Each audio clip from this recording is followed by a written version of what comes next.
everybody! My name is Effanineffable, and this is another art stream. We're gonna be doing a lot of these. Basically, grinding out the art. Yeah.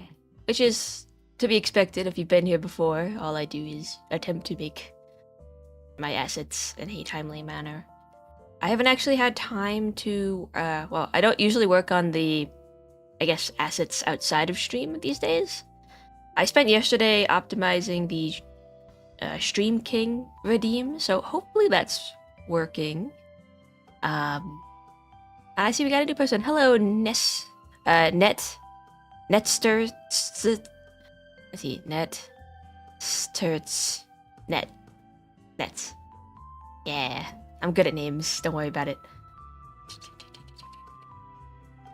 Okay, we got the YouTube working. I think I learned I just have to start the YouTube stream manually. I do have to open the YouTube stream window to get that working, but it's going. We doing it. Let's see.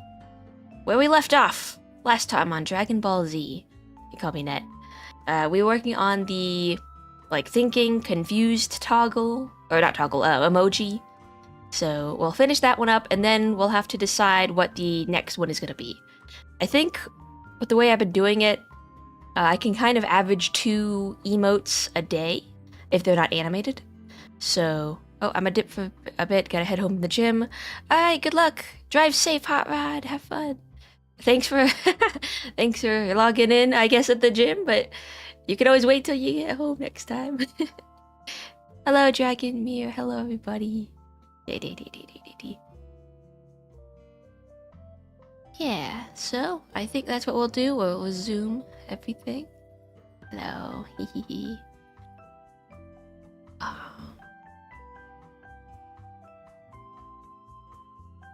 Oh, I forgot. There's also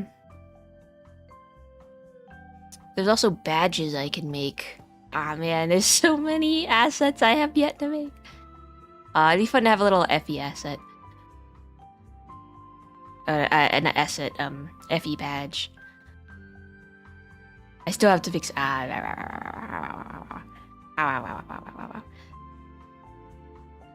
Hello, 38Xer. I think your theme's really cool. Love the emotes, thank you. If you see the emotes have a guy who's not Effie, the Star Boy, and is instead a brunette with a teal coat, his name is Morgan. He's like a secondary temporary mascot for the streaming right now. He's not he's not gonna stay there. He's just because I didn't have anybody else. Yay, it's working! Yay! Okay.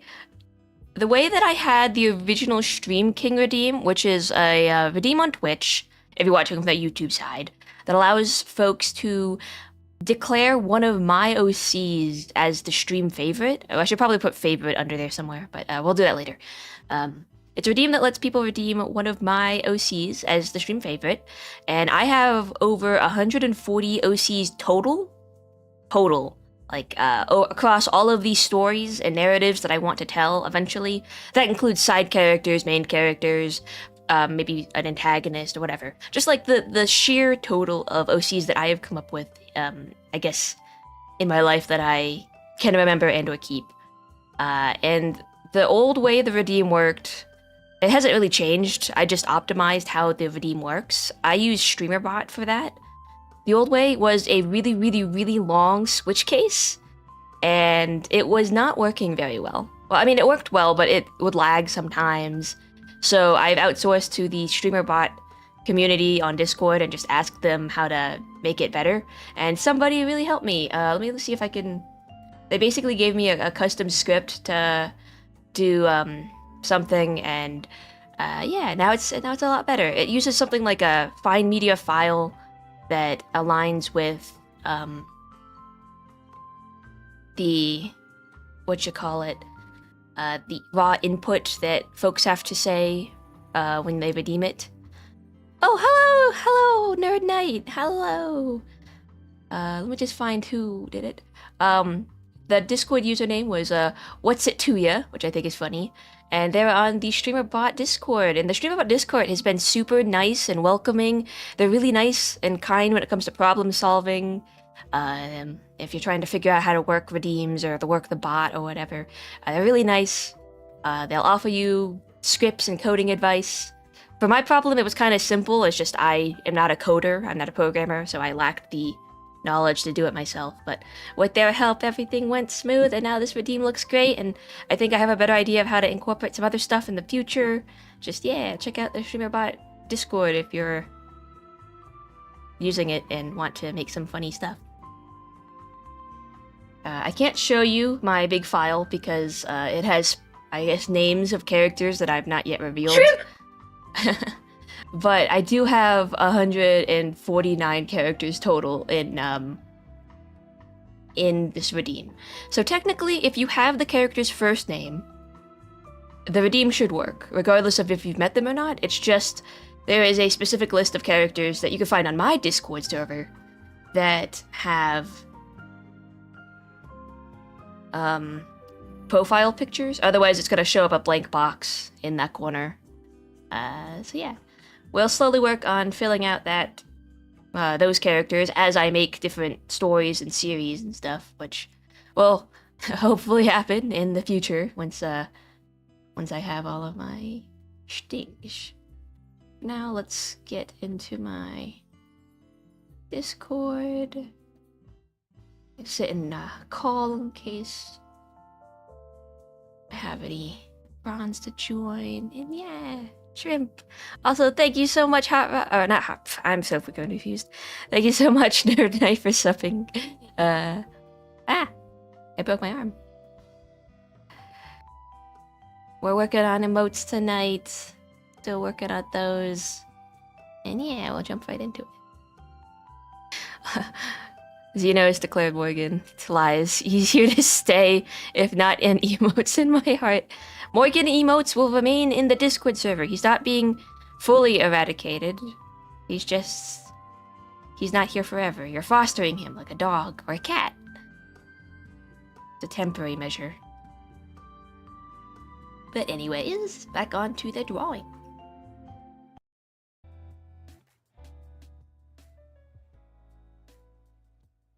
Yeah. Working on these. If I can find my streaming pen. Here it is. I decided to veto everybody else's color suggestions. I think I want the question mark to be green. I just think green is more of a... Oh. The music changed suddenly. Green feels more like a confused color to me. I don't have, was it the synesthesia or anything, but sometimes... I don't know. I think purple might be better for something maybe more mysterious or creepy down the line. But I think green is better for confused. And I kind of like that the, what are these icons? These extra bits have colors to them. I think that's fun. So, we'll go with, my colors, my words are stumbling today. We're gonna go with green here. The eyes are all finished. We got those done last time. Nice little touches, definitely. Yay! Okay. We tried the, I tried it with the purple, pink-ish, but... yeah. I don't know. It wasn't super my style, I think. So, also, as always, let me know if the music is too loud. Today's beverage of choice is a spicy chai again.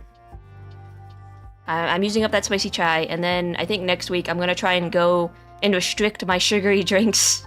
I think I've been drinking way too many sugary stuff. I kinda gotta cut those out, so I gotta switch back to tea. When I drink coffee and chai, I kinda lean into the sugariness of them because I have a sweet tooth. But with tea, I'm okay drinking them without sugar. It's a little better. I guess it's not as strong, it's not as bitter sometimes with tea. And I kind of just want to cut down a little bit on the sugar a little bit. We'll get that there. Yeah.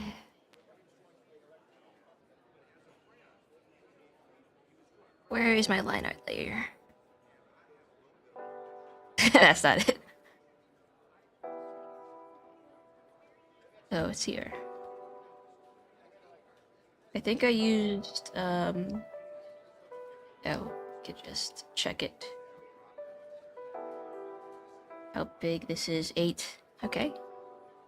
Fair enough. Eyes are done. Put those on. See what the lines are. The tiny devil me hops on your shoulder, or you could get a sweeter tea. Maybe.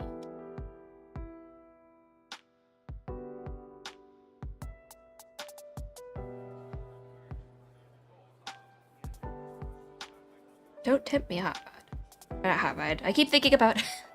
They're not even here right now. Sorry, Xenos. Xenos and Hot Rod are the devils on my shoulder.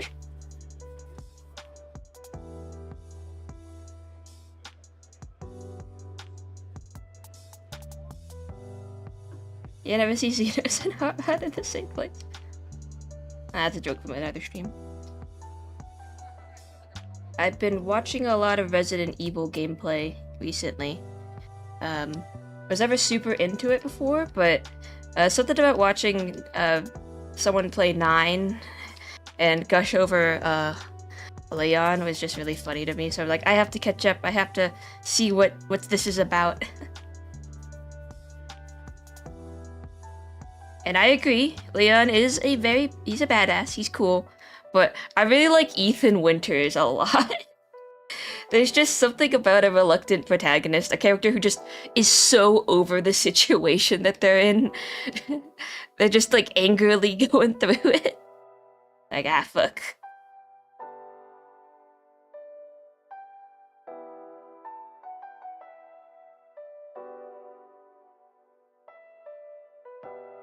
I've seen people make fun of his voice actor's delivery on some lines because he's just kind of mundane about it, but I just like that he's super pissed off about every situation that he's in, like, God damn it, not this again, no!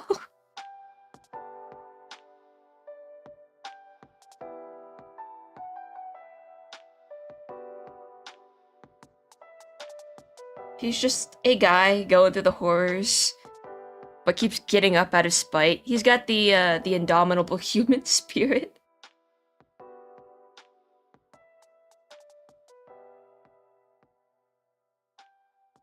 Ooh, we stand resident dad in this house.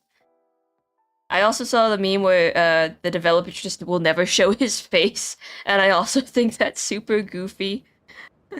It's also really sad, but it's kind of goofy too. Like, no, show his face.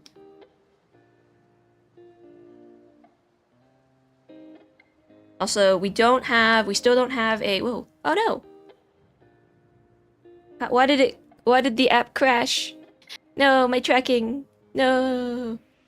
I know nothing about Resident Evil plot. Oh, there it is, let's go back. Let me resync that to my stream.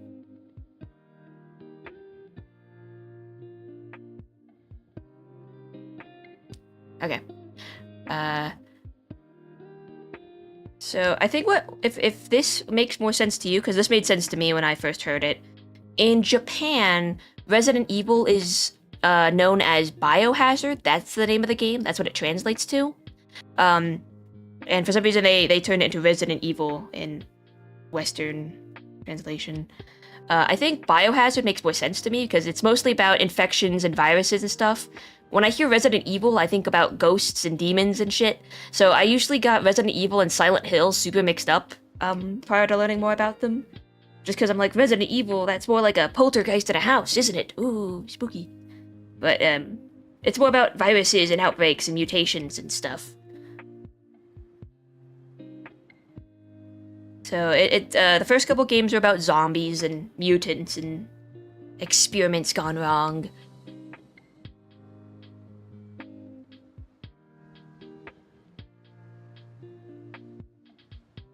I think 7 and 8 are like, what if we use mutation stuff to explain why supernatural myths things exist, like big giant vampire women.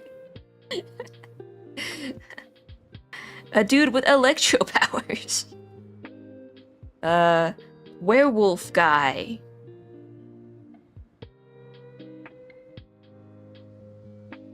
And then you have a mix of protagonists that range from Leon action heroes, Leon and Chris, who are these big gun guys. And then you have the more mundane, totally over this shit protagonists like Ethan and Grace.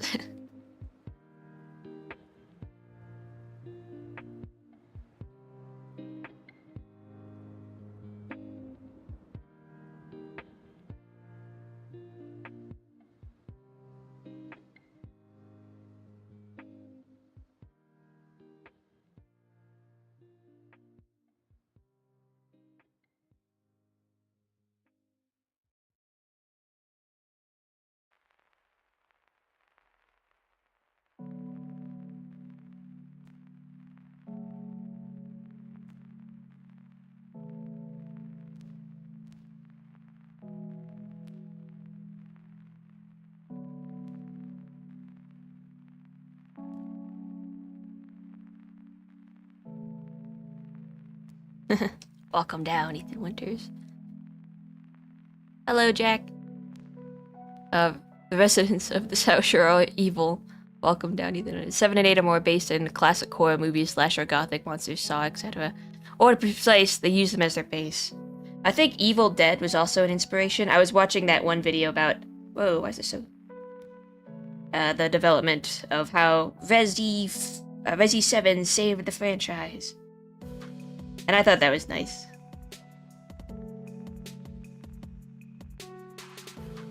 I do think if it was named Biohazard, it would have made a lot more sense to me immediately, though. The residents sure are evil. I don't think I'll ever play the games myself, because I'm just not really into those types of shoot 'em ups. I won't rule it out permanently, but I kind of like to cozy up with my own little snack and beverage and watch Jacksepticeye play. I'm like, yeah, you got it, dude. You could also watch Smosh play it. They have Angela Spencer and Amanda playing. I think they're gonna play Resi 9 eventually, so that'll be fun.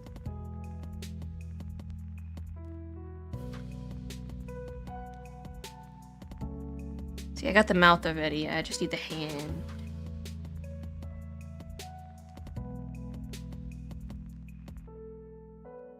Every time I see gameplay of Resident Evil, though, I keep thinking, man, this game would be a lot shorter if the protagonist, instead of having a gun, had a chainsaw. Permanent weapon choice, go. The more I think about it, I think a lot of horror movies would be over if you had a chainsaw. Like, why do the bad guys are the only ones with chainsaws? I think maybe the hero should get some too.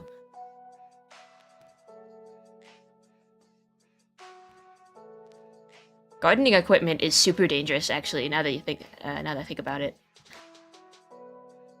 it's just like shears, giant rakes, blunt force trauma. Like, if you're gonna raid any area for a weapon, kitchen, garage, and garden shed are your best bets, in my opinion.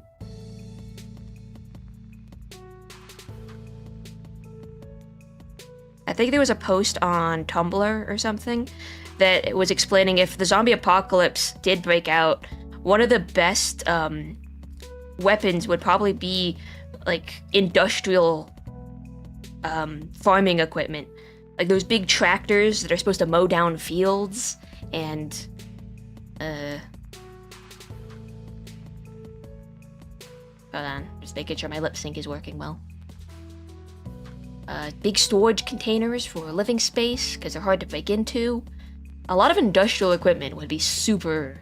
I mean, your average Joe probably wouldn't get your hand on those very easily, but you always see the military and their tanks with their big guns and stuff, but...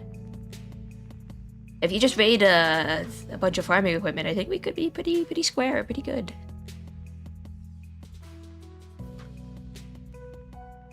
I've only played the modern ones because tank controls aren't great. Perfect blend of spooky and agency for me, so I love Resident Evil. I probably wouldn't survive the zombie apocalypse, though. I don't own a chainsaw. Something I probably should fix.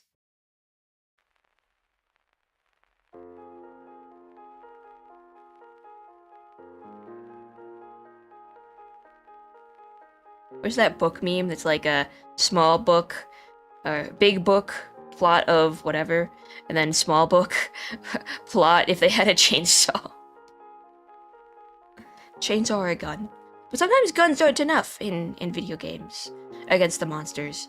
You needed something with a bit more oomph.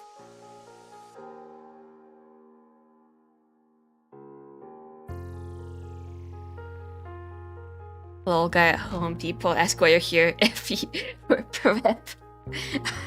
You never know. What's that, Justin McAvoy?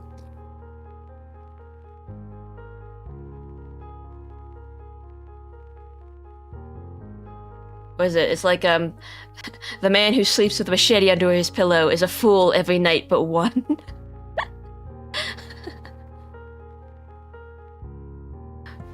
The man who sleeps with a machete is a fool every night. Yeah.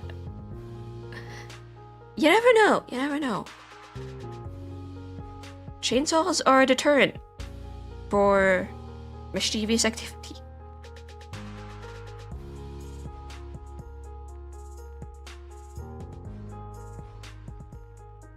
It's like a final girl in a horror movie. They just prep themselves up with buzzsaws and guns and knives. Okay, I'm gonna need to borrow another Effie. Let's take Happy Effie. I just need to see where the bow would be, how big it's gonna be.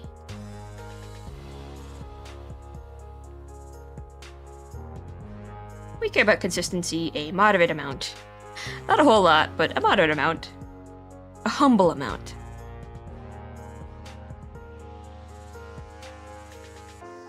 This is a little loud. I'm gonna turn down my side of things.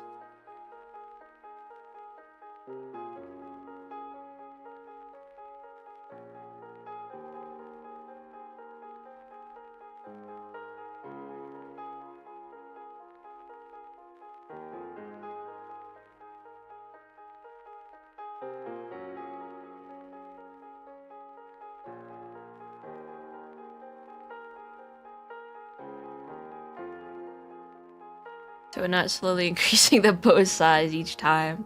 Oh yeah, that was gonna be your redeem, wasn't it? Increase bow size. I refuse to have a bald redeem just because my pride, but I'll have a big bow redeem.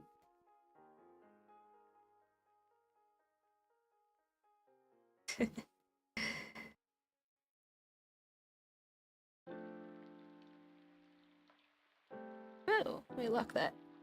Actually, let me check something real fast. Streamer bot. Studio.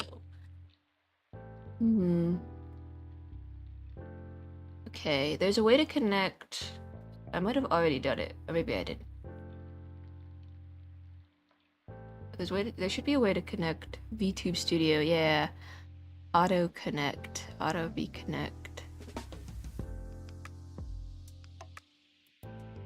If I go to my setting,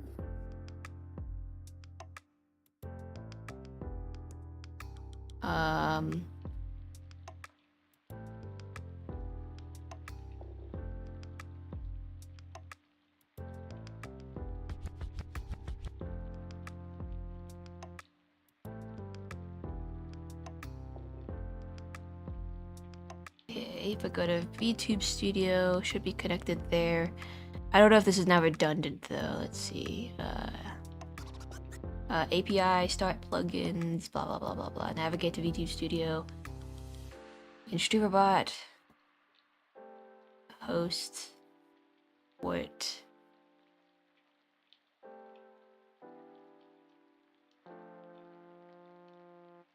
Hit connect. Okay. Maybe we could really quickly do that one redeem I was talking about. Oh, it's thinking about it.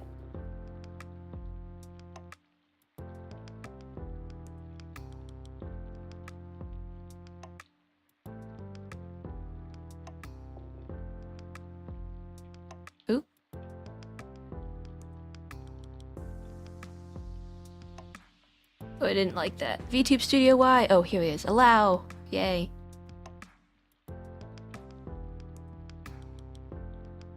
Damn it. Connect. Allow. Alright, there we go. 4 out of 4. Connection. Now if I go to actions, I can create a quick redeem. We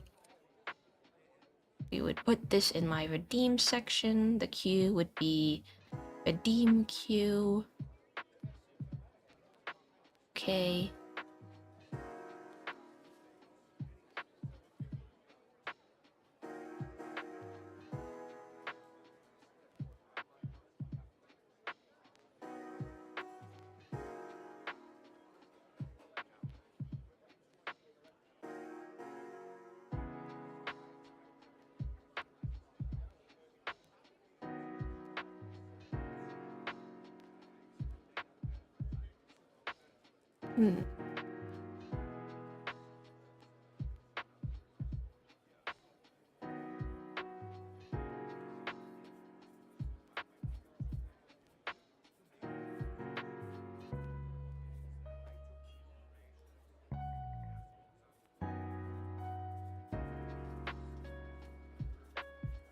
Should be able to add VTube Studio stuff.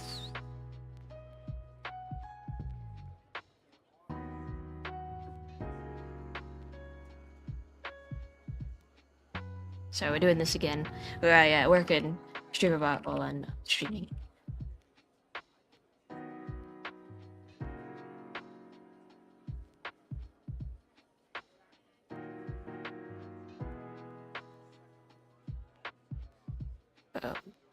Okay, I'm gonna temporarily close StreamerBot and I'm gonna open again. See what happens.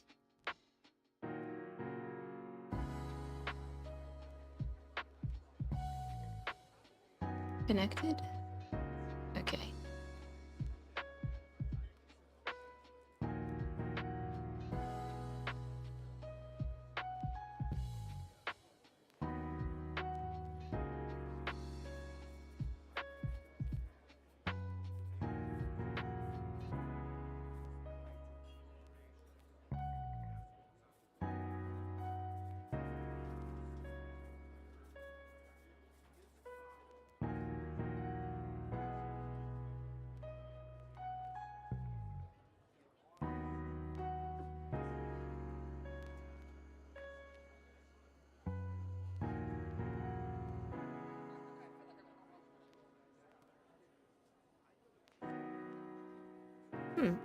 Not showing up. Oh, integrations, that's it.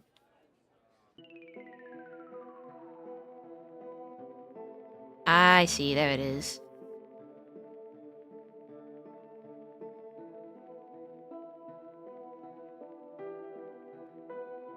Ooh, wait, hold on, let's try something. Big Effie.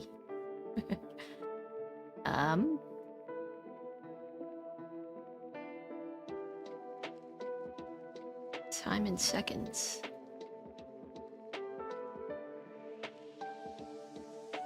Try that.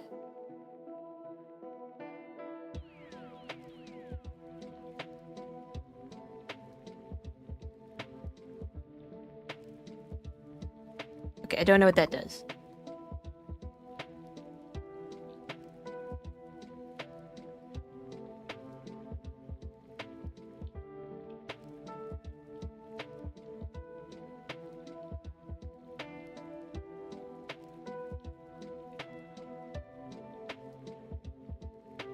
Great reward.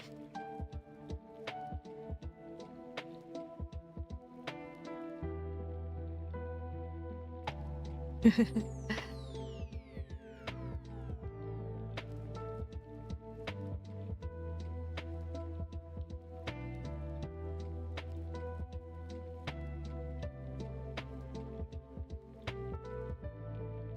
think the cost of this will be 300.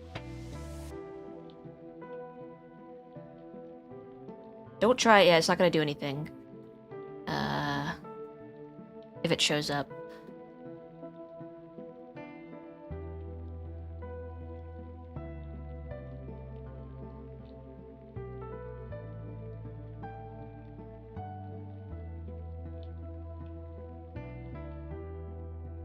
This is gonna be tricky. How's it gonna...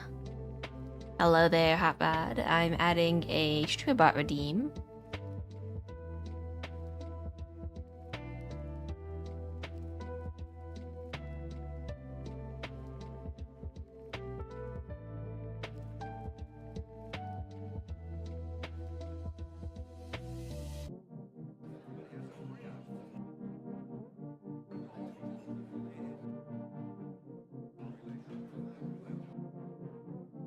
Hope this works.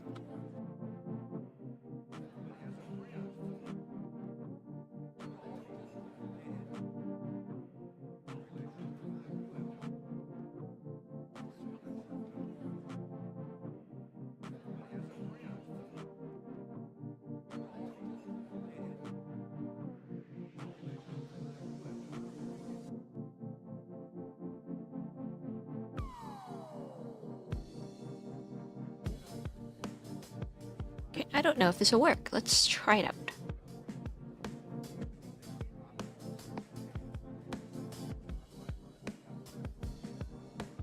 Welcome back to the stream, Hot Rod. It didn't seem to work.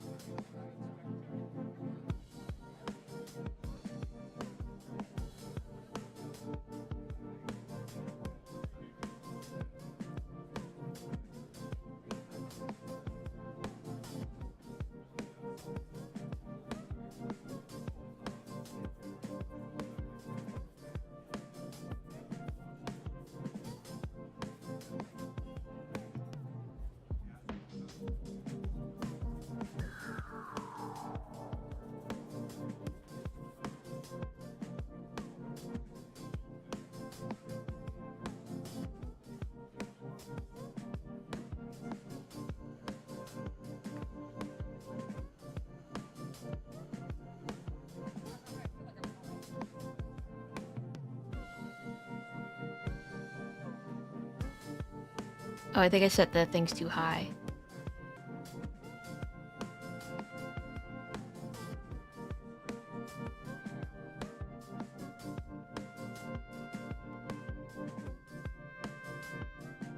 Okay, I want to try this now. Oops.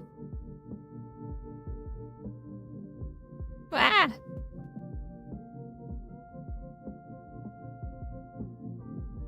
Why'd I do that?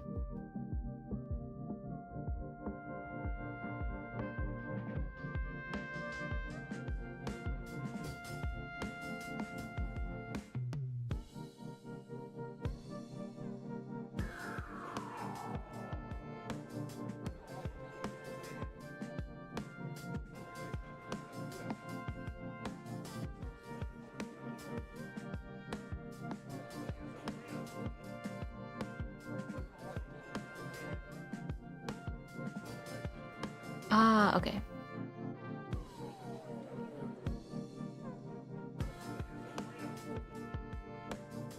Maybe this will work?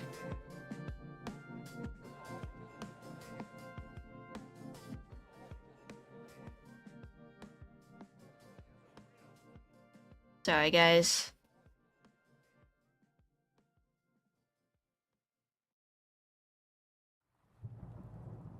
Locate the ID, copy and reset the button. Oh.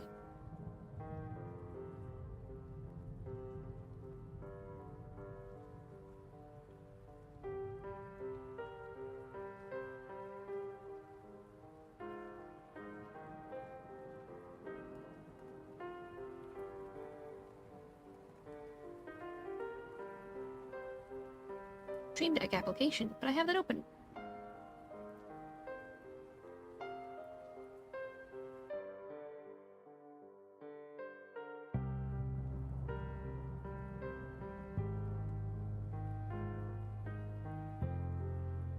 Well, maybe there's not a way to do it.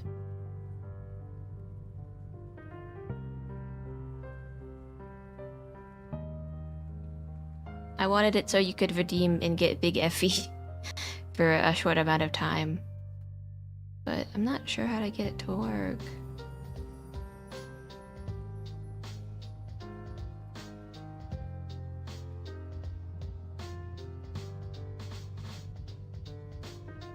Title, show alert, show okay.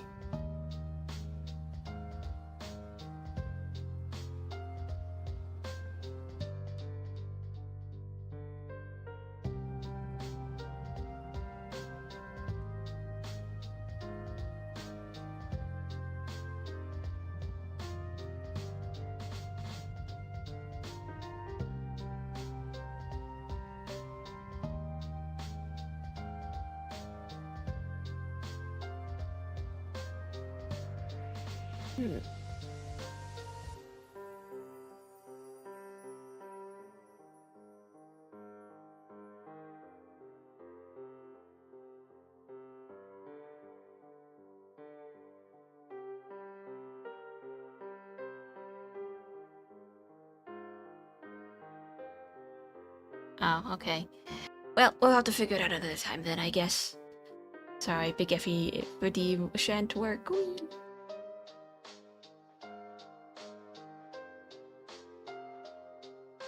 Unless I do it through Twitch.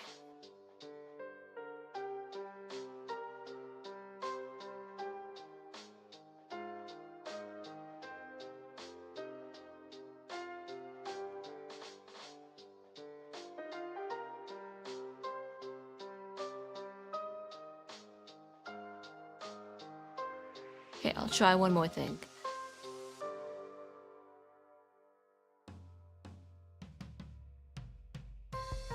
Expression editor.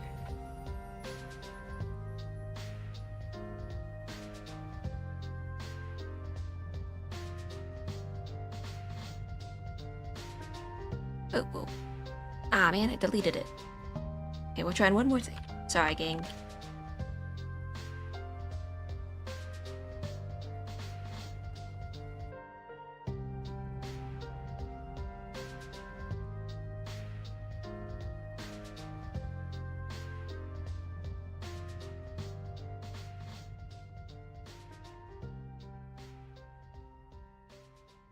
Connect account. I thought I did that.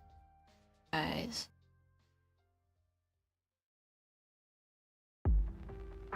Okay.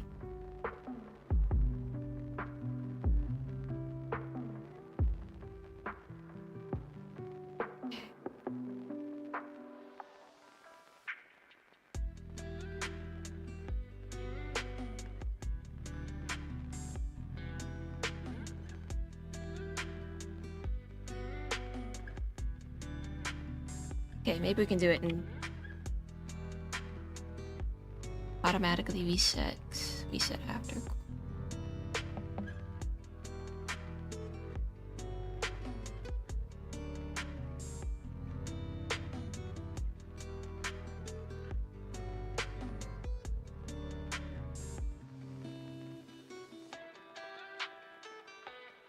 Toggable hotkeys reset.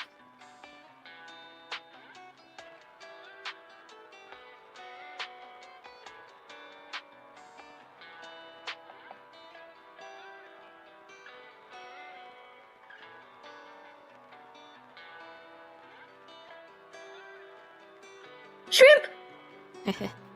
Okay, gotta give it a try.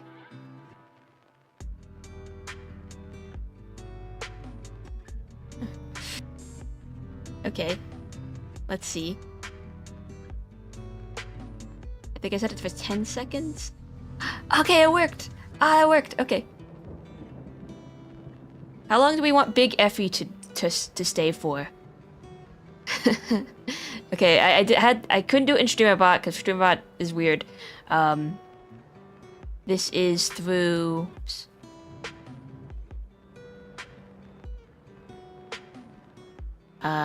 It's through VTube Studio and Twitch by itself. 30 seconds? Is 30 seconds a good amount?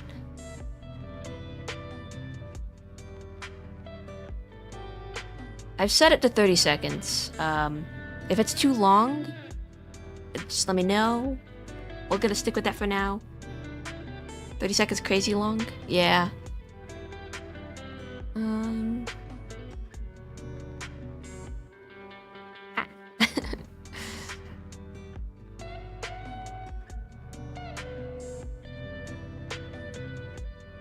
Yeah, maybe 10 seconds was better, I think. I'm gonna... Let's turn it back down to 10 seconds. Not too bad, yeah. Yeah, okay. We'll have that there. So yeah, Effie Big is confirmed. We got it. We're good. That means I can unpair VTube Studio from this one. So disconnect and turn these off.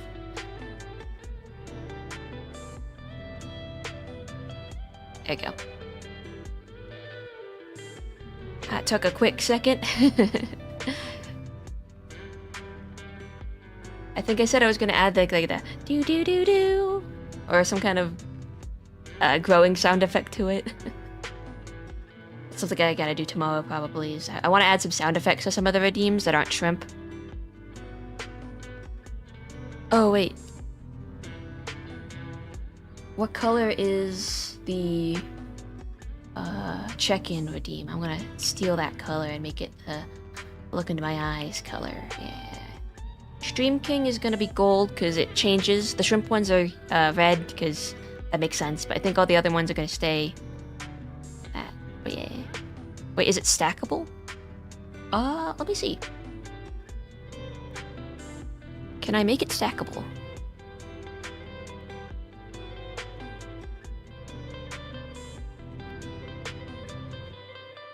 Cooldown, allow triggering every 10 seconds.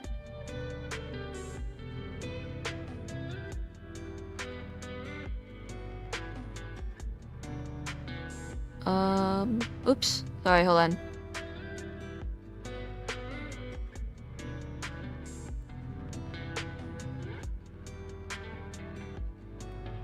It says resets after cooldown. I don't think there's a way to change. I mean, I could turn it off, but then it won't go back to normal. Automatically reset hotkey.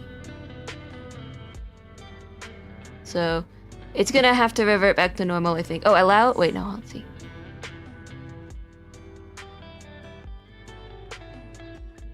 What's that? Text trigger, restricted trigger. Amount within range triggers hotkey, no. Follow trigger, allow repeated follow, no.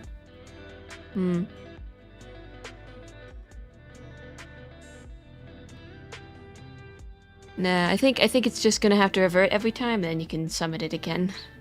If I save enough points, I can make Effie Big for a while.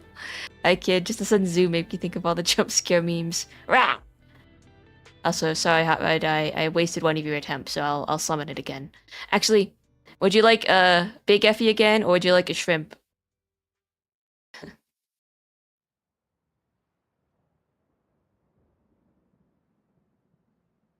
Because I accidentally reset it when you were using it.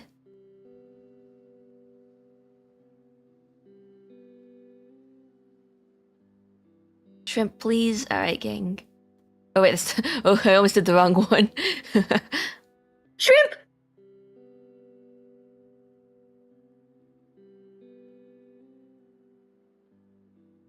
Okay, let me think. Is there any other redeems that I'd want that I can do right now while we're in the redeem page? You could always snatch those, but there's not much to it. Just like, what? My bow! I was just gonna... Don't know if that's worth it or not. Eventually I'm going to get... I'm gonna make glasses, so that could be a fun toggle. Oh yeah, I wanted the under eyes to be toggleable. So maybe I'll just do that while I'm on it. This is my little detour section. Okay. Is there a way to duplicate? I remember that there's not a way to duplicate. I think you just have to hope and pray.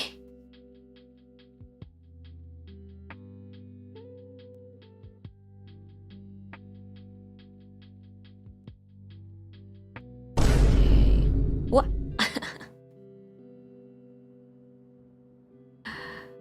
Set. Expression. Top eyes.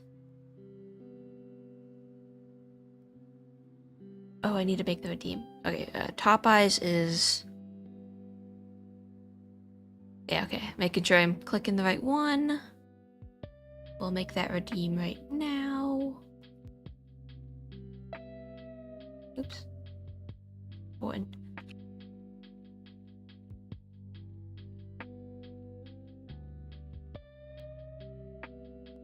I need to steal the emoji.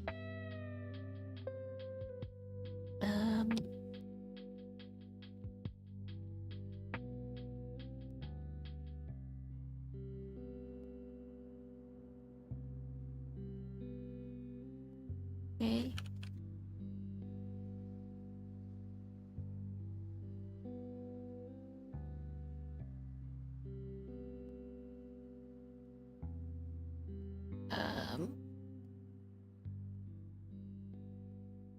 All of my redeems are like 300 whatevers.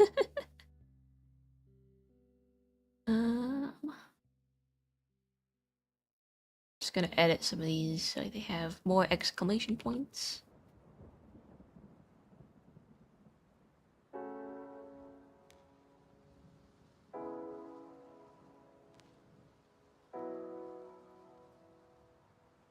Oops. One more.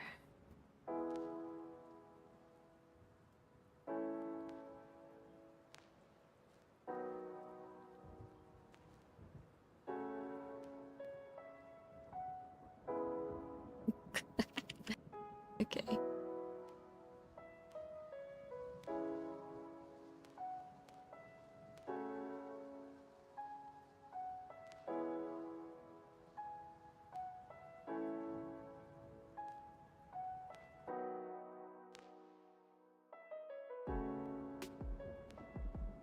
Okay, that should work.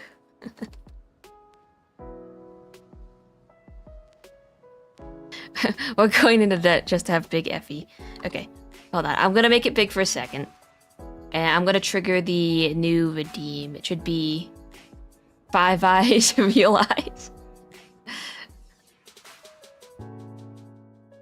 The issue is that it only works if I'm looking up, so... this one does last for 30 minutes, or 30 seconds, not 30 minutes, 30 seconds. Because I think it's not intrusive enough to be too bad. It doesn't always work, because if I'm not looking up, then it won't do too much, but... Maybe I'll make it cheaper. Everything is just kind of defaulted to 300, because I don't... 300 channel points, because I'm not sure. I'll make this one 100.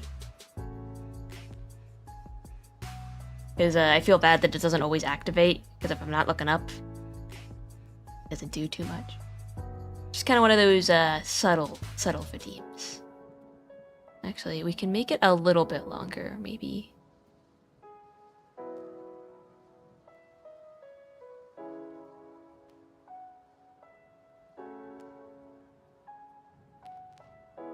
I'll make it a minute long, because again, it's not super intrusive, and I really like showing off that feature. So, it's cheaper and it's longer. But Big Effie will stay at 300 channel point. I know Dragonmere is hoarding a bunch of channel points. They've admitted that they do that sometimes. They just...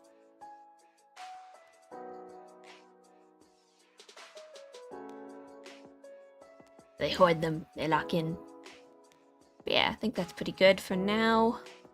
Do I have any other things I can do? What's smaller eyes? Oh, that's the button. Big eye. Oh, yeah, you can close my third eye. Maybe that could be one too. I had a ton for a bit, but I think I spent a ton on Stream King at some point. My evil plan is working, whittling away your points via Stream King so you can't redeem Shrimpflation.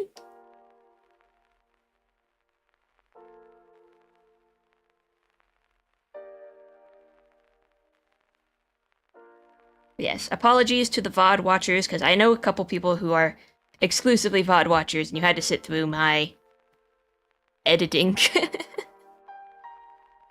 You had no idea what I was doing, which is fair. Can't see my streamer bot, but we got there in the end. Check out the Twitch if you want to redeem my fun stuff.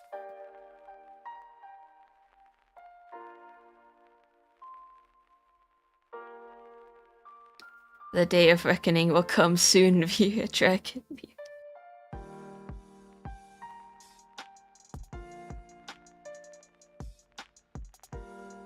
Does Mechtroid use their points too, or does he use his points that often? I can't remember. There's a couple people that come along, lurk, and then don't spend anything, which is fine. So I'm like, they could eventually detonate all of them.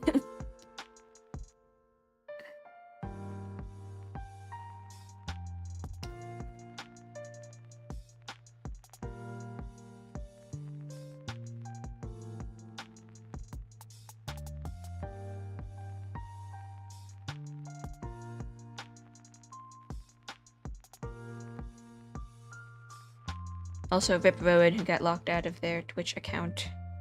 Why we haven't seen them in a while, apparently. I should probably keep an eye on the YouTubes. It's just double Hot Rod still in the YouTube sphere. Keep it warm, Hot Rod. Also, apologies to everyone else that I keep calling a Hot Rod. It is, it's just easy to say.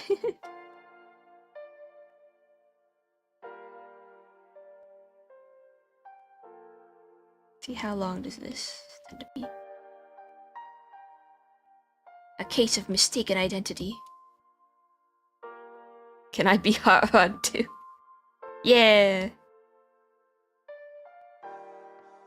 I should change my name to Jim then.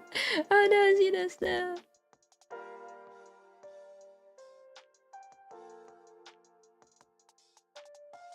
I got cat emotes over there, but no FE ones.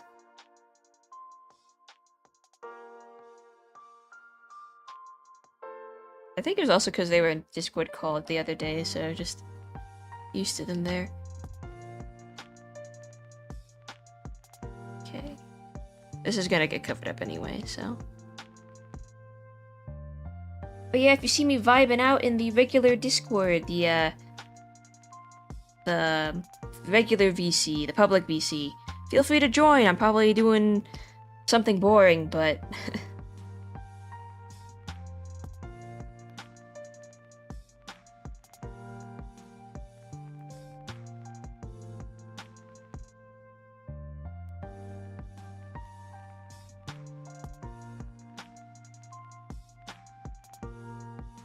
non-streamer one.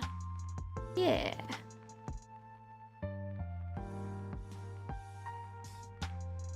Yesterday I was just typing a bunch of, not even lines of code, it was more just list of character names. I was too sick last night to join, sadly. Aw. Hope you feel better. Everyone I know is getting sick. Oh, I might have deleted it. Probably deleted it. Basically just coding, or not coding, but typing a bunch of lines of character names in a specific order so that StreamerBot can read the file and interpret it. Hello, Destrix! Oh yes, everybody! Redeem your ticket in the folly if you'd like. Get them tickets. Get them tickets, son. Farm them tickets.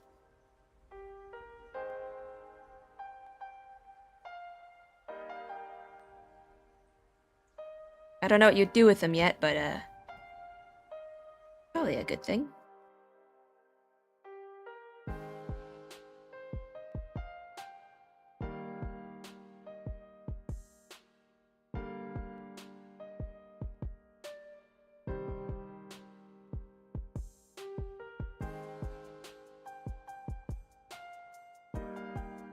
Let's see, the thumb needs a nail.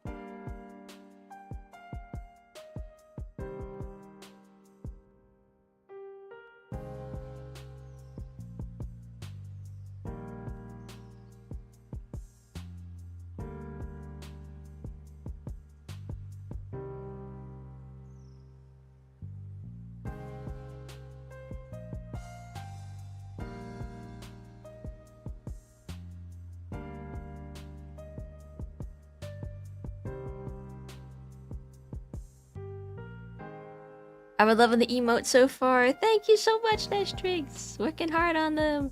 Drink some orange juice, hope it gets better. Allergies and headaches.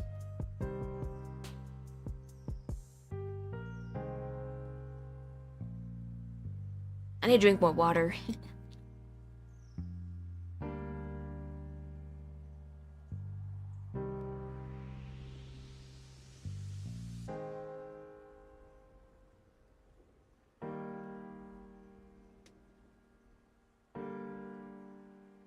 I drink too many sugary drinks. We gotta cut down on those. It's always been my issue. You drink more teas. Thing is, I just love. I'm not addicted to caffeine. Well, I like caffeine, but I feel like it doesn't work on me super much. I don't need caffeine. I can drink other teas. I just like the taste of coffee, so I could go to decaf coffee. The issue is that when I drink coffee, I just want it to be sweet.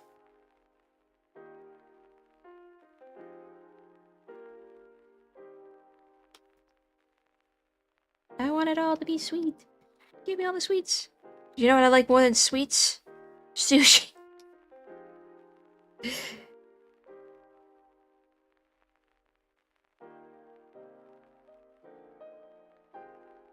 This hand looks super out of place there. Like, doesn't look right.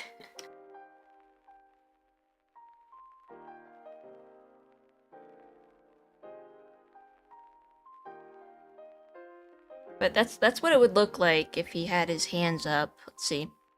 Because when he's doing this, yeah, because he doesn't have sleeves, really. He's got the cloak, but it usually lingers around his elbows when he raises his hands up. Because it just kind of wrinkles and crinkles that way. Also gravity. So this is kind of the shape of it. So it would look kind of like this. Sweet sushi, wonderfully valid. Achilles heel, kryptonite. My Achilles heel is cheese pie? What's cheese pie? I'm curious. Is it like...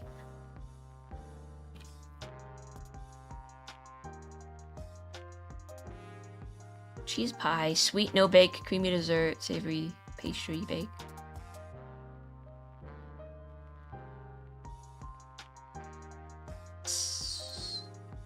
Okay. It looks a bit more textured than a cheesecake. I said the first $100 I make after I break even for all the streaming stuff is going straight to sushi. I'm going straight to my knee. Sounds like a quiche, but cheese. The first $100 I make from any other streaming stuff, whether it happens now or 2 years or whatever, first 100 straight to sushi, and then everything after that will go to like developing the continuity. I don't know, maybe whatever else I need.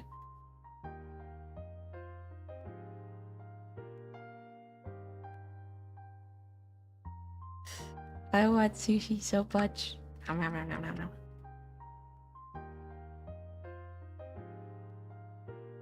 Effie, what did you do with your first paycheck? Sushi.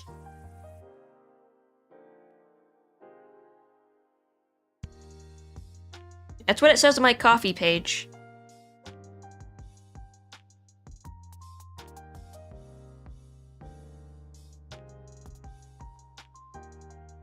I'm very upfront about it. I also think I might, oh, damn it, where's my coffee? Kofi?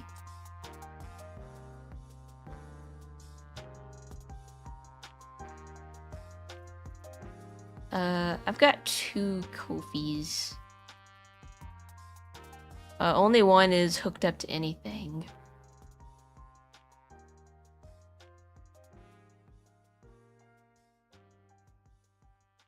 I might change it. So I have an Effanineffable Kofi, but I also have a SunStarsAndAll Kofi. I don't have anything hooked up to the SunStarsAndAll one, but I think I might destroy the Effie Kofi and just keep the keep the SunStarsAndAll one. because it makes more sense in my head. Just to have one that's for all the continuity stuff.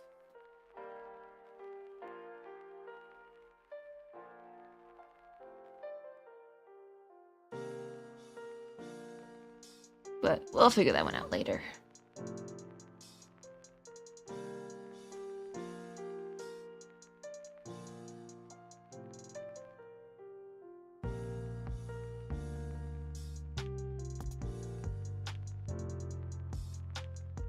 We're still waiting on that book from the library. They haven't... It usually takes, I think, 2 or 3 weeks for someone to stop reading a book and turn it back in, right? So, I'm still waiting.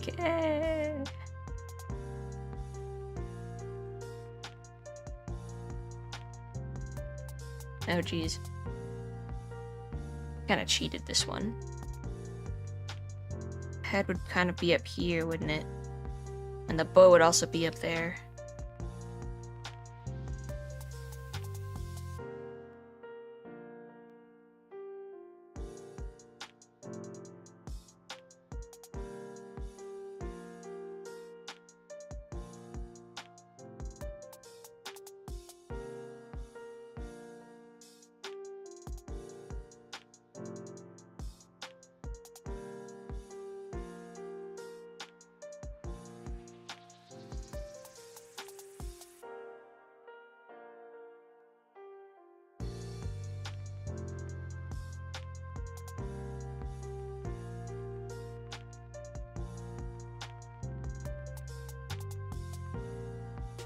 I had some friends that went to Japan, I think last year, maybe the year before.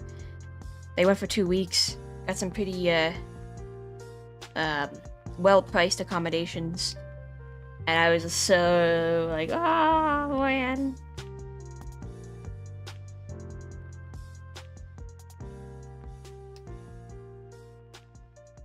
It sounded and looked like a great time. And one day I will go to...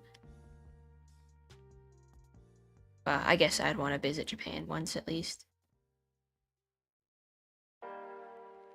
For the food, yes. For fun.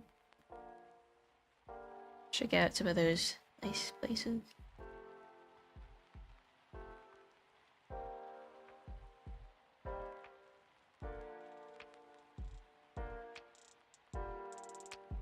Traveling always worth it in the end. Yeah. I'm gonna go on the culinary travels. I feel like the sights and sounds probably are okay too, but I mostly want to go for food.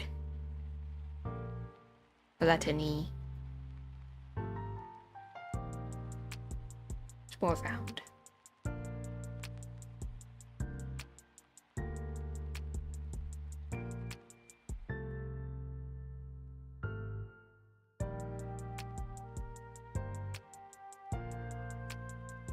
I don't like the shape of the bow. I think it's too straight. We gotta try again.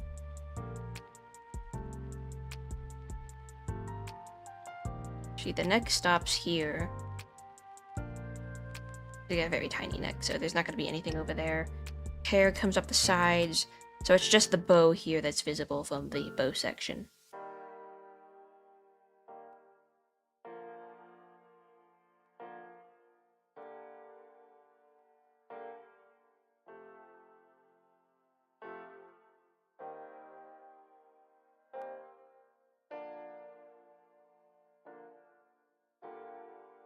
That's not too terrible of a tangent. It bumps there, here, and it all kind of intersects, but...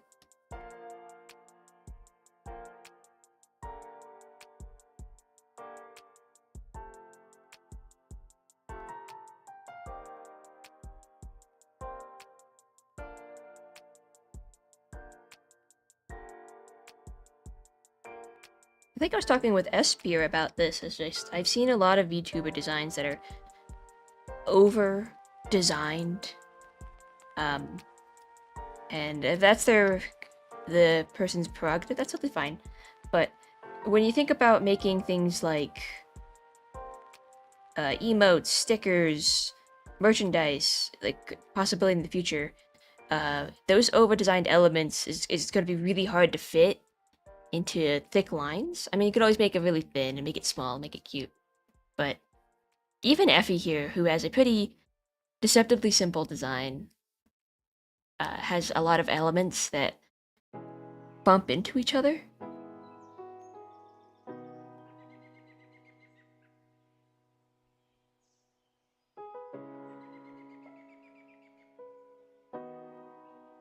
So I would think that it would be hard to maintain a super designed character.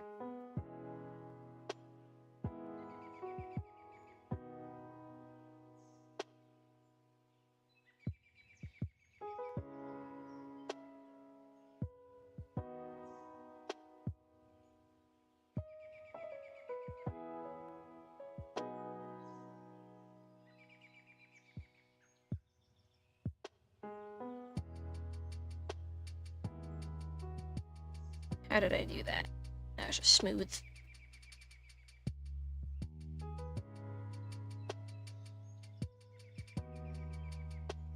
Yeah, Trinket is really complicated, but I don't mind super fine things.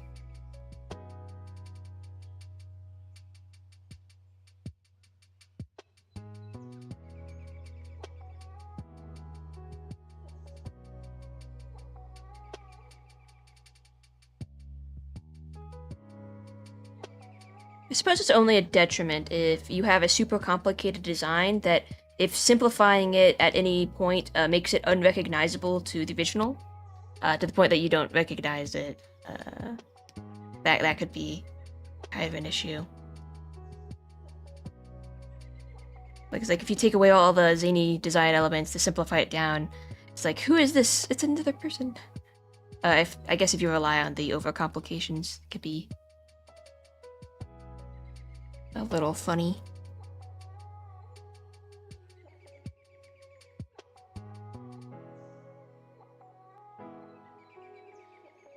The good old silhouette rule, yeah.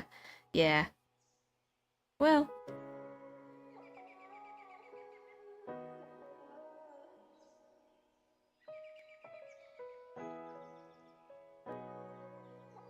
I'm benign to that one. It's generally, I guess, a good design rule. But I think there are, of course, exceptions.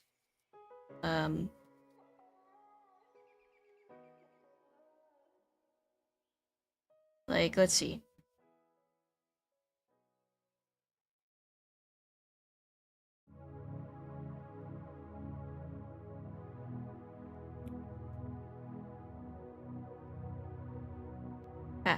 If I take Effie here, fill them in, it's kind of unique, kind of interesting, but we don't see this bottom fun part of whatever these are. We see this part. And this part's pretty boring. I'll admit it. If you just saw this, you'd kind of be like, okay, it's a person? An angel, perhaps? Most of my design knowledge is from games, so that's why it always pops into my head. It's a good rule of thumb sometimes, but not everyone follows it. I guess it just depends on style.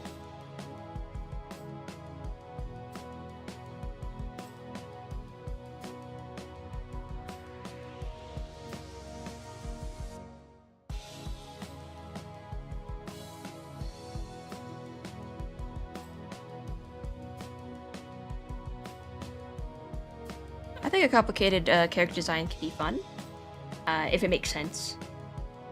I guess I've just seen a lot of people using those customizable, who's that Pokemon? It's Effie. I've seen a lot of people using the customizable models, but they make everything asymmetrical and add way too many details and accessories to try and stand out. But to me, it just kind of looks overwhelming and not cohesive at all. It's good to stick to a theme. If your theme is like, I don't know, circus or magical girl, and you have a bunch of design elements that correspond with that, I think that's good. But there's a way to overdo it. But again, it's everyone's preference. That's just not what I enjoy. watching.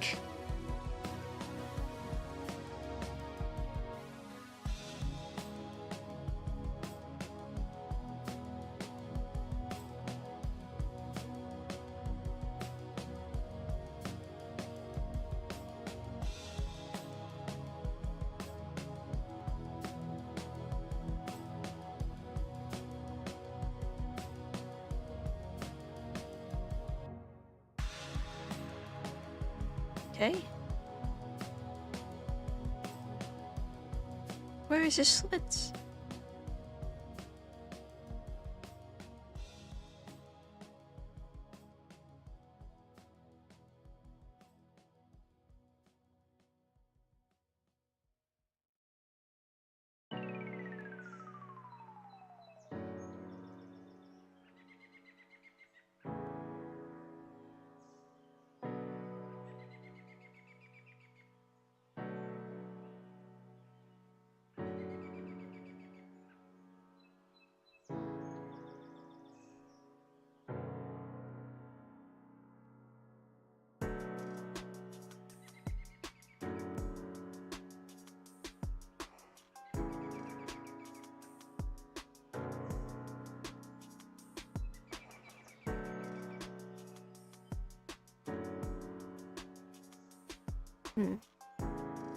This one is more on model, but this one looks better, so I think I might do what looks better.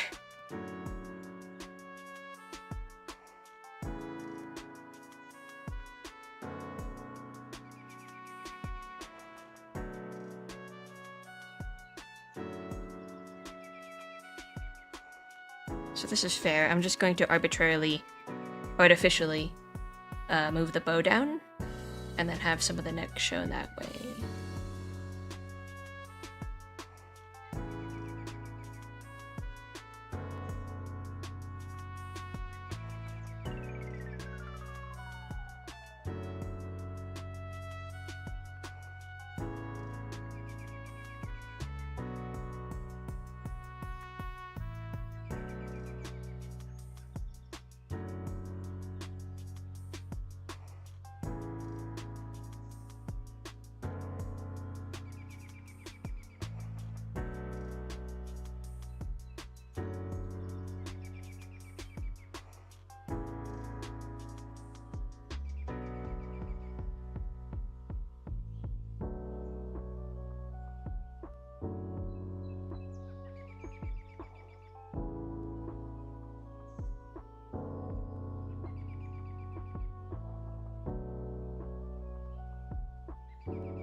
If Slime shows up again, if Slime shows up in chat today, we have to show her the big FUVT. Or AMK. I think they get a kick out of it. Alright.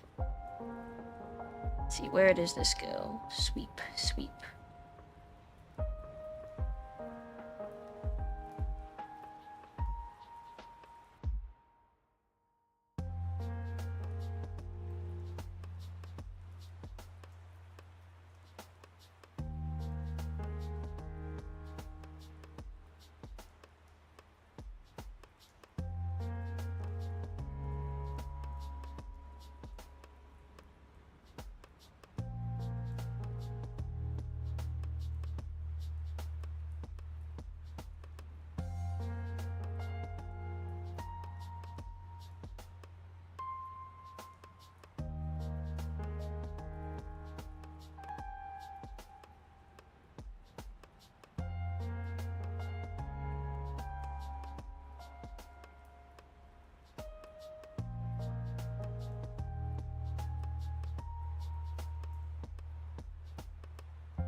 Yeah, I had mistakenly thought that the spicy version of the chai drink would have less sugar in it. But that's not the case. It has, I think, the same amount of sugar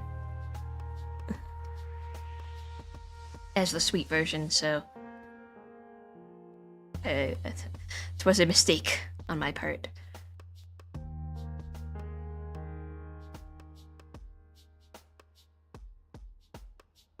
I want to try the unsweetened version at some point. Because I do like chai.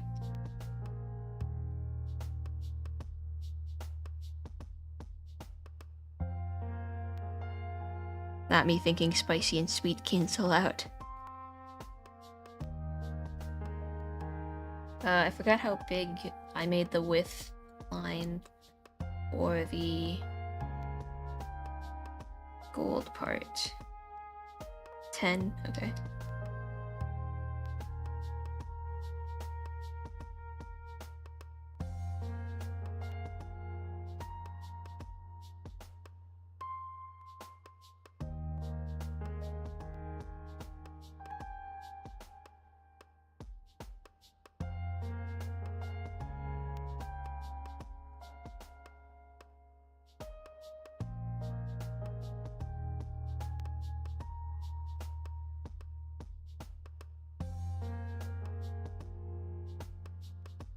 Hello, Metroid. Sugar and spice and everything chai. Well, it depends on where the sugars come from. Yeah.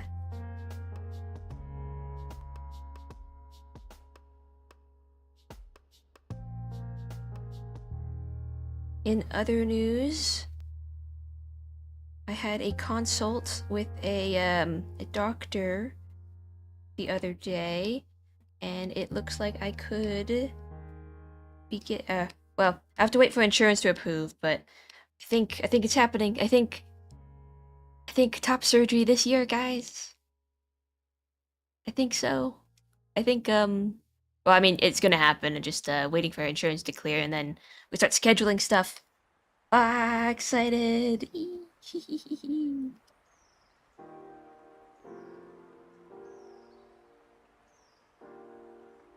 Yay! My insurance does do gender affirming care. Hooray! I got a letter from therapist. We talked with surgeon. So surgeons took the letter, or their assistant did, and so all should be sorted out on their end. They're gonna figure out all the getting it approved and handled and stuff, and then yeah. My big thing is gonna be the requesting time off work kind of stuff. Not a big deal, but once I find out when it can happen, I gotta figure out when it can happen. Seems pretty simple. I did a lot of research beforehand. Recovery period is 3 weeks for mostly normal, and then 6 weeks for absolute normal, return to life. The first 3 weeks is when it's just you're still taking it easy, but you could probably return to work, and then after 6 weeks, it's like you're good, you're done, or not done, but well, mostly done. So after that, you gotta do scar care and probably not push yourself too hard. I presume, I suppose. But yay! Oh no! Ah! No! No! The zooming glitch. I don't know what it is. It's the Windows software or whatever it is. It just does this sometimes. Because I've unplugged my mouse and it still does it, so.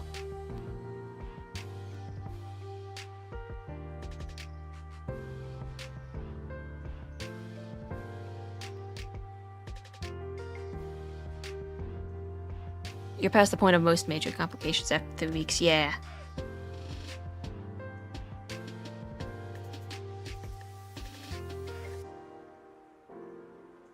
Alright. Time to color in him in.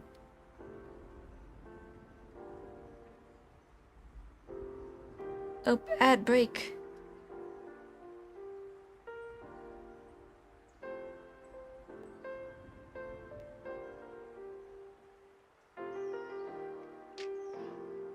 But yeah, gang.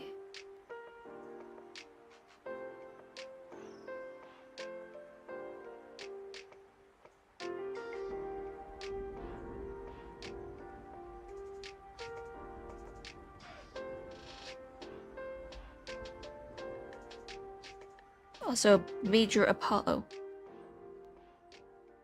Before the outbreak, major apologies if you got pinged a lot on the Discord. I was playing around with it.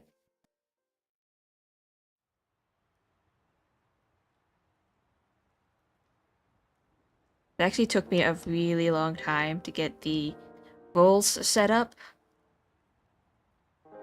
An annoyingly long time.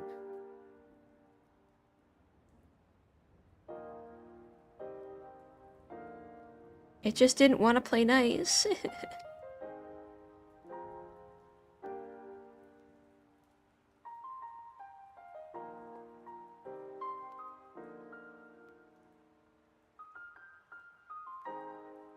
I was figuring it out. But then Carlbot was like, lol, Lamau, even the emojis you want to use are not valid. I'm like, what? One of them, it kind of makes sense that it may not be the most common one. It's like eyeball and speech bubble emoji. That one is kind of odd. I'll admit to it. Well, then the other one was the mirror emoji. No matter where I copied and pasted it from Discord, from the internet, from, I don't know, anyone, it just wouldn't show up. Even the, like this emoji kept baffling it, Carlbot. But also, mirror emoji. I didn't understand. It wouldn't recognize it. It was like, that's not real. Not a real emoji. I don't trust you. Don't trust it. Bad.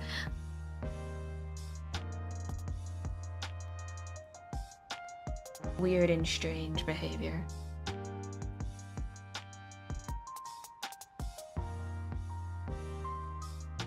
But yeah, we got those all figured out.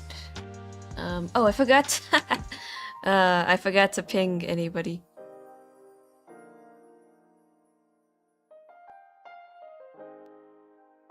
YouTube live ping. I guess it doesn't matter since I think everyone who would have that is here, but...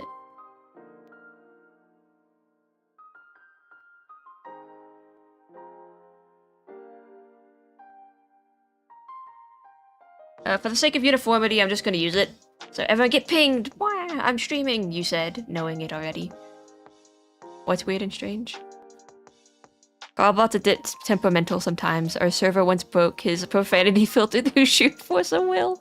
Blazeball was a wild time. Oh, the bot. Carlbot not recognizing some emojis. Kinda weird. Also, everyone, apologies for ping. This is for uniformity. I want to, maintain some illusion that I'm doing things correctly. So on the Discord, we have, the pronouns. We got the, what you want to be pinged for. Kind of events. I can't think of many more, so if you have ideas or if it comes to me, maybe I'll add more there. I don't know.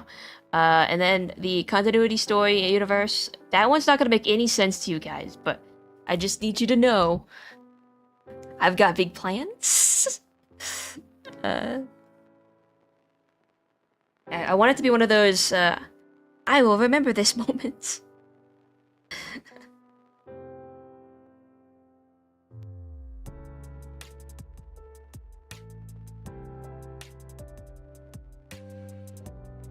There will be a payoff.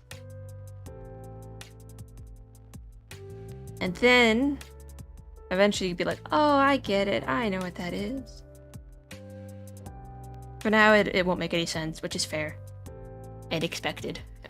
Rin won't forget that. Yeah! Blazeball is a long and sordid story. I'll share it in Discord sometime if anyone's interested. I think you shared a little bit about your Blazeball experience, the Eldridge baseball system game.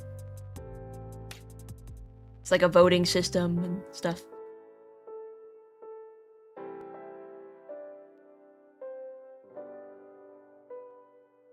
Yeah, so the sooner I can get all my stream assets in, the sooner we can work on Effie's debut video, which I'm gonna animate, which will probably take me the rest of many months, many years, whatever. But then after that's done, we'll start on continuity. So it will be a while, but you know that. I just remind you frequently, so.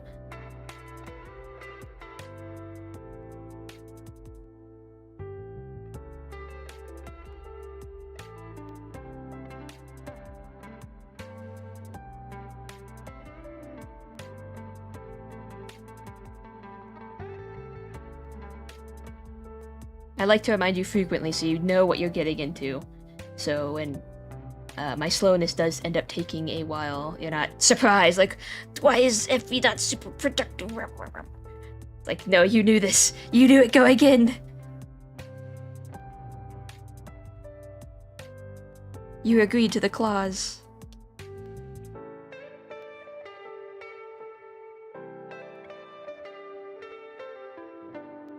Whoa.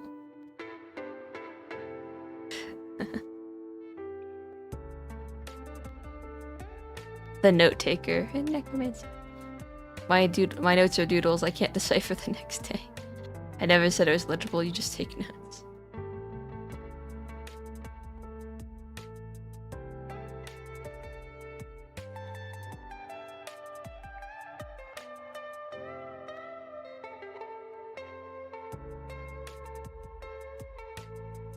See, did we ever?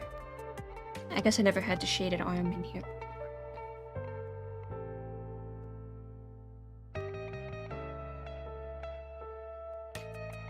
I thought their entire novels of story I had missed with that list of universes. No. That's just the total amount of universes that I have. That doesn't make sense. There we go. As titles are revealed, I'll unacronym the names. I guess the names of them aren't big deals. That's not big. Spoilers are not super important. I just don't want to share them, I guess, until I'm ready to share them.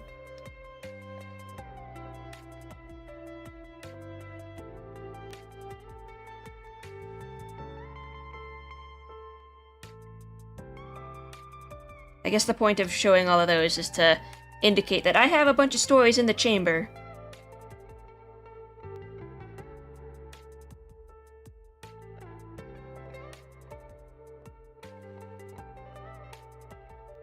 I've got big plans. What do you think all the 150 characters belong to?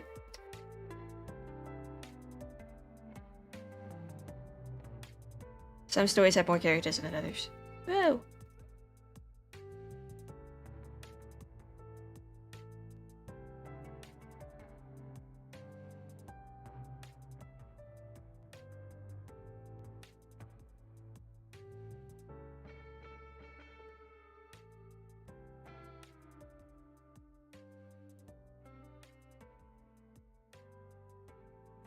I do have to know, was worth being the acronym a coincidence or...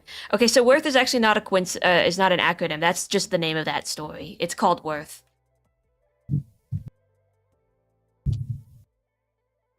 I'll give you that one for free. It's just in all caps. I guess that's confusing, and I could have done a better job at indicating that. I'll share a little bit about Worth, because I don't think Worth is actually going to manifest as a comic or game or video or anything. It's a universe that I hold near and dear to my heart. I just don't know how to tackle it. It's probably the only one that I'm not sure how to properly resolve. There's like a...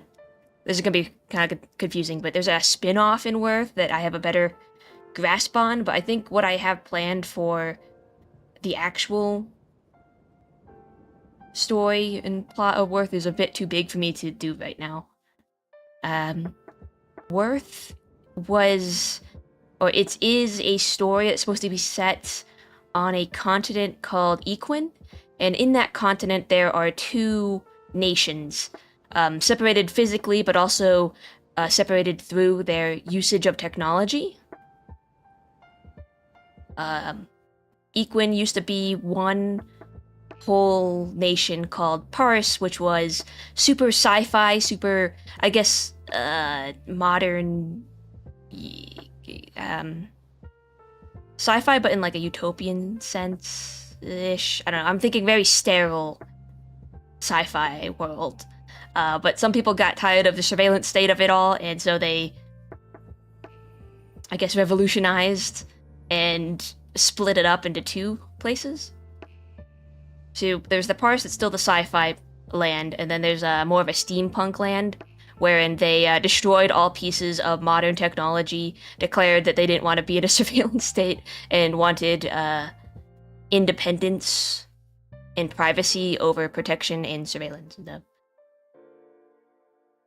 that's basically the setting, and it would kind of follow the relations of these two nations, their tense history going forward. So on one side of this spectrum, you have people who use a lot of modern technology, in fact, advanced modern technology, and on the other half, you have steampunk stuff, automations, big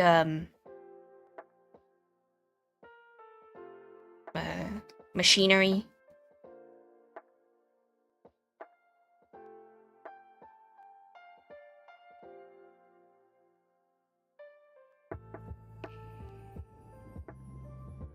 And I guess I just have those vague ideas about what the plot would be and whatever, but it's hard for me to balance that at the moment. It's very important that Worth's two nations, the sci-fi nation and the steampunk nation, used to be one place. They used to be one country, nation, whatever, together. And that half of it just split off. Because I didn't want it to be sort of like this colonizer sort of when the other sci-fi nation comes to visit, white privilege kind of thing. I wanted it to be more akin to, it used to be sci-fi town, but then half the civilization was like, we don't like them 5G towers, and so they literally took them down and bullied and pushed all the technology out. They chose that life, essentially. And they developed it from there. Them 5G towers are gonna give you cancer. We gotta get rid of them. They turn on all the frogs again.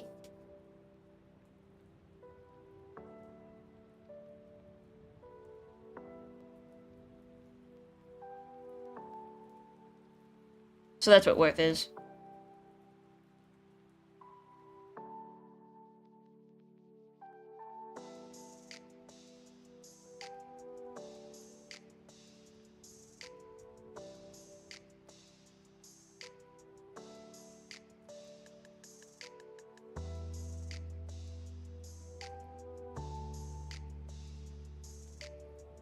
To possibly the disappointment of Hot Rod. And I do mean Hot Rod this time. Ide and Blair are from Worth. And I'm not sure how to make their story complete. I could tell you about them, but I don't know if I'll make Worth in the future. It might just be one of those things I can share details about, but I don't know how to create it.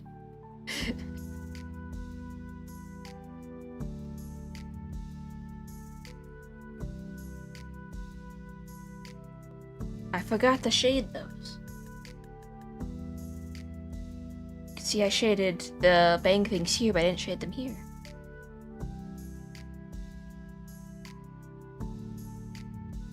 No, come on, I need their stories to be told.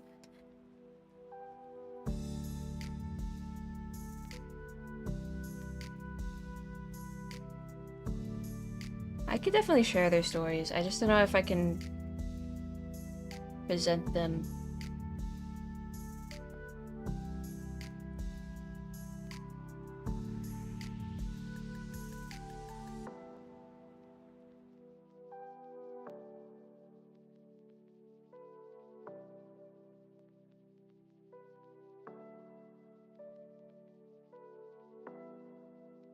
Should I do it here? Okay. Blair and Ida are definitely involved in the Worth spin-off idea I had, which doesn't tackle the big international relations story I have in mind. So it definitely could be told at some point. But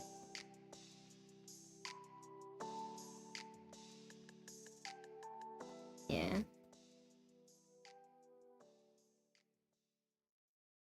Okay, I'm just gonna curl these.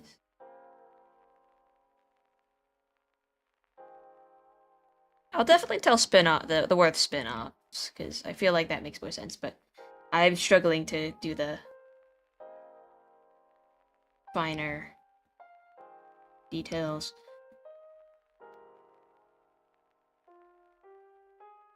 Because there's definitely an international conflict between the two nations. You got the sci-fi nation, which is called Parse, and then the steampunk nation, which is called Ashel. And they're at odds. Parse thinks that Ashel is dumb for destroying all their technology and being abrasive and stuff, and Ashel thinks that Parse is too uppity, too controlling. And Ashel is more of an anarchy, which is how you get people like Blair and IJ. It's like, we don't want a government to govern us, we'll govern ourselves, and it's how that's working out for them.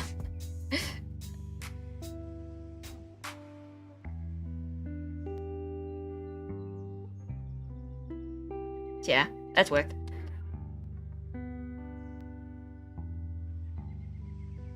You get that one for free.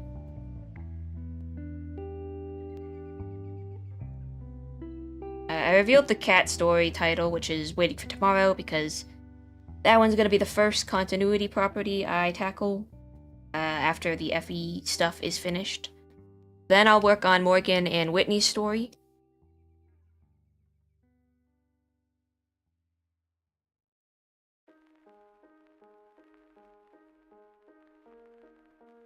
And then I'll work on the RPG Maker game.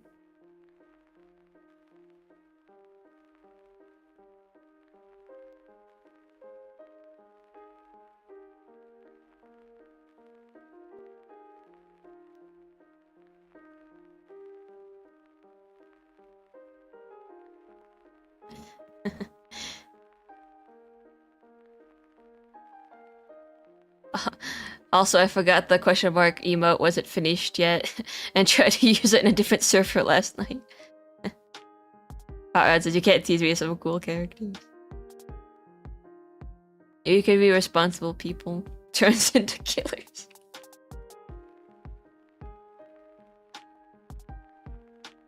I think Ashel might be an uncharitable read on what would happen of a pure rejection of government.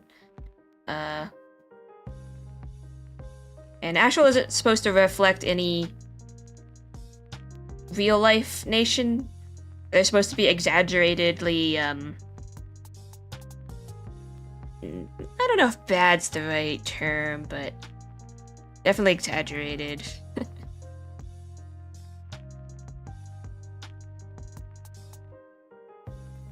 Like the Pirate Isles, except instead of just straight-up pirates, it's just criminal islands. There's a lot of fun adventures in Ashel, a lot of crazy kooks and whatnot, but I guess from my experience with what I've seen of steampunk kind of lands and whatever, it turns into kind of a Mad Max sort of scenario, where we don't want anyone to govern us, and so they just do whatever the hell they want.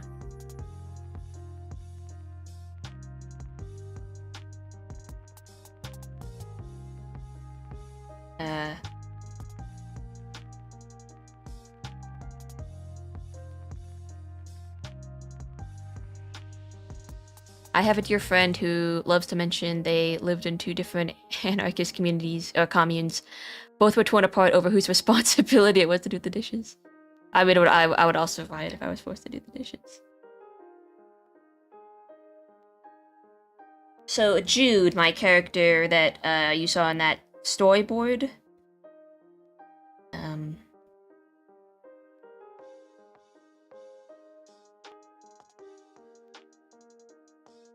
Jude, the character here, up here, he's from Asheville, so he makes his money being a hitman, but he's not a very good hitman because he's too trigger happy, and he's also 19. He's got knives and stuff, and he's like, assassination doesn't pay, someone else took my bounty, it sucks out here. It's dangerous outside, there's assassins out there, they have like big glowing red eyes and stuff. Like, yeah. You got a little gun, whatever. Basically, it's just a nation of, hitmen. They didn't want cops, so they just protect themselves. They've got the right to bear arms. But also they'll shoot each other, and you too.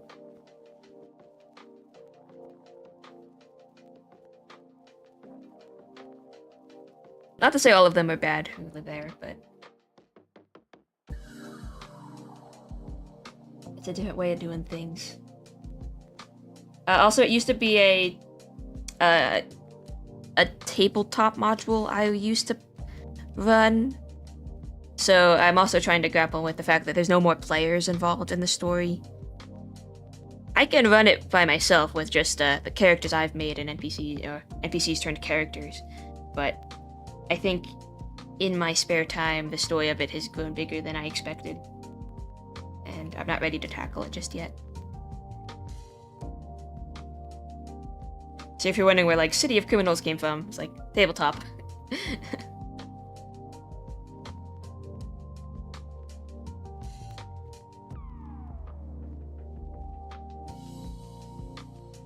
How the Ashilian government works, which is the steampunk automation side of things, is that it's like this shadow council of people that are probably also criminals, who, if you are a bad guy who is doing criminal bullshit, you'll get a letter from this mysterious Ashilian government council asking you, hey, stop that shit you're doing, but also, if you stop, we'll let you be an officer. Quit your job. Join my emo band. It's like, you're being too much of a criminal. How about you stop being a criminal? And we'll hire you to be a cop. And you can enforce the law instead.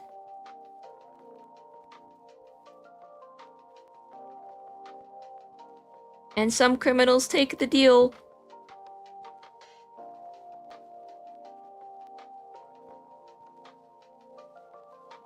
Like, stop doing the atrocities you're committing. And we'll let you commit other atrocities. But if you say no to this deal, then we'll send all of our other criminal cops after you. So it's kind of like a pyramid scheme.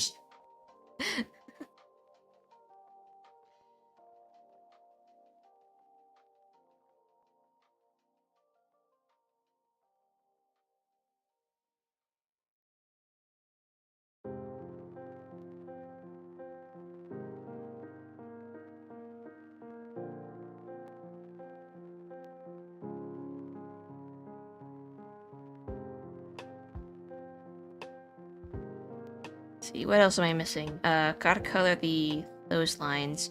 I gotta shade the hands, that's it. And the gold parts.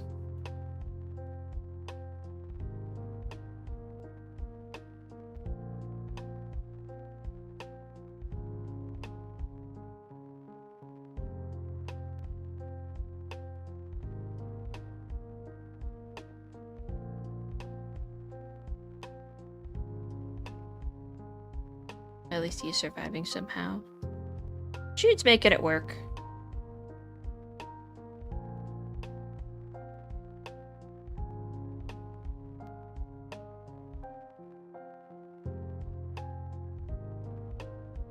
I mean, wouldn't they just do more crimes as a cop? Yes, but they will do the approved crimes as approved by the Shadow Council.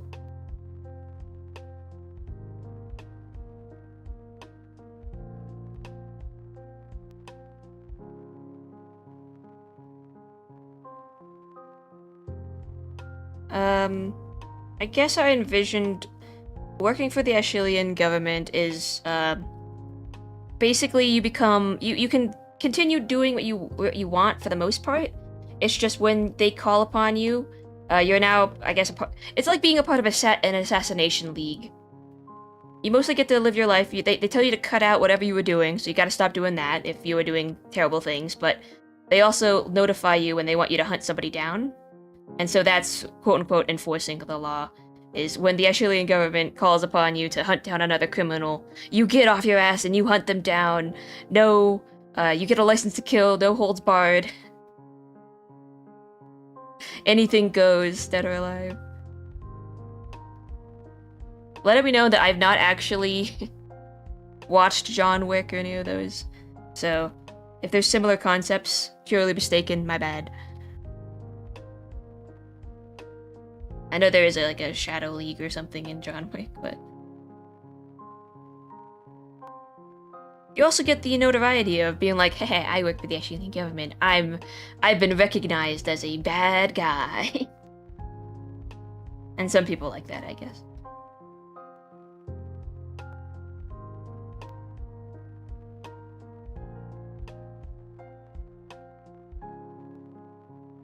I guess since I'm spilling details here, I don't super care about some of the side details being shared. Ide and Blair have been offered to join the Ashilian government multiple times, and Ide always rips up their letters and says no.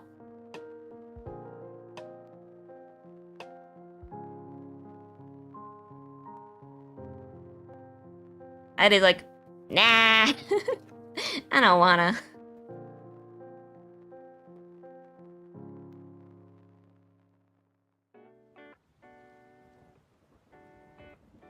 Yeah, sounds like a flex. I was so good at crime and now I'm a cop.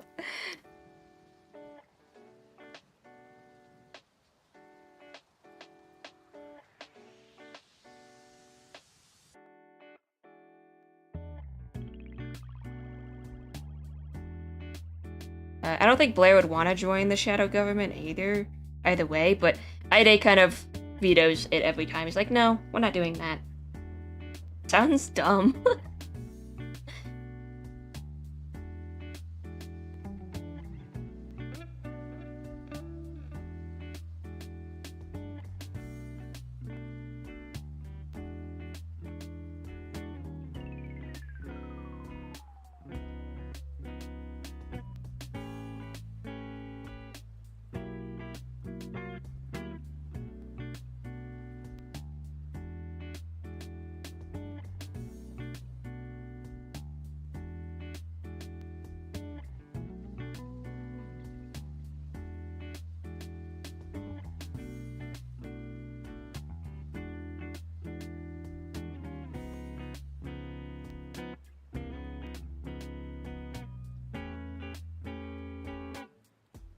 I think there's been attempts to recruit and or kill both Ide and Blair, but they never go very well. So I think at this point, the Ashilian government, or anyone who does know the identities of these two people, is just kind of eased off. And accepted that this isn't gonna work very well.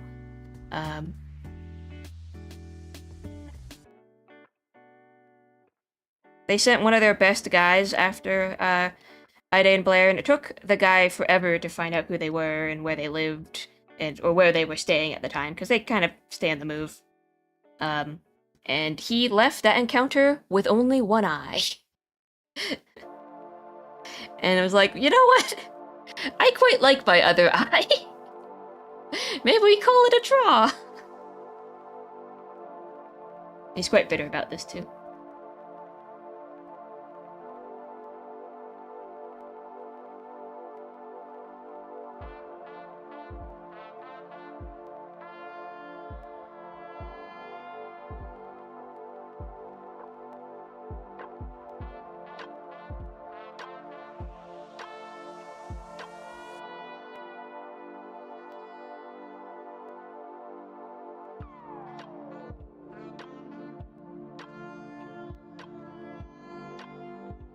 Why doesn't that look right?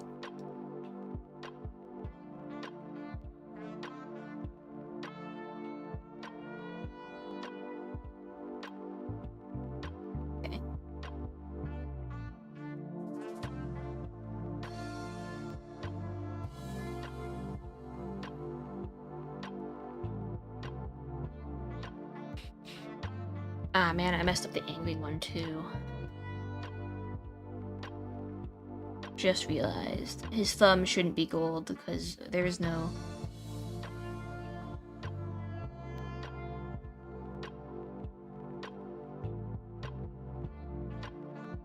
Forgot.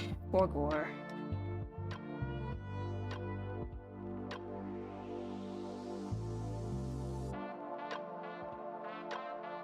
It's a minuscule detail that you don't see on the level of the emoji, but I see it. I notice. I know.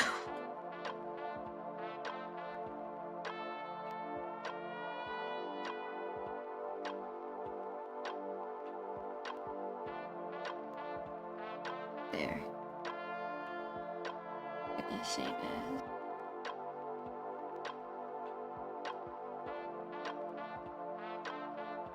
I mean, with how unhinged Ide look, I'm sure you're not waking away without losing an eye or something. Yeah. Let me look at the picture of Ide. I don't know if I incorporated. Oh yeah, I did. Okay. He stole this earring. Everything about Ide's clothes and what he wears and what he does, all of the things that he wears, I think, are things that he's stolen from his victims. I don't have a good full body of him. I've got a pretty bad one that I don't like very much, and I'm not going to show that one because I don't like it.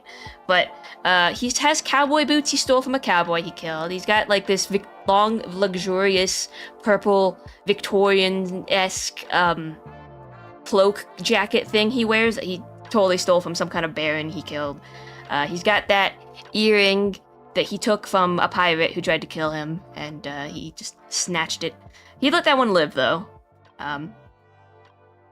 For whatever reason. What else does he have? I don't know, probably, like, all these pieces of articles of clothing he's probably stolen from somewhere else. He doesn't use money. I guess this is the Ide Power Hour. He doesn't have a use for money. He just takes what he wants and kills everyone in his way. He doesn't care about notoriety. Like, if he lets you live or not, he doesn't really care. That's just... He'll do that on a whim. He's not about no one can know my true face. He doesn't care. He'll leave people alive. He'll kill them. He'll do whatever. He doesn't care about getting hurt. Because he just has he has such a good time. The thing about Ide is that he's just having a good time.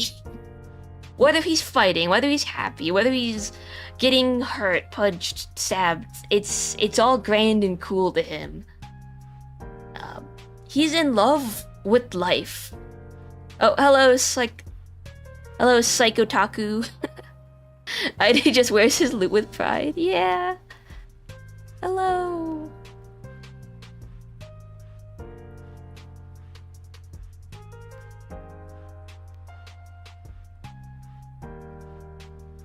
I think he's got a pair of gloves or something. I always draw him like a black tank top, though, underneath his fancy jacket.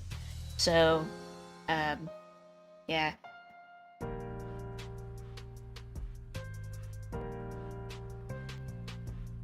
Ide does what he does out of boredom, really. And so anything that happens to him that is a kind of new experience, he enjoys. He's also super capable of doing stuff. So if you can surprise him and you manage to stab him or something, he's delighted at the novelty of getting hurt.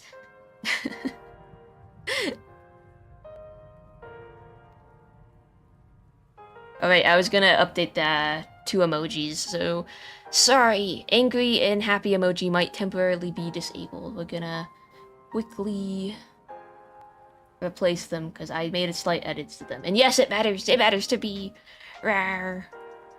See, happy, delete, delete, angry, delete, delete.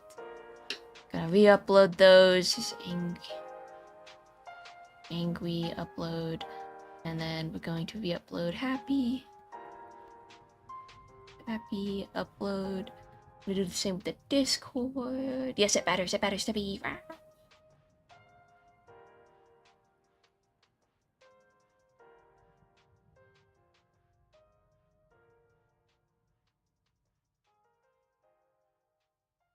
The premise for Ide, though, was a character who could have been, like, in a sense, in a non-magical sense, the chosen one. When I say he's highly capable, I mean he is extremely intelligent, extremely fast, strong, fast reflexes kind of guy. The kind of guy who could, if he wanted to, change the world in some way, shape, or form. He just doesn't want to. He just wants to do whatever he wants to do. To the detriment of everyone else around him. It's, like...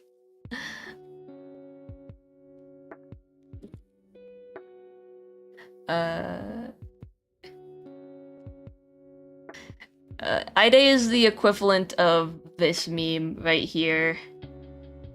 You can rewrite DNA on the fly and using it to turn people to dinosaurs? But with tech like that, you could cure cancer! But I don't want to cure cancer! I want to turn people into dinosaurs! That's Ide, in a nutshell. Anyway, hello Psycho Taku, just lurking. I hope you have a good lurk. Entering the stream, you should understand that I yap. I think most streamers yap, but I yap a lot about weird topics, or random topics, so I hope you enjoy. That's a vibe. Ida is this guy. It's like, he could do so many amazing things, he just chooses not to. Instead, he likes to, I guess, what is it called? The most dangerous game all the time, everybody.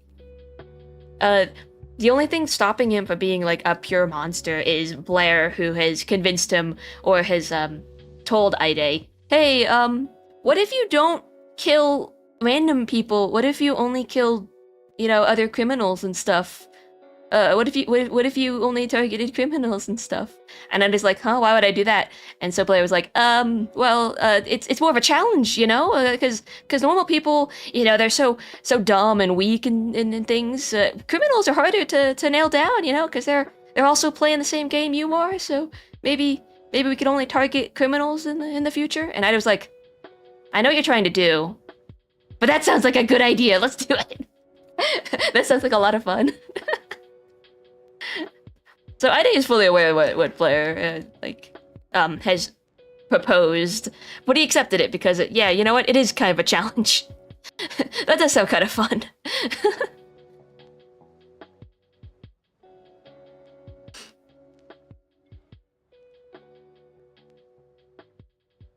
And Blair, you know, like, wipes sweat off forehead, like, phew. I don't think Blair likes what they do, really, but he made his best friend a serial killer. So,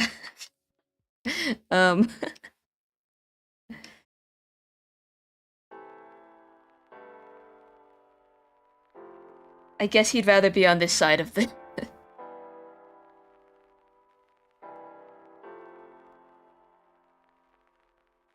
What the... Oh.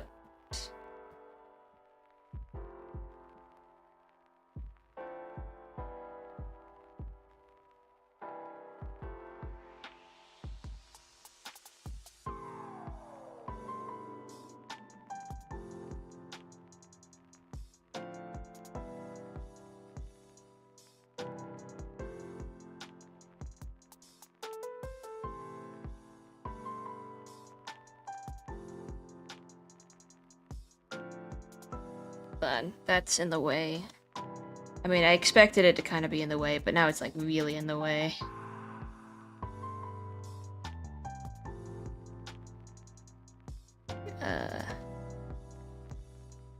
It just follows the curve of the eye. I don't like that.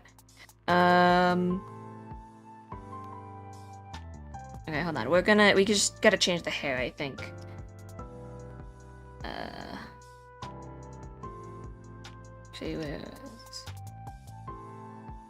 Let's put this on lock, and we can edit this.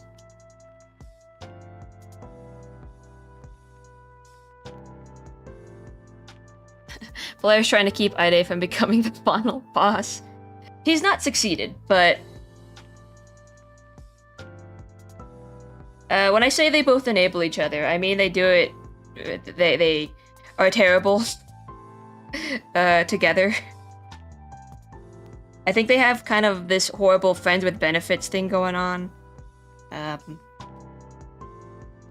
It shouldn't surprise anyone to learn that Ide is extremely obsessive.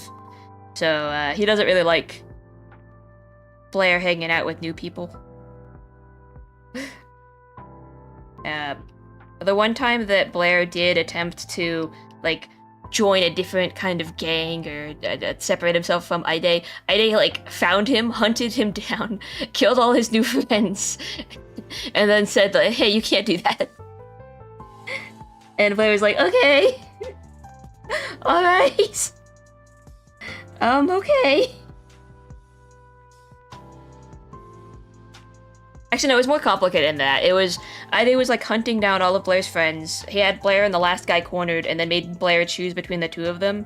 And Blair chose Ide. And so the other guy was like terminated anyway, or exterminated anyway.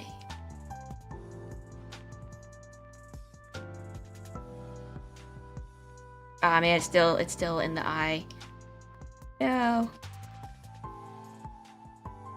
Ide is probably one of my more... I don't know, in a sense, you could say he's an edgy character, but I just find him so delightful because he's just so gleeful. I made him an extremely gleeful person. He's not out here for pride or any, like, reason. He's just having the time of his life. It's like, yeah, you know what? You go, man.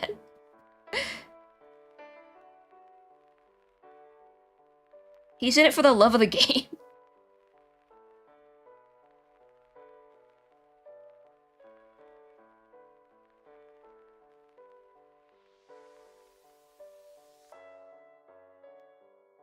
It's always gonna touch the eye, but maybe if I make it a little off-center, it's not gonna just follow the line of the eye, making it thicker, artificially, thicker than that. So, let's see how this looks. We gotta adjust the colors.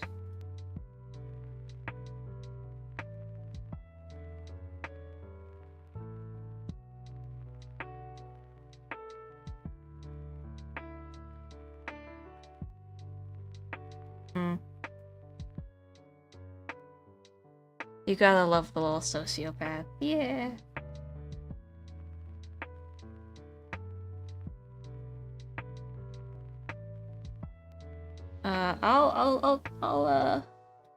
I'll leave you with this. Or I won't stop talking about them, but I'll give you this little tidbit. Ide and Blair will forever be the best of friends. Best friends, like horribly codependent. But they're not the end game for those two.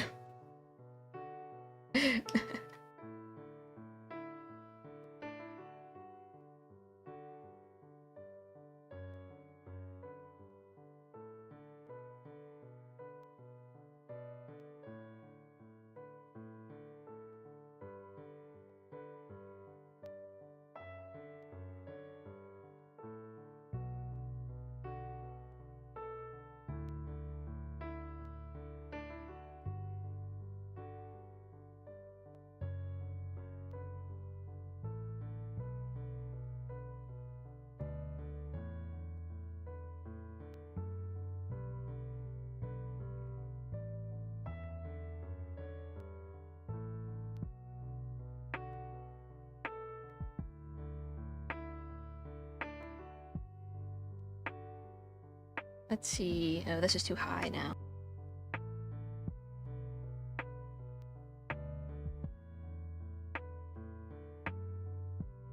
Blair is... he's gay. And Ide is... I want to say asexual? I don't think Ide cares all that much. He seems like he'd be very hedonistic, but I don't think he really cares about that kind of thing. Like... He's probably... Him and Blair have probably, done it together as they're friends with benefits.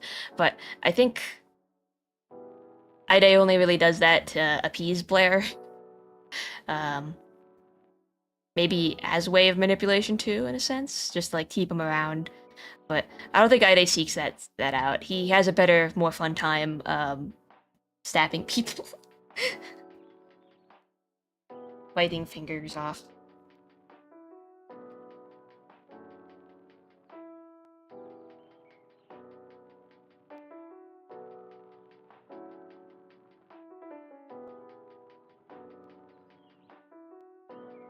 He's asexual in the sense that he doesn't have that libido himself, but he's a sex positive asexual.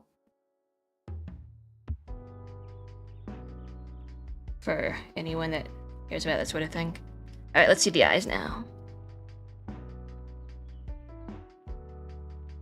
I don't like how tall these ones are. Comparison.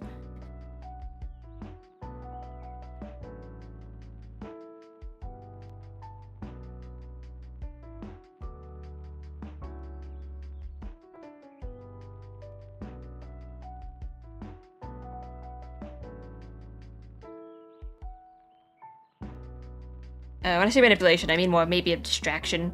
If players ever getting like, I don't know what to say. Sex, but if you tried murder, allow. Like if players ever like, you have to stop. What you're doing is wrong. And it's like, hey, you wanna have some fun times? And Blair, the dumbass, is like,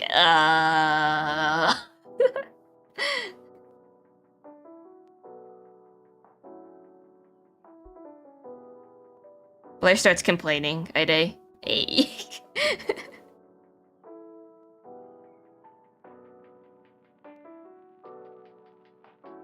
I think despite himself, Blair cares a lot about Ide's well-being. That codependency. They've been friends since they were like teenagers, and Ide's always kind of been this way, so it's like Blair doesn't expect much else from him. It's still in the way, but can it be forgiven? I know how to stop drop those bands. Crazy lol. He falls for it. Blair? Listen, Blair has needs.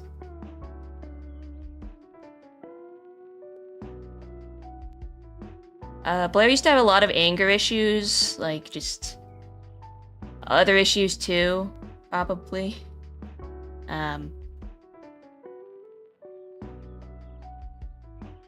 Oh, sorry, Beefin is here. Hello, Beefin. Sorry I missed you. I was like a while ago. Hello.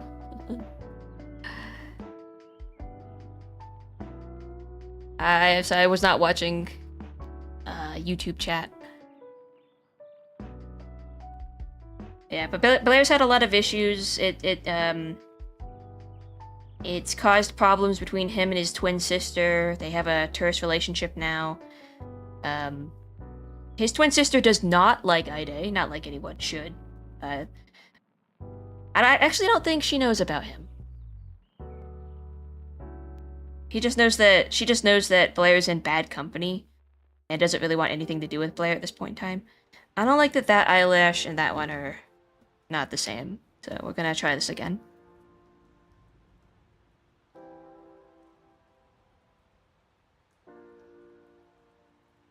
Yeah, Blair used to get in a lot of shenanigans with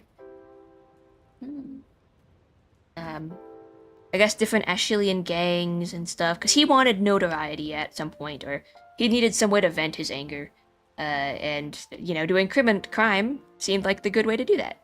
And then he met Ide, who wanted to do crime, but maybe a different flavor of crime. I guess not right away. When he met Ide was kind of normal, or acted kind of normal. But as time went on, he kind of got worse.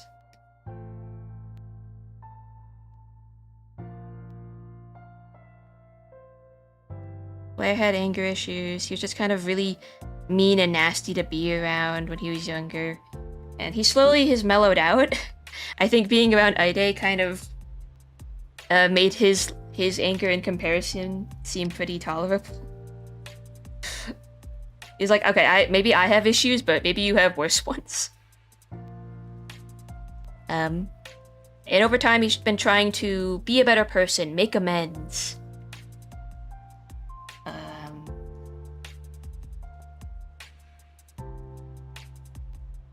How does this look, guys? Oh, I forgot the gold down here. Unfortunately, it's a little too late. What's it called? Too little, too late for Blair's sister. She's kind of moved on. Doesn't really want anything to do with her shit-ass brother.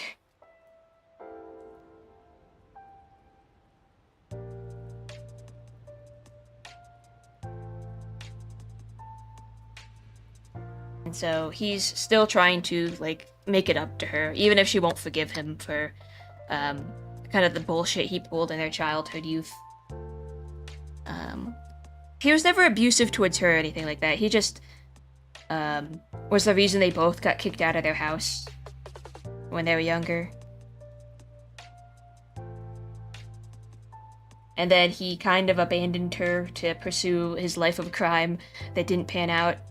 And so she feels upset by that, clearly.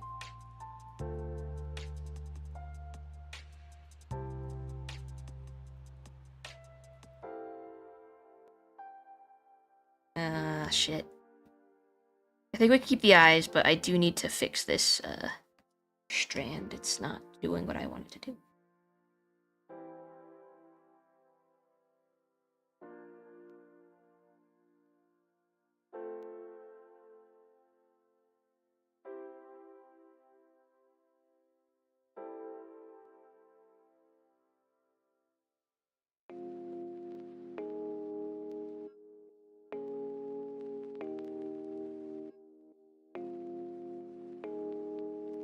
Oh yeah, and the reason why I bully Blair a lot, it's out of love, but also he's the kind of person that he wrongs you, and then you don't forgive him, and then he throws himself a pity party, like, they won't forgive me.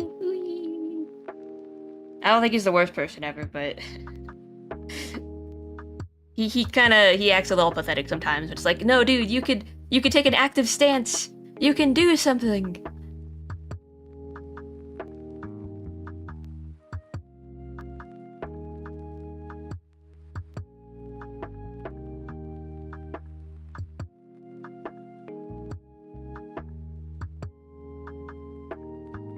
Okay, I think Effie thinking is complete.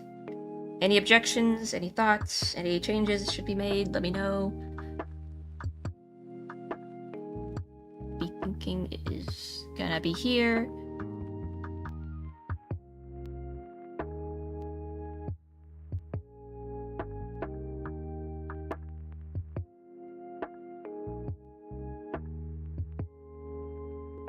Okay. Okay, I have moved Effie Shrimp up to tier 1 sub, because I said I was going to do that. For now, you are keeping one of the Morgans, but eventually he's going to be replaced. We finished one emote, it looks like, so we can do one more for the follower emotes. The follower emotes are the ones that you don't have to sub for, they're the freebies. So far for that one, we have Happy, Angry, Thinking, and Angel, the begging kind of funny one. Any other thoughts for... What did I say? I said I was either going to do a sad Effie emote, or, a non-animated head pat. I mean, I'm gonna do an animated head pat at some point, so I kinda don't want to have a redundancy like that. But, I don't know if anyone else has thoughts, idea. Happy, Thinking, Angry... Angel one is still funny, it just kind of stands out like a sore thumb.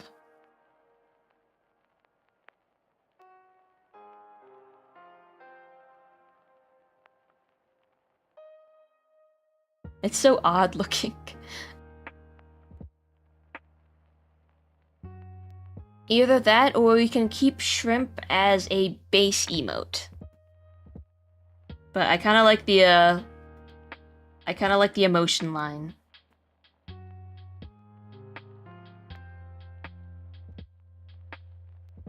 Kind of want to keep the make one more emote with a symbol on it.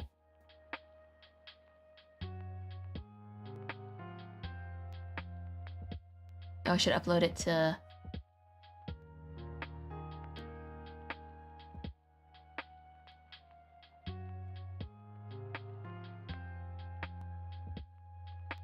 Let's see here.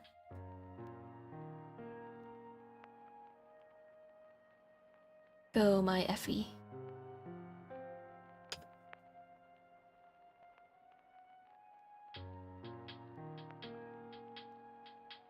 I think a static head pack would be good for the people just following.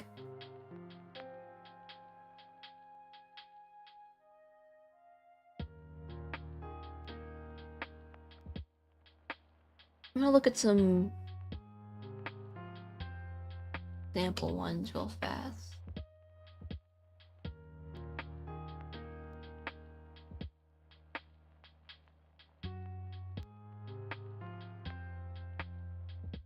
Confusion.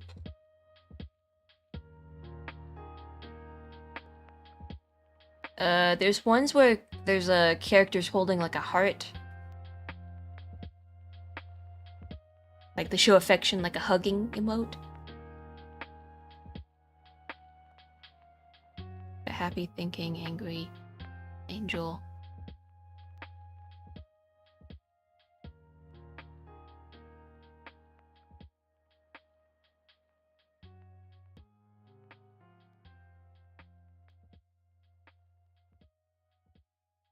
I might do something like that, where he's like holding a heart. It's like a hug emoji. For a static one. I still want to... Maybe a waving one. Oh, I missed it. The look into my eyes one. No, I missed it. It was too short. Did it go? I didn't see it. Well, I think... Well, I'm gonna do animated ones. And I kind of don't want still ones of the animated ones. So I think I'm gonna save headpat and waving for the sub GIF ones. The animated emotes. I think doing a hug one then would probably be good for a static. It's like a static hug. It's just we have such limited slots. I don't want to repeat something.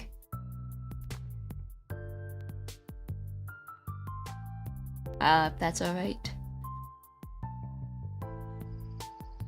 Some people have lurk emotes.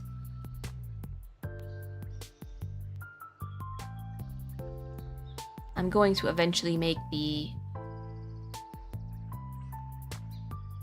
lurk animation, so we don't need that.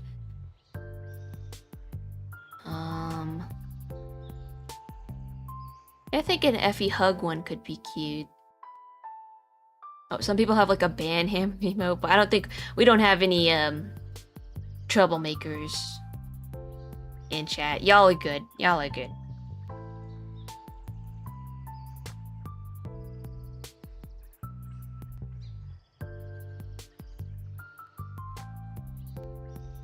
How would a hug emote work? It's just a character hugging like a heart or something. They look like this, it seems.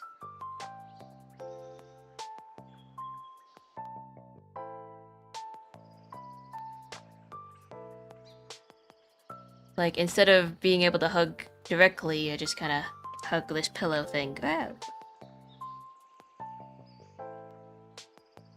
That's the general idea, I guess.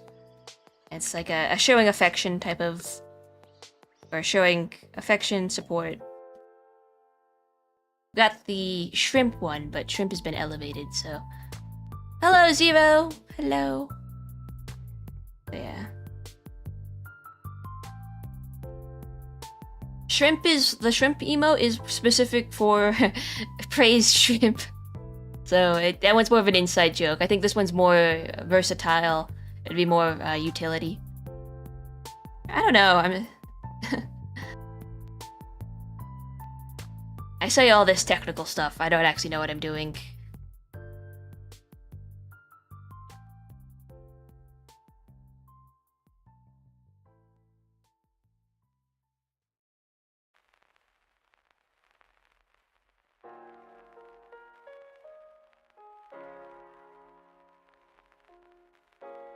Is happy, thinking, angry, affection, and then... You know what? I might just make a... Shrimp! I might just make a sad one as well, anyway. And then elevate Angel Effie to...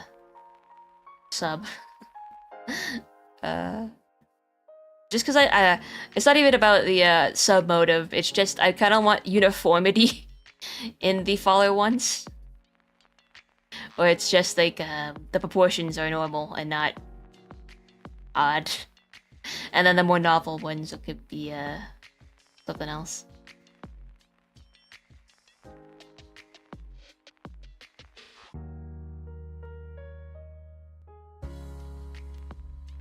Shrimp! Okay.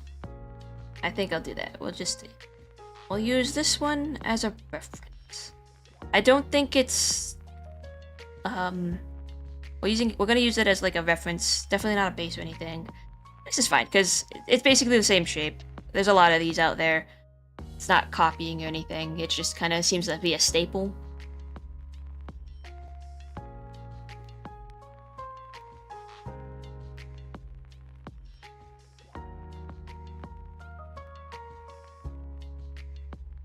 There's a lot of these.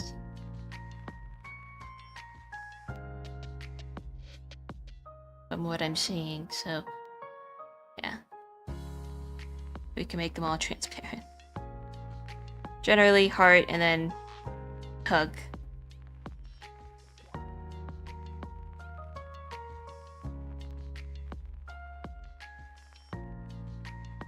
I'm just making one of my own. Oops, I didn't mean to do that. Unpin.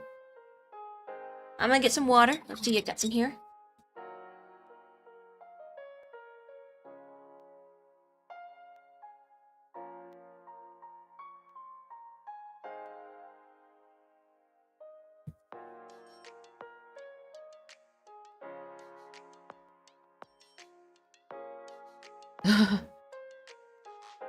There's some creepy emotes.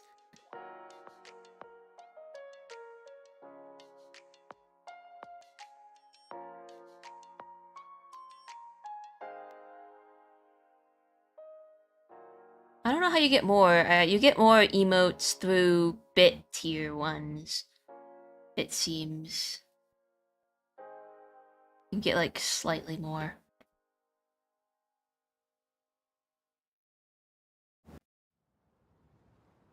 How many? Let me see. How many bit tier emotes can you get? You can unlock up to 28 different unique bit tier emote slots after community reaches higher milestones. Damn. Okay, well, we're definitely not there, so we've only got, let's see, 1, 2, 1, 2, 3. Got 10 available static ones. Whoa, octopus. Rick.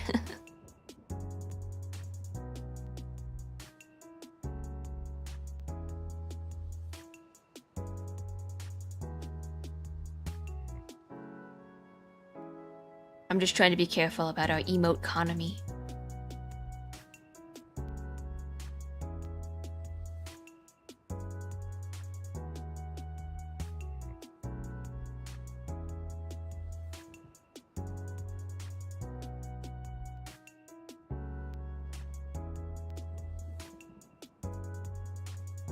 Yeah, okay.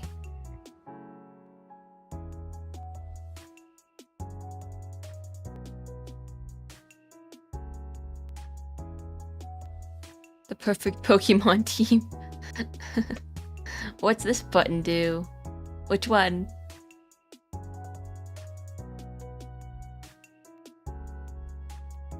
Oh, you've summoned my 5 eyeballs.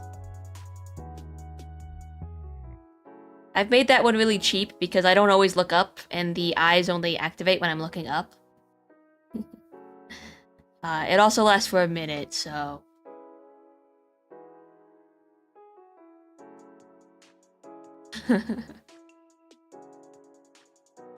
Are you trying to look at the art I was making?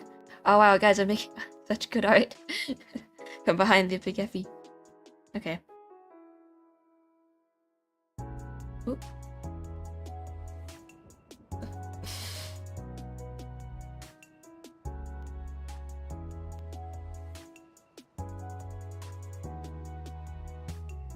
I think maybe... I think 10 seconds might be too small. We might have to, or too short. Maybe 20 seconds. Meet in the middle a little bit. Could be good. Because I think 30 seconds is too long, but maybe 20 seconds will be enough. Because every time I look up and realize it's already over. So we're gonna make it 20 seconds. And I'll test it out. I'll test it out. We can stun lock Evie up close if we use all our points with our powers combined. Are you trying to look at some art? Oh wow! Oh, I'm making such good art back here, you guys. Oh my god, it's so glorious. It's so cool. Too bad you can't see it. Wow, it's masterful. Even. Oh, where'd it go? My art? No.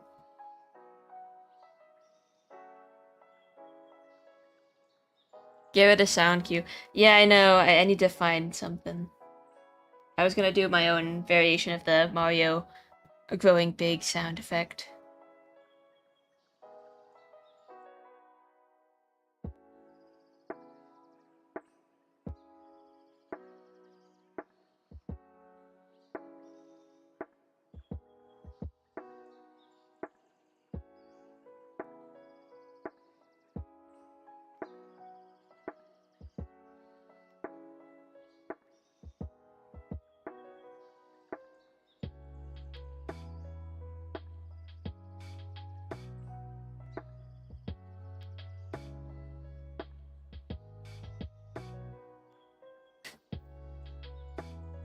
Do-do-do-do. Something like that.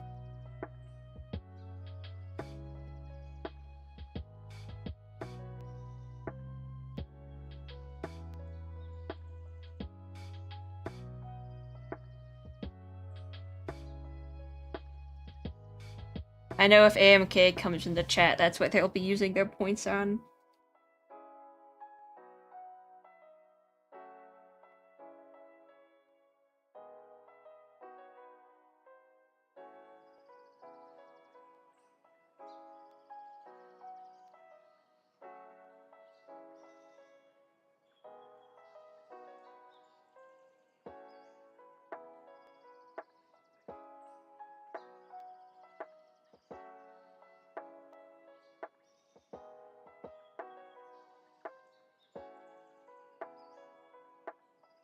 Okay, I've got too many tabs open. I think I gotta close my things I got all my files open. I gotta close those maybe.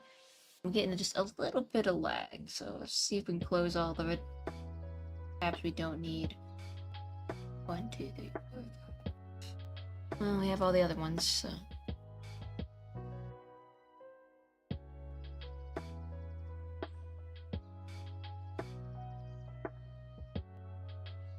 We don't want to cut up. We don't want it to be too much of a carbon copy of the happy one, because we have a happy one for that reason.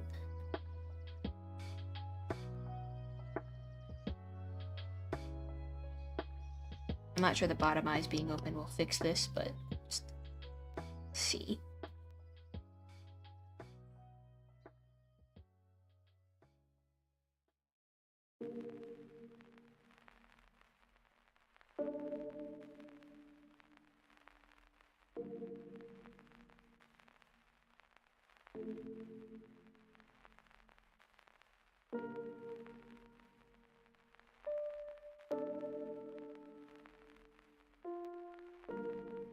No.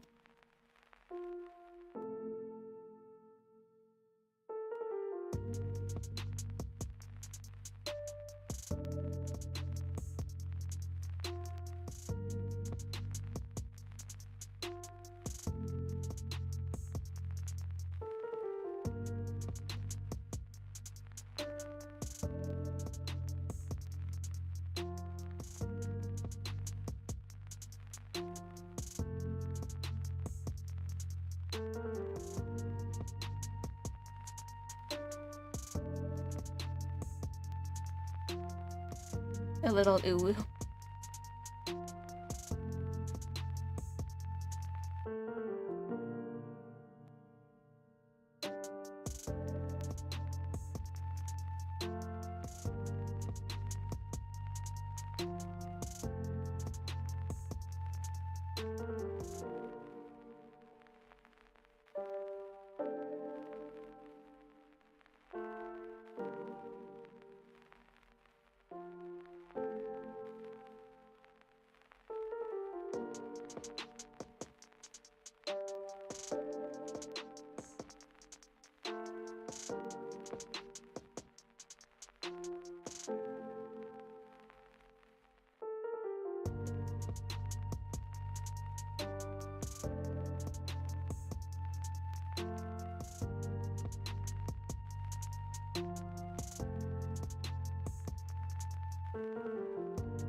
Had someone stop by for a bit, now I'm back for my yap, I mean art stream. Ah, Xenos, you missed the yap. Ah, it happened already. Ah, I don't know how much more yap we can do tonight. Ah.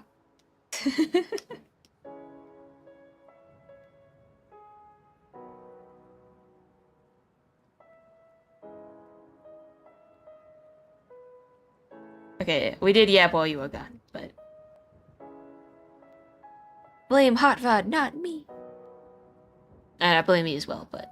Yap, yap, yap, yap. It was Ide. We were talking about Ide and Blair. The two little guys. I'll make them a profile. I just need to... I guess I could use Blair's profile picture for the two of them. No, I missed it all now. It'll be in the VOD, the YouTube VOD. I don't know a timestamp, but it'll appear.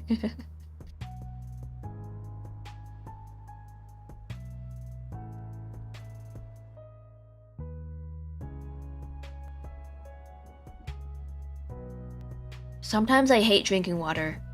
And other times I'm like, water, I love water, water, go good. The water has to be cold, but not too cold. Just like a bit cold. Like it was cold water, but it sat out for a little bit, so it's not super teeth chattering.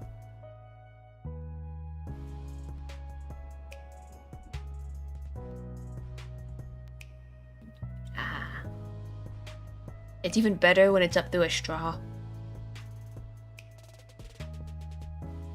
I've got these reusable metal straws. I don't trust the glass ones, because I feel like when you clean them, they get scratched a little bit. I tried them at some point, but the ones that I bought had that little... It tried to have that bend in the straw to mimic bendy straws, but it's made out of glass. So when you try to clean it, the little glass cleaner rubbed against that corner of the bend in the straw, and I didn't like that. I saw it instantly. I was like, no! I'm gonna be drinking glass and I'll die! So I had to throw them out. So now I have metal straws that I trust a little bit more. I'm still very careful when I clean them. I've had them since college, though. Crunchy glass. Pretty versatile. I should probably buy more straws, though, because I don't want them to have the bend in them. I'd rather them be straight, so I don't have to worry about them cleaning them or them getting scratched when I clean them accidentally. So I was taking a detour to Amazon.com. Why are they so bent? Stop making bent straws. Just make straight straws. Okay, I can get a couple. I can get a couple off of Amazon, it seems.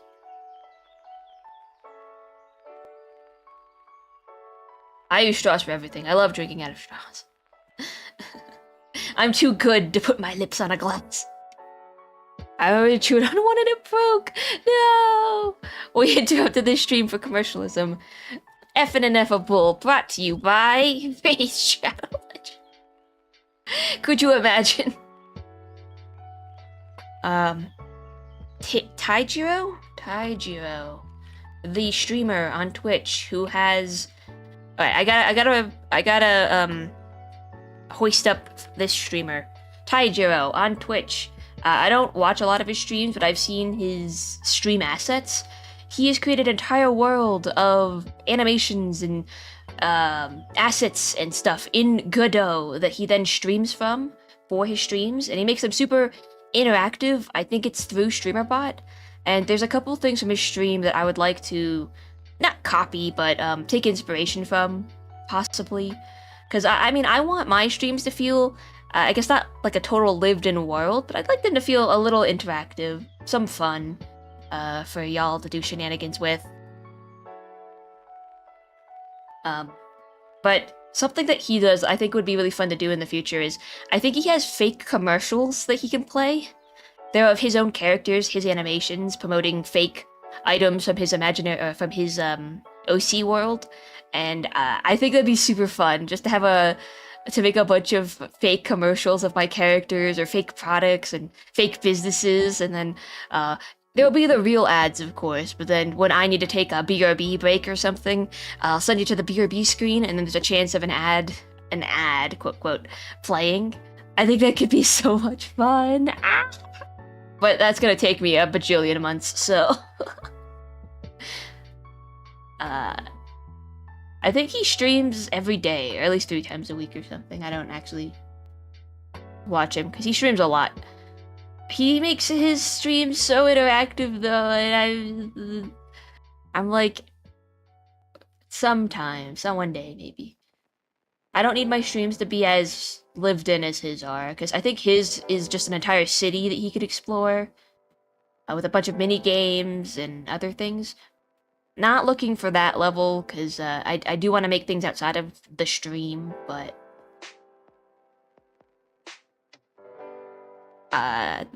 there are some things that he's done and posted in his YouTube shorts that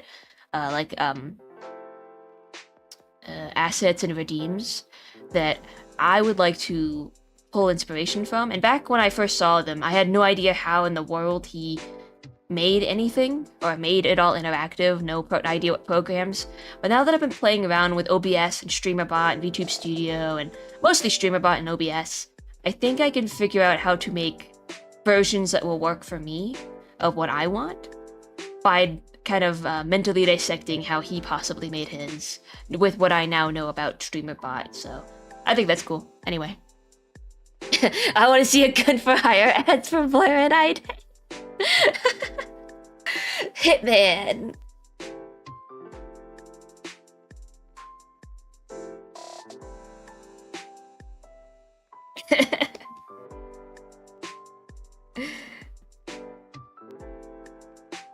Anyway, enough beefing up the other guy. Back to Effie.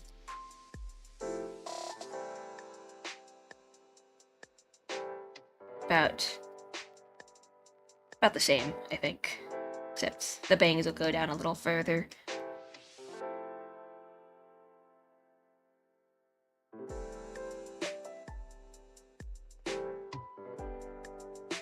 As long as Effie looks on model, we're pretty good.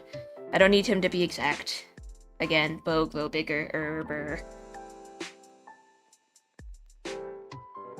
I don't know if that's something I can do in VTube Studio. I don't think so. I don't think I can.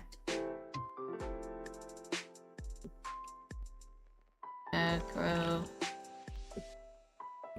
bigger.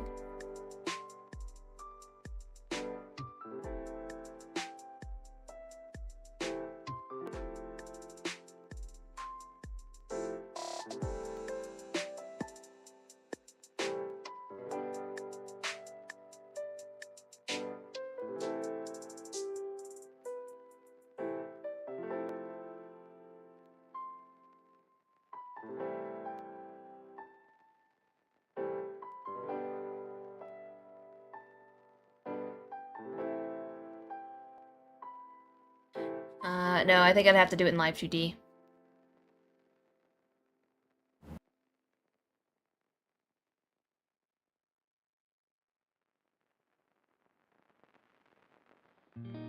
Unfortunately, Hot Rod, Ide, and Blair are not for hire. They only do what Ide wants to do on a whim. You can't hire him because he has no use for money. He'll just take what he wants. He does not buy goods and/or services. He just takes. He takes what he wants. He's a man who knows what he wants for the most part. Ide's favorite food, though. Or I guess his favorite... I guess food. His favorite fruit is oranges. He loves oranges. He loves orange juice. He's got really no other preferences. He'll eat fucking dog food if he has to, or whatever. He doesn't care, really. He does not care. He is shameless. He has no pride, per se. He's just... whatever, but he loves oranges.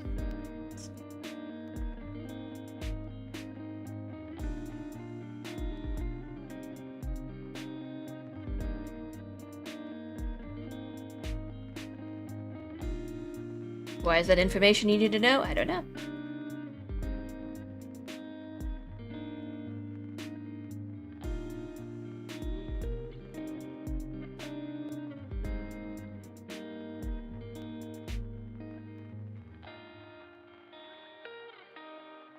If you needed someone murdered, you could just be like, there's this criminal I don't like, and you could probably get him.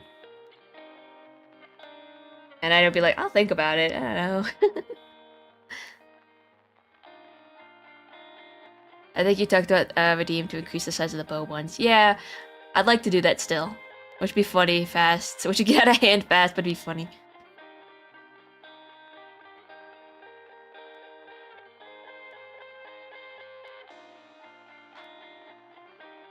Yeah. Because I will never let you have a bald Effie toggle. I won't do it. I refuse. But I'll let you have a big bow toggle.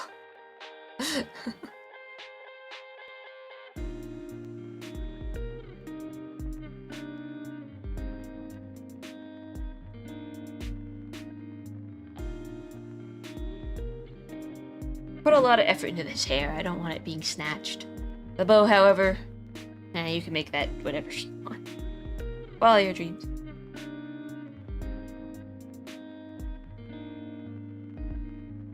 I want Ida to be the type of guy that if you're throwing knives at him or trying to shoot at him, he can catch bullets and knives in his mouth. And then he'll spit them out and come at you.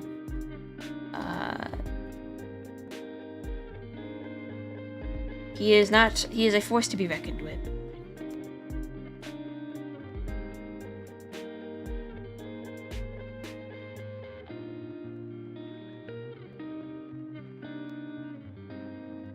If the world had magic in it, he really would have been the chosen one, but he would have refused the call, killed the bad guy, and then became the new bad guy.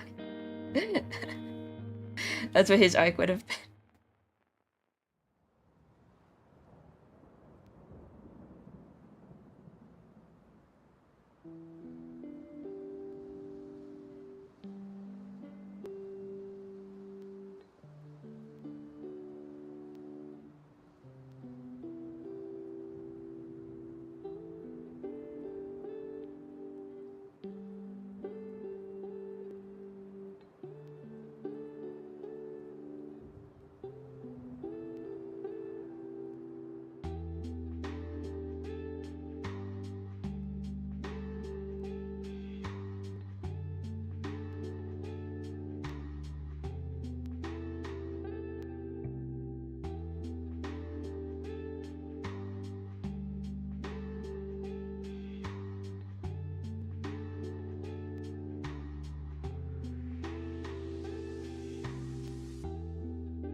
Eddie sounds like the type of guy that would force a bullet into someone's head and say it was a headshot.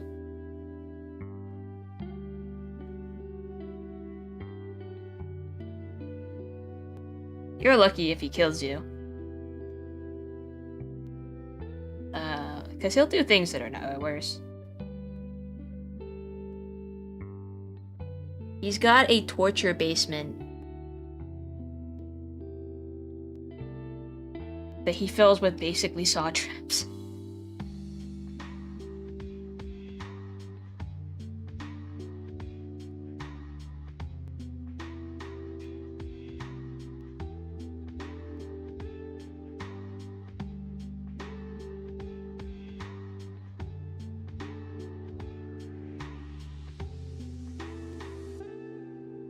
I don't know how to feel about that.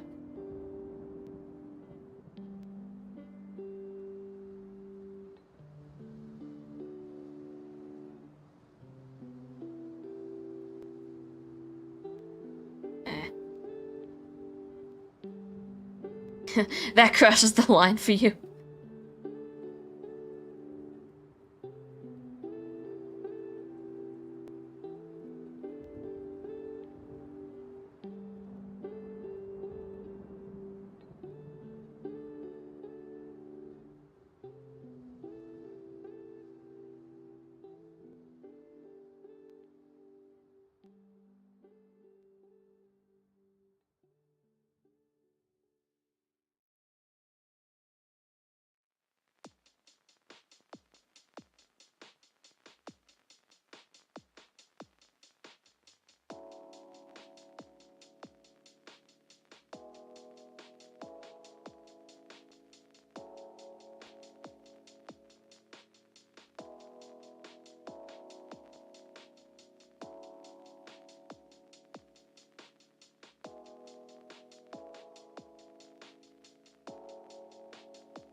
I mean, I do love the concept of a quick death is an act of kindness.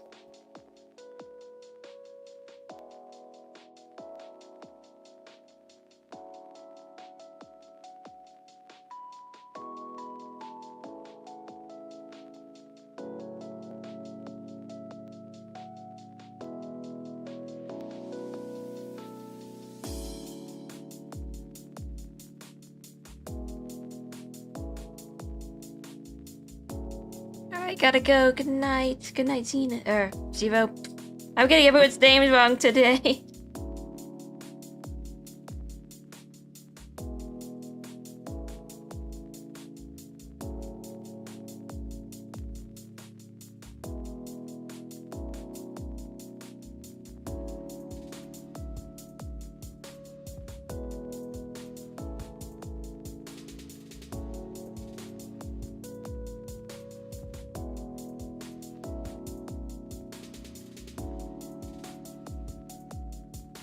Rest well, Zero. God damn it.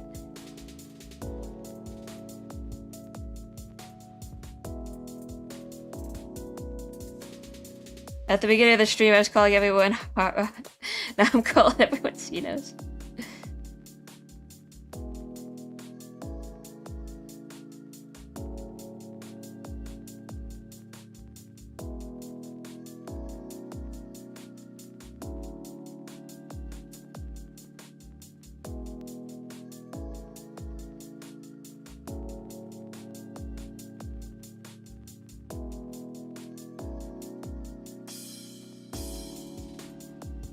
Yes, Ide and Blair are not good people.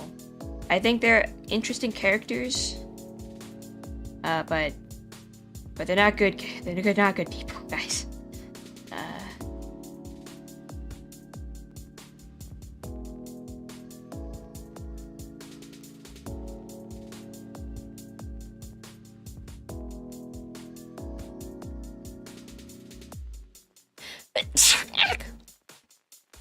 I kept on calling my brother's dog, the name of my brother today.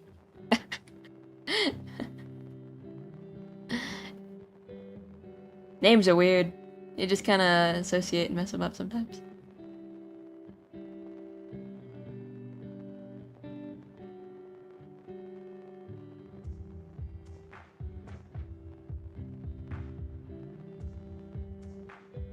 I do like Ide very much, though.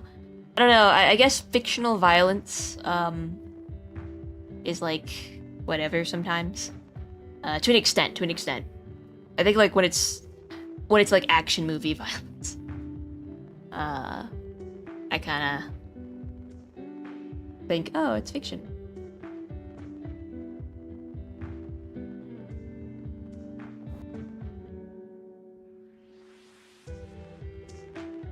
But yes, Ida and Blair are not good people. They do some violent things. Not even for hire, just for fun. Well, more for Ida's fun. Blair's just kind of... I'm not gonna say stuck, because I think if he really, really wanted to, he could just go, because I don't think Ida would do anything to him. It's just like... Yeah, well, that's not true either, I guess. He did try to leave that one time, and then Ida was like, yeah, no. No, you're not gonna do that. No, I don't think so.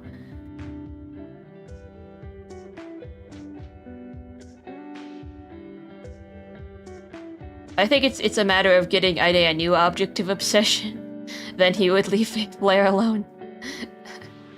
Possibly. Hello, Semi!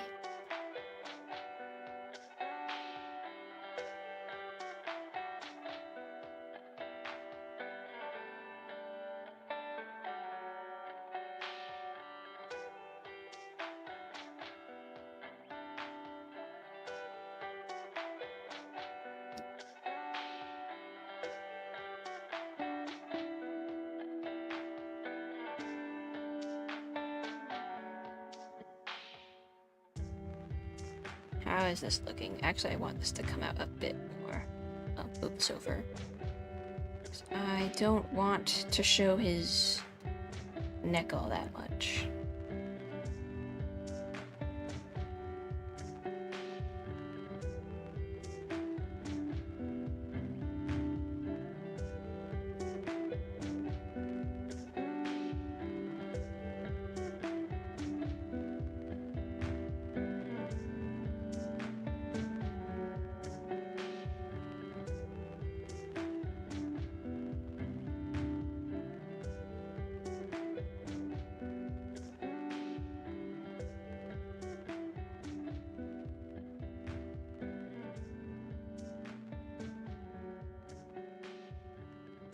Actually, I think the reason why Ida was so upset that Blair left the first time is because he didn't...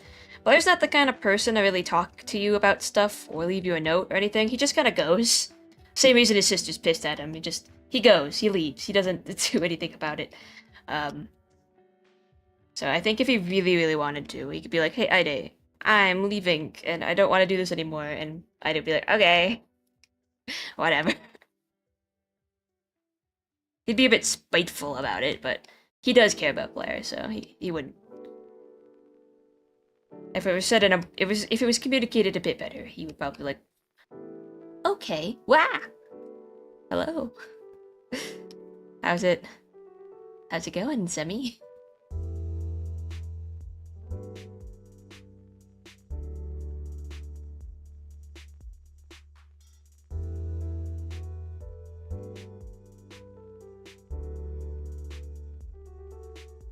Perfectly timed zoom in. But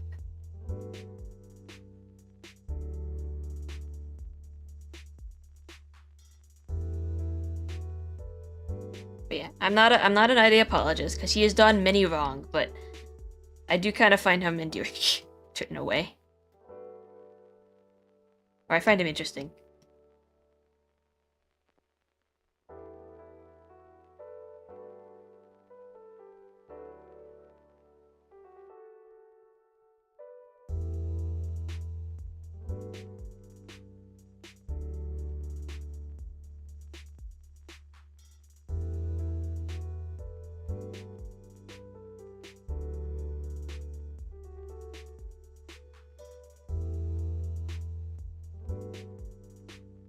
Because he's semi-little guy, isn't it? You got me.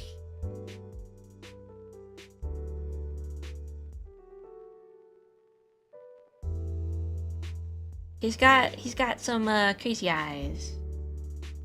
He's a bit cute though, too. How's this looking? It's like The way I've drawn the chibis is like his neck would be over here. Bow would be here, maybe. But it'd be covered up by the heart, so you're not seeing it. So he looks a little odd.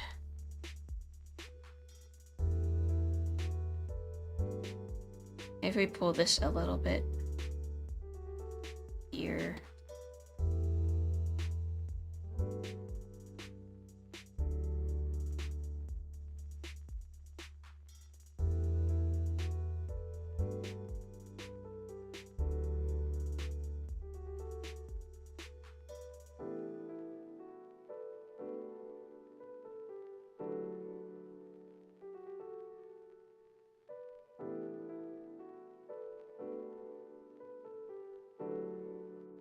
A bit of crazy is always charming.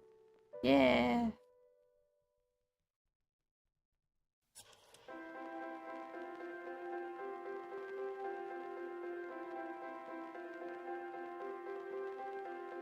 I'm not sure about the eyes being closed. Because we already have kind of a eyes closed emote. I know it's kind of what this one looks like, for the most part, but try with eyes open.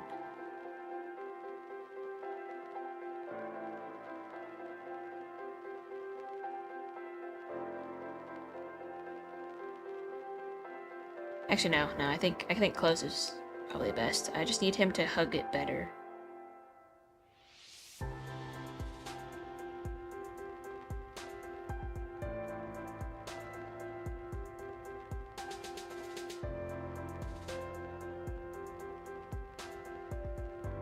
He's being a little ginger about it, but I think it needs to be a bit higher like this.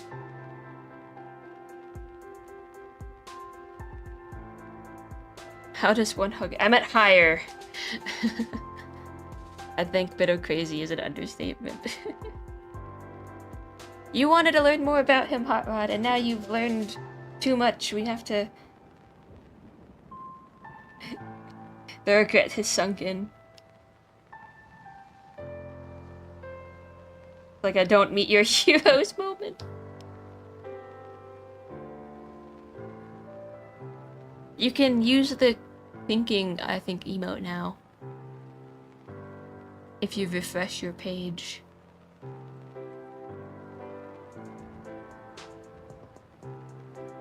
Or can you? Did I upload it? Yeah, I did. Let's send a swarm of them in. Oh, I love how unhinged he is. Go, my... Oh, that's the wrong one. No! I meant the confused ones. Wait. There it is. I've got 2 angry ones in my frequents, because I kept deleting them. Unleash. Go, my confused effies.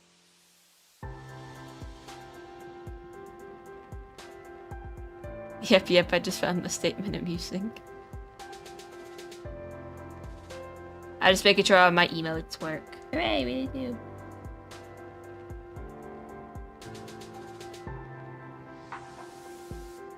Okay, maybe the happy one's a bit more... This can be more relaxed.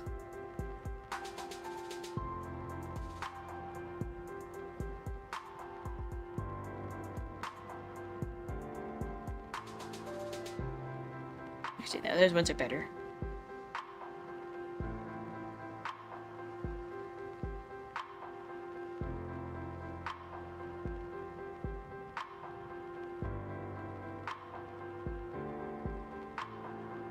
They've got to be like exactly parallel. Oh, he looks angry.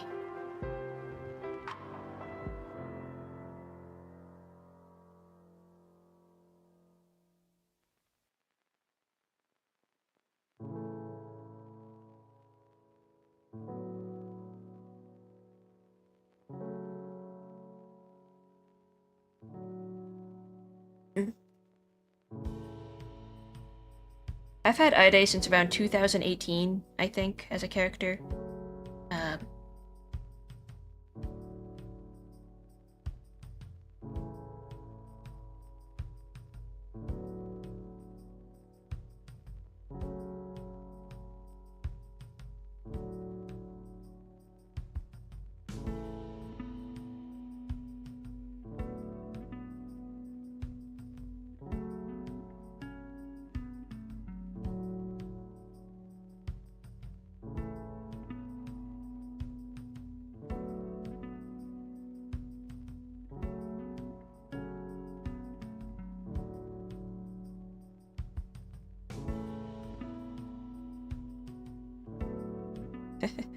Oh, this looks really goofy.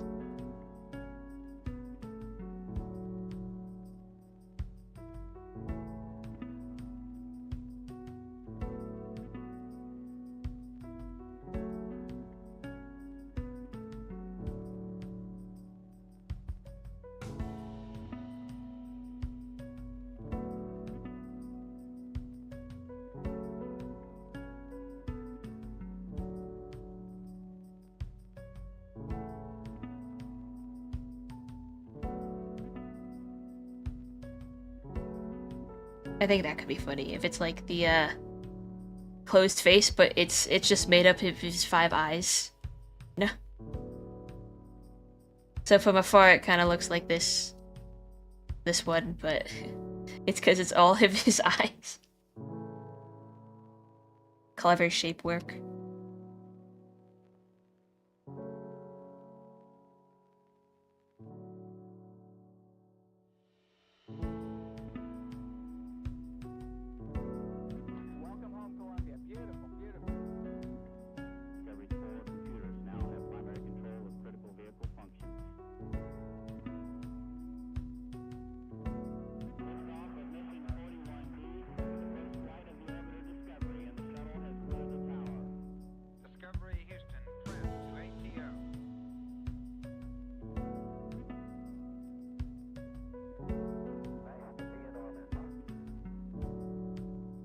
Yeah. Beautiful, beautiful.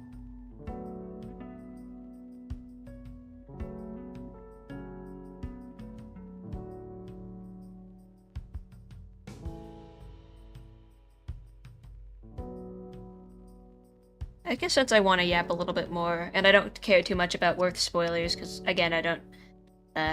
Honestly, Blair and Ide are more. They're like not even a side plot of Worth. If it were to be made, they'd be. There might be like a little spin-off, and they might be a little bit important together in Worth, but generally they're more of just side folks you kind of hear about from time to time. So I'm okay sharing about them a little bit. How they met was, Blair had gotten himself and his twin sister kicked out of their like manor. They were, guess, like children to barons or whatever, something like that, and they got kicked out because Blair had a bad temperament and he was just an asshole in his youth. So out of anger and revenge, he tried to burn down his parents' house. They weren't there, of course, because they own many mansions. So he's like, I'm gonna destroy their summer home out of spite. And so Ide was like limping out of wherever he was coming from. He saw this big fire in the distance, so he went up to like see what was going on. And he saw Blair just kind of throwing things in this giant fire that he did. He set this fucking house on fire.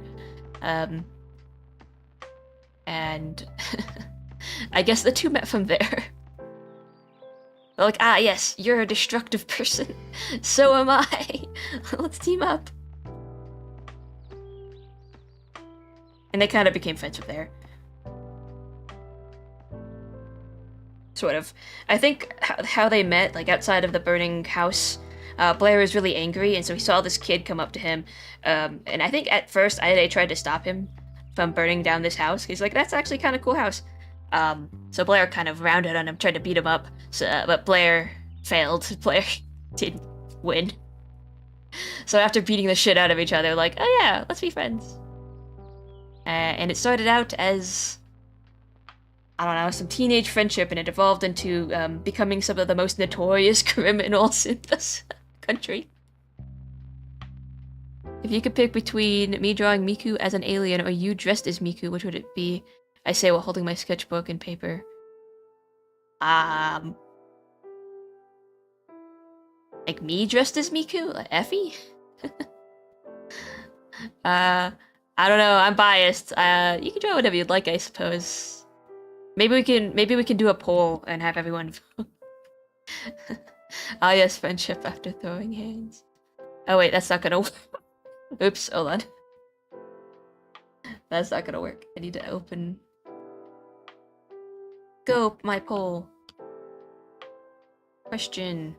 What should dummy spelled with an I? Miku, alien.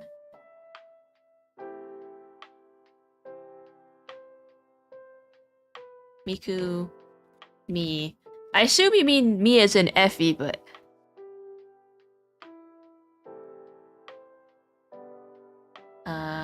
I'll start a 5-minute poll. How's that sound, Doomy? If you feel like waiting.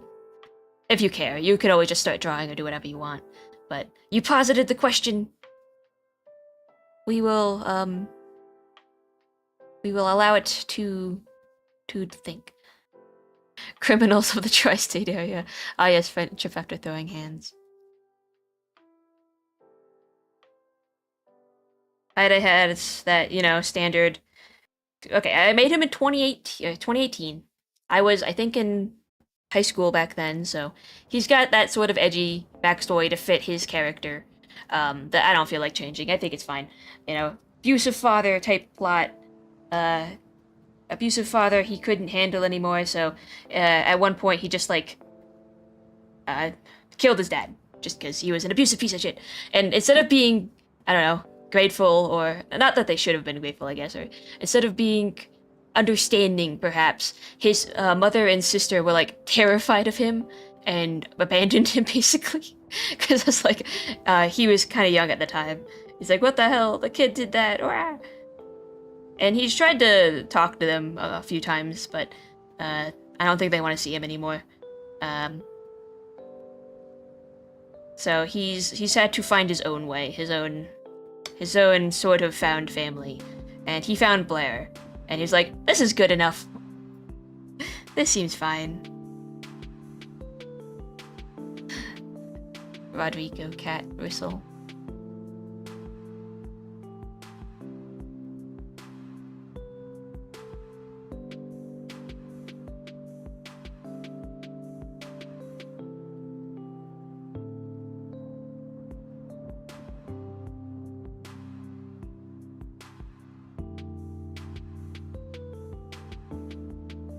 I don't know if Ida really has a soft spot for people who've been in his shoes.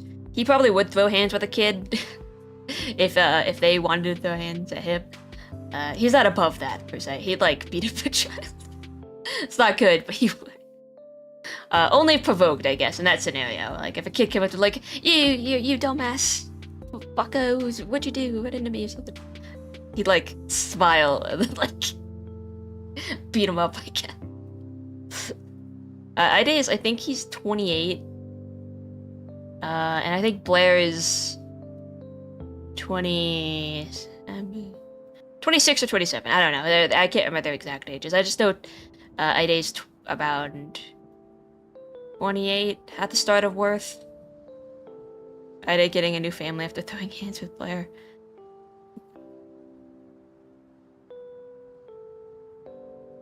The best he could do.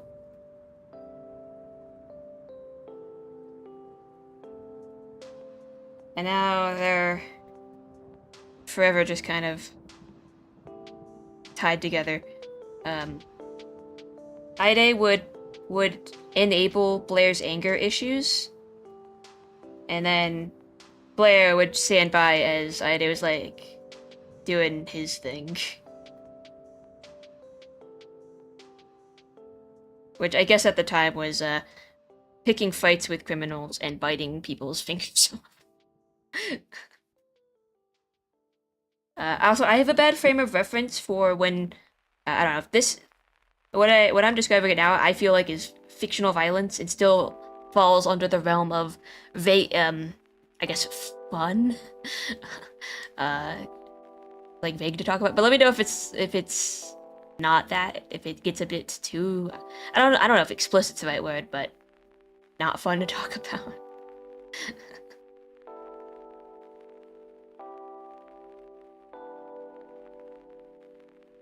When talking about my OCs with my friends, this seems fine, but I know there's a different threshold and preference for other people. His head's too big, I think. Or something is wrong. bit too ballooned. Partners in crime and anarchy. Yeah. Well, it makes sense for the place they're from, I guess. Everyone's sort of a hitman. So you kind of have to learn to defend yourself and not be messed with. Or get a name so you're not messed with. Have a reputation.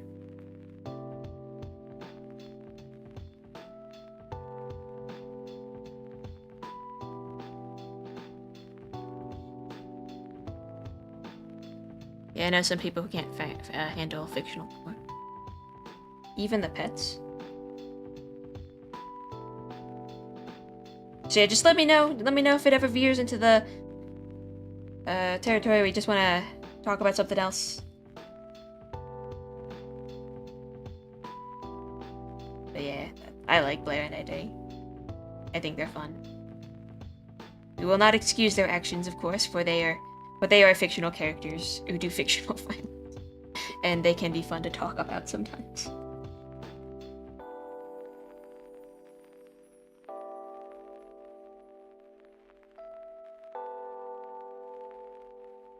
Why aren't I happy with this one?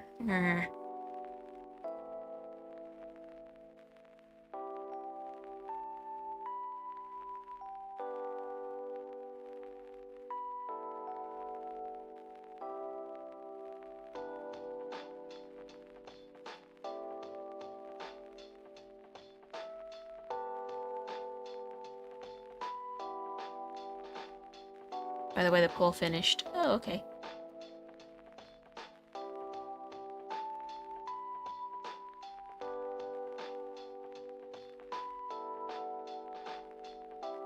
I didn't see it. It didn't alert me.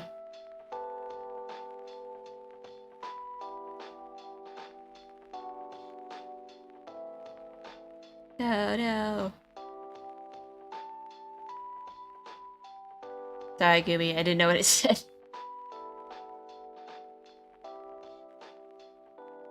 Okay, that was a bit too silly.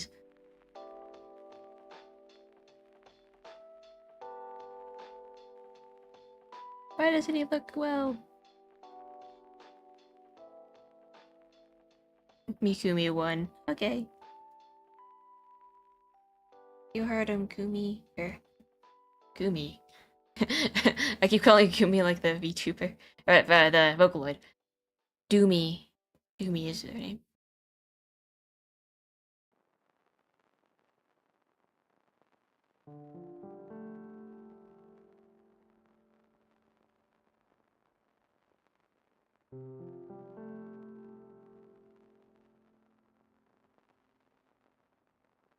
Uh...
like his thumb's sticking out too much.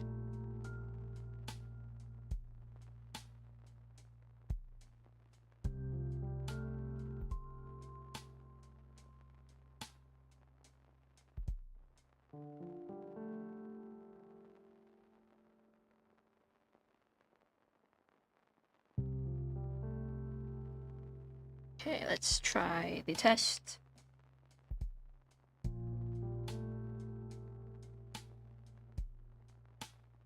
Oops.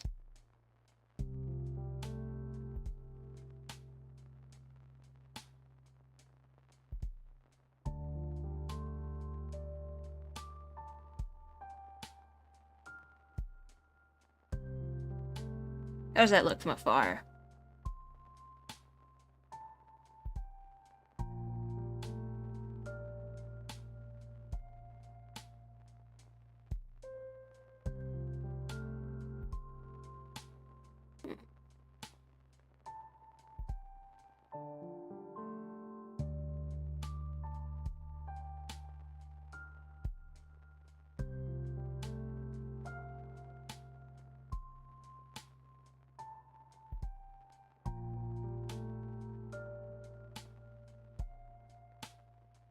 Still can't see the heart. And Effie pretty good. Still can't?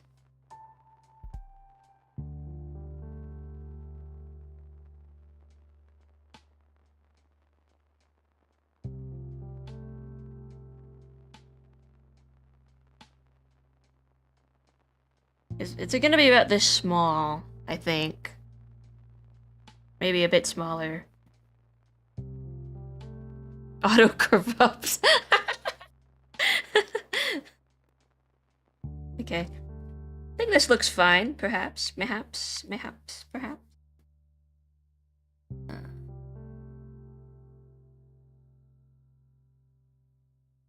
I'm just gonna say, oops.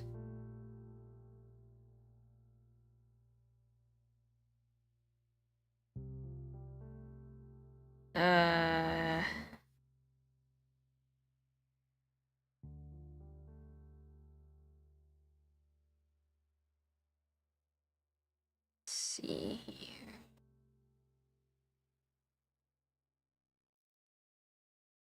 Oh yes, I wanted to show something real fast. You could also test it.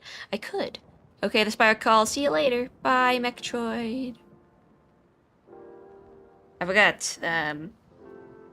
So in the latest YouTube short / TikTok or whatever I made, it's the little Effie being bestowed upon the audience. It's like for a brief moment, these little hands pop up and they catch the little Effie. These are London's hands. It's London. London is the viewer. Hehehe. London gets the Effies. I love London. And in case you've forgotten who London is, because maybe you weren't there for those streams, London is this kid. Yeah.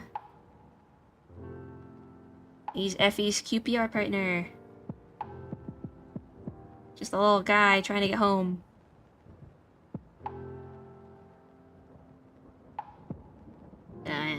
Extends hands to receive the gift of Effies. Little Effies everywhere.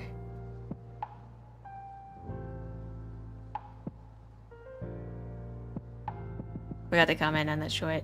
Later. Yes. His little grubby hands.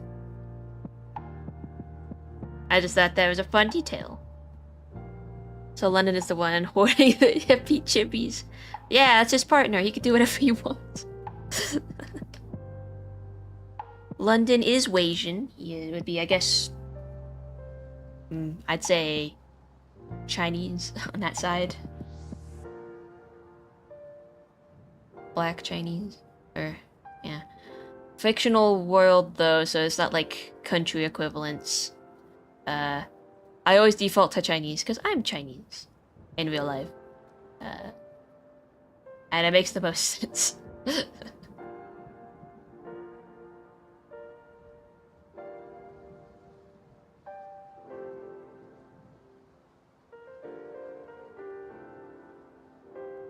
Yeah.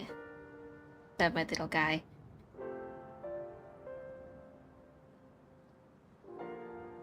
And Halo. Oh, I'm just gonna steal the Halo again. I could do that. I have the power. Let's see. I'm not drawing this again. I don't like drawing things. I think we literally just take it. Yeah. Give it here. Yes. Ha ha ha. Ha ha ha. Ha ha ha.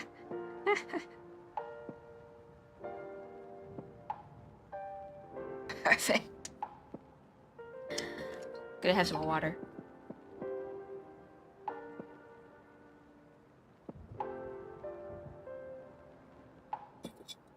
Might have to get more water in a moment. Yeah. The power of vector layers.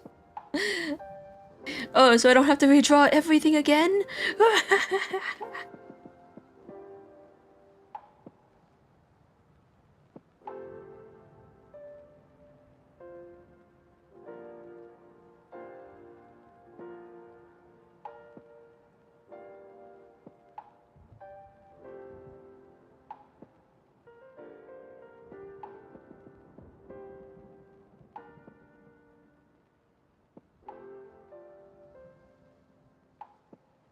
Oh, I'm sorry, did I say Asian? I meant Malaysian. I don't know how you...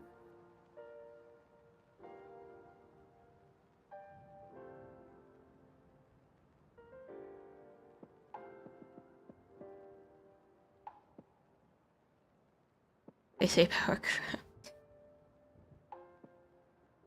London is Malaysian, that's it.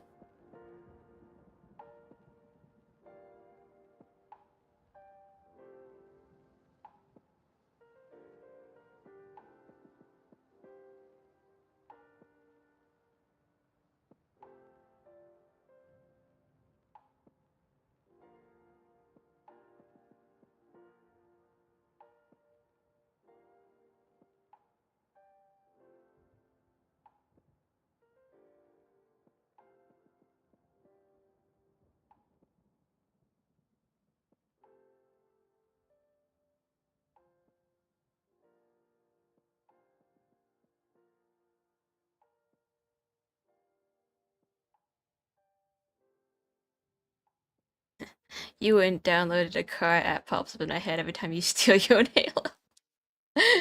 You wouldn't download a Halo.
I need a save. A save redeem, so you remind me to save my own artwork. Some people have those. It's a good idea. I'll forget. I don't think for anything that's been non-animation, I don't think Clip has ever crashed for me for non-animation, though, because I don't really use that many layers, and I don't use I don't use a lot of the painting brushes, Even in animations, it usually runs pretty okay. Except on iPad. iPad version does not like overly complicated.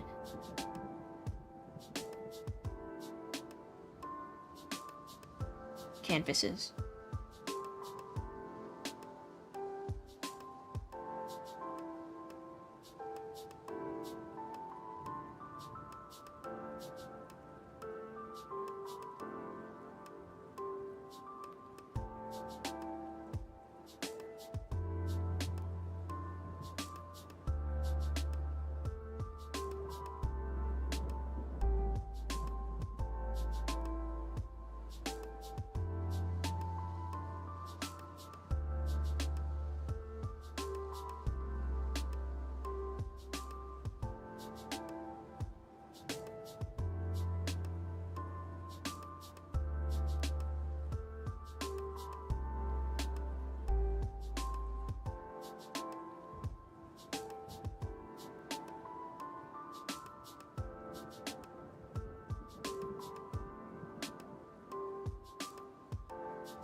Let's see,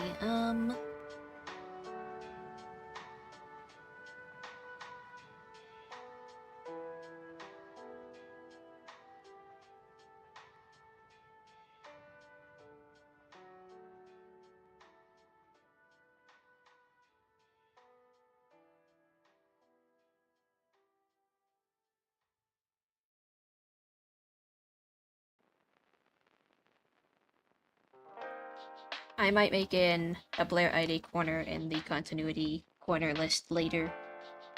A little disclaimer that that one's a bit more talks about fictional violence for those who don't want to read into it.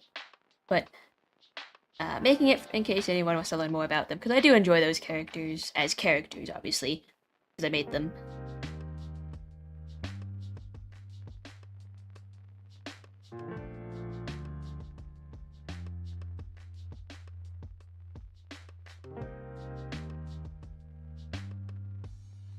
Have that rule in the server that you can't really talk about excessive gore, and I guess I don't consider that excessive.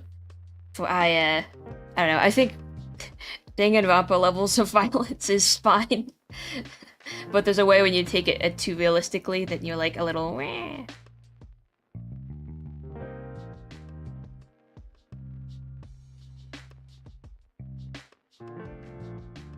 I guess it depends on the description, but I'll make that.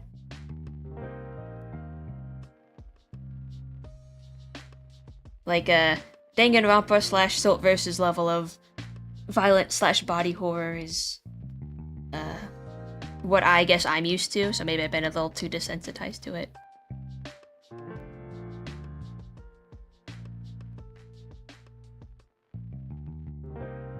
In that regard, I'll make sure to ask Ide for life advice. For as much shit as I give Blair, his character arc is about redemption, but it's also about doing the right thing even if you know you won't be forgiven for your past actions. It's like you don't have to wait for forgiveness to be a better person. Sometimes the people you hurt won't forgive you, but that doesn't mean you can stop trying. It doesn't mean you can use that as an excuse to stop trying. You can continue to improve, even if you know that it's not gonna repair what happened in the past. His is kind of accepting that. His sister and him probably will never have the same relationship again, if one at all. But that doesn't mean he can stop trying. He can use that as an excuse. His story is about how, I don't know, accepting that you're a bad person can sometimes just be a cop-out. Because he meets somebody that kind of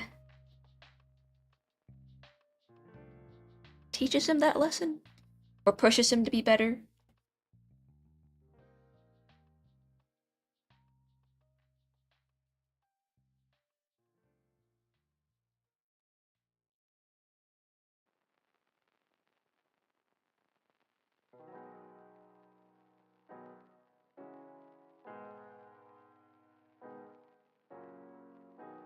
I think there is some utility to these types of characters beyond just like edgy fun. And I guess that's what I focus on as a creator. At least a little bit. Even Ide doesn't really get, I wouldn't say a redemption arc, because I don't know if he can be super redeemed, but he gets an arc.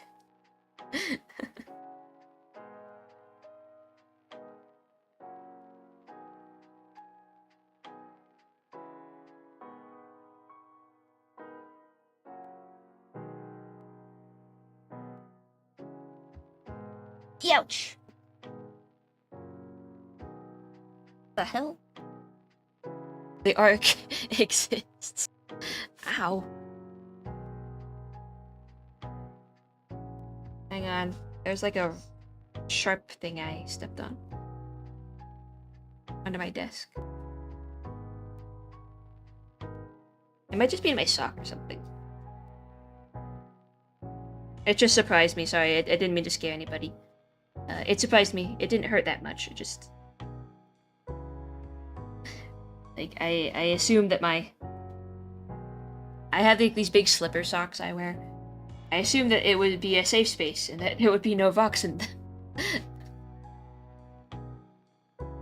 I did accidentally step on something the other day that went through my sock, and I was like, what the fuck?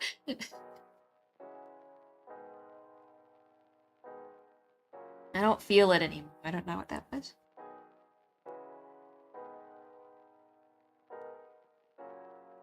I actually stepped on like a teeny tiny piece of glass the other day, and And it was, I don't know, blunt enough, but it hurt, and I threw it away. And I was like, where did this come from? What the hell? It's been so long since we've broken glass in the kitchen. Because, you know, that happens sometimes. You accidentally drop something or whatever, and I thought... surprised me. Didn't know if that happened again.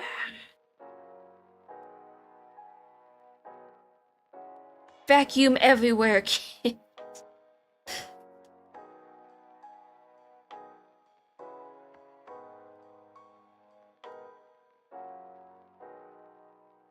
My sister once broke a picture frame, and to clean up the mess of the picture frame, she had to pick it up off the floor, you know, because it's a picture frame that broke. And she put it on her bed, and I was like, what would you know?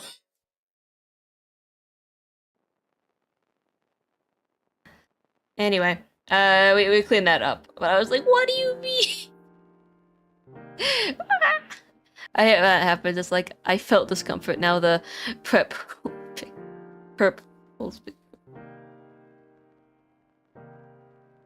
learn to clean up glass safely, gang.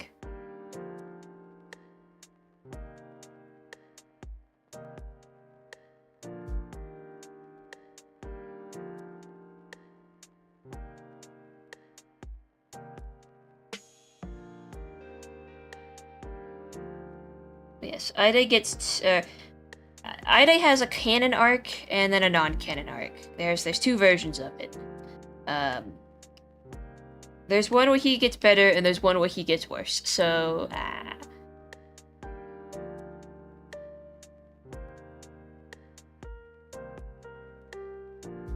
I know which one is canon. And the other one is sometimes fun to think about. Sometimes. If he gets if that ever comes to fruition. I don't know. I feel like the word they use are probably more likely to be made. Honestly, Jude is the main character. Jude is one of the main characters of Worth. It's more of an ensemble cast.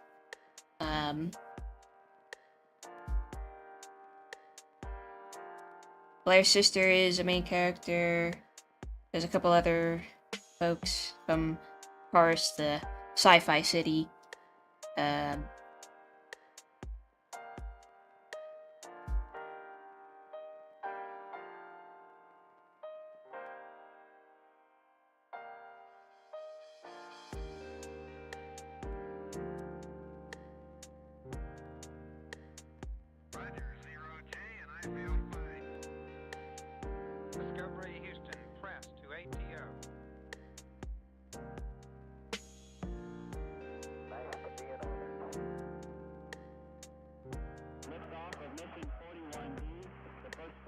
Like, honestly,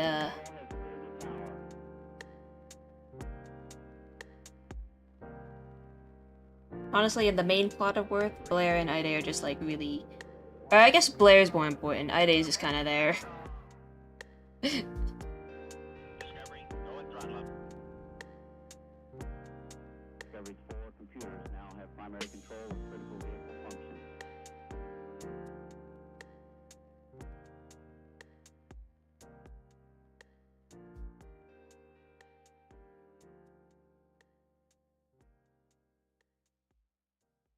The reason why that story is called Worth, though, is because in Sci-Fi Town, this rogue AI, I don't know if it's rogue, this hyper-intelligent sentient AI is kind of taken over Sci-Fi Town, the Sci-Fi Nation. And what it does, it is ranked every citizen in the sci-fi country by their value to society. And you can look that up on a website called Worth, so it'd be WOR.th in universe. You can look up your worth, and it lists your accomplishments, what you're capable of, your health, health mentally, physically, anything it knows about you that it has learned through the surveillance state that is Parse, it knows. And anybody is able to look up anybody if you have their full name on the Worth website. So it's pretty dangerous and it's pretty bad. And everyone is given a value based on their use to society. And if your value drops below a certain threshold, you lose certain privileges and rights, basically. It's kind of like that one Black Mirror episode, except instead of other people ranking you, it's this website that uses quote-unquote objective measurements to determine how useful, how whatever you are to the world. And obviously, as it is an unfeeling AI, it doesn't take into account things like disability, mentally or physically. Or, like, anything that happened, accidents, mistakes, medical things. This sounds like something that might happen in real life. Yeah, I came up with this idea back in 2018, so... The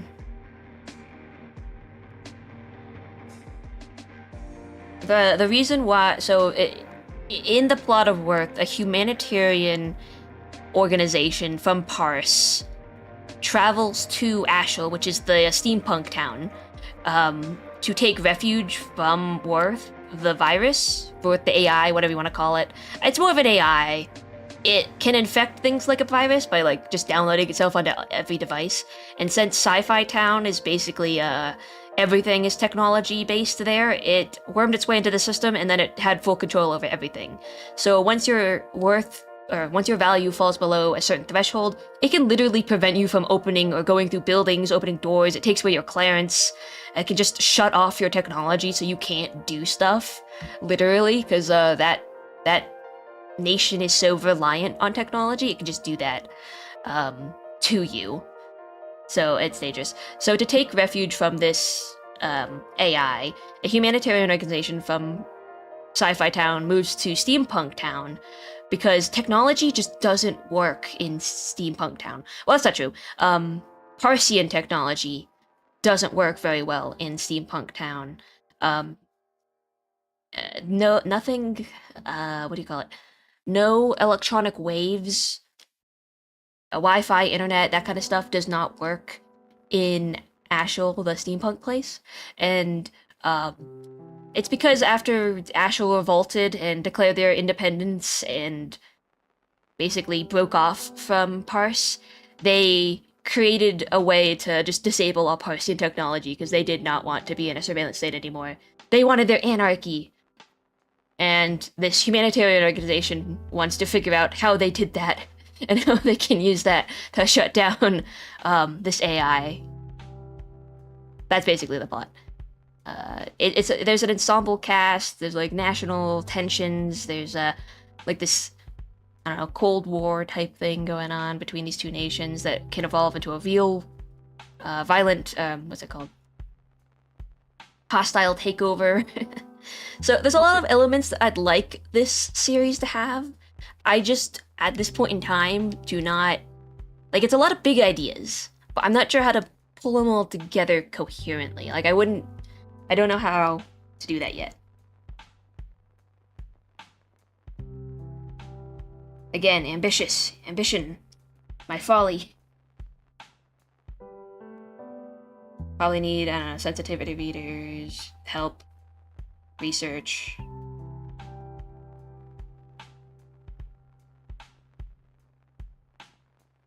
But it's why I wanted to make it very clear, and it's important to me that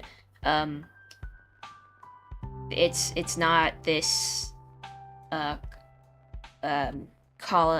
there's no themes of colonization going on with the sci-fi people going to the steampunk people. I really wanted it to be more like the steampunk folks are more like rednecks that totally rejected big government.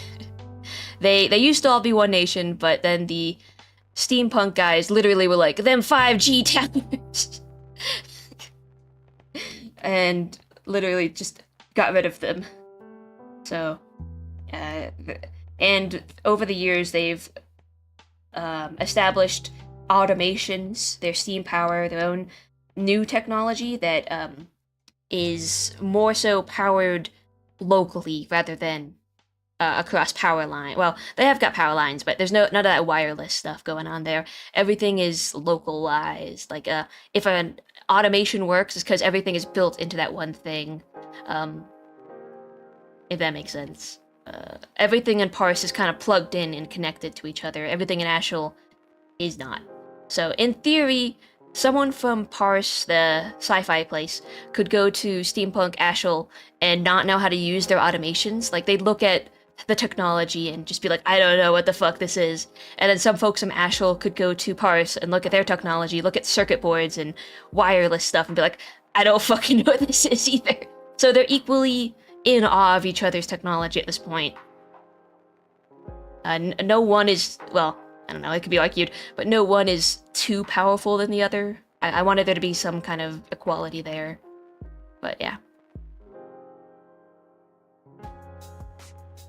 Man, this sounds like something that might happen in real life. This sounds like an awesome plotline. It's an off-the-grid society versus a techno, crazy, crassy lifestyle. Yeah, exactly.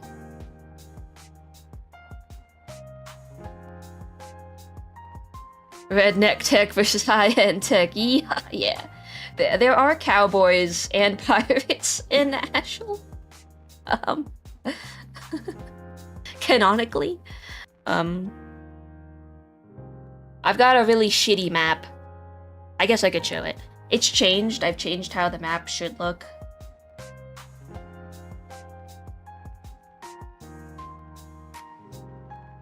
Or maybe I don't have the map.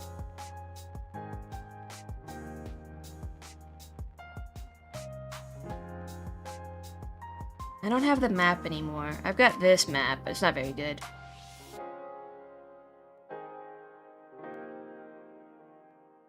But yeah, the one piece of technology that Ashel Steampunk Town has that was a gift from Parse that they've kept is this bullet train.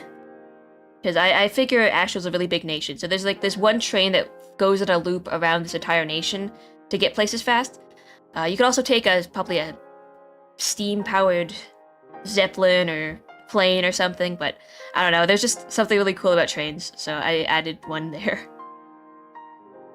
And people try to destroy the train all the time, but it doesn't work out super well. Any cyborg cowboys? It'd be more like a steampunk cowboy. So like steampunk cyborg cowboy. Replaced with like a rustic gears type of gun, if that makes sense. So somewhat yes, somewhat no. I duct tape 3 guns together so I can shoot more people.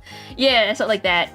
Or instead of androids, they would have automations, robots, perhaps.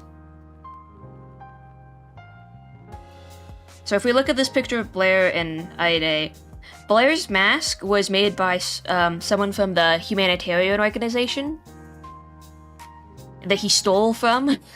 He stole this mask from one of them, and then Ide got his from someone else he stole from. So they got like the different technologies there, but both of these guys are from Steampunk Town.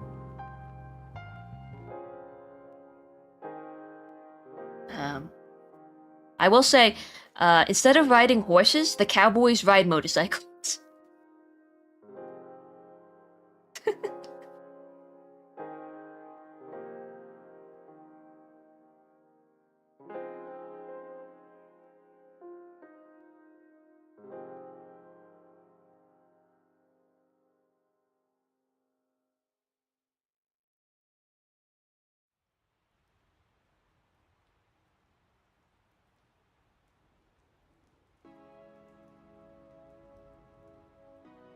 Steel Horse, but of course. I do love the fact that both of them get to where they loot they get. I should mention, so the humanitarian organization's named Spire. You don't have to remember all of this, I'm just, you know, it's me yapping. It's called Spire. I could come up with a better logo. This was, again, 2018 art.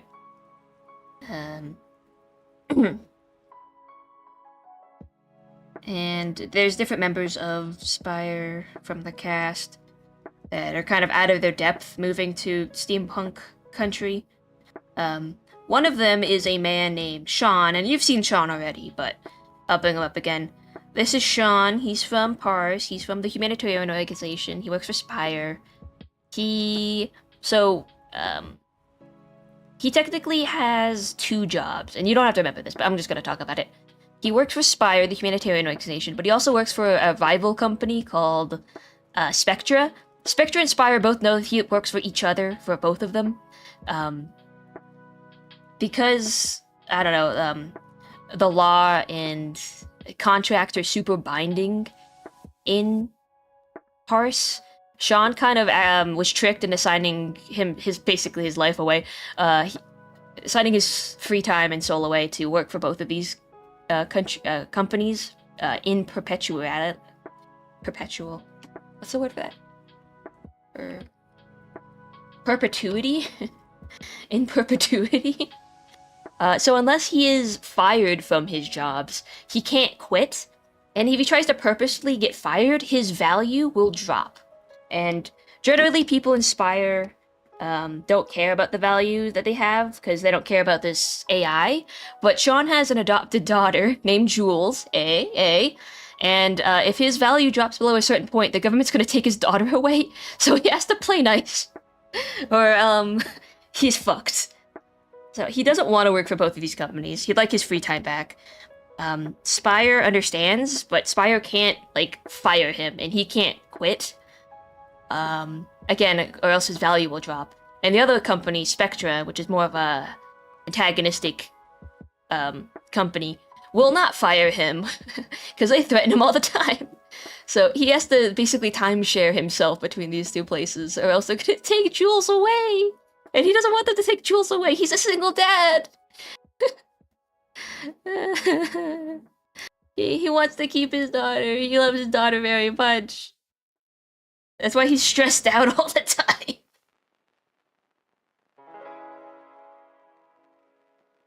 He works as a program manager for the humanitarian organization. He works with people a lot. He's somewhat good with people. Sean is someone I'd describe as extremely kind, but he's not very nice. Like, he'll help you through anything, but if he thinks, he'll only help you if you indicate you need help.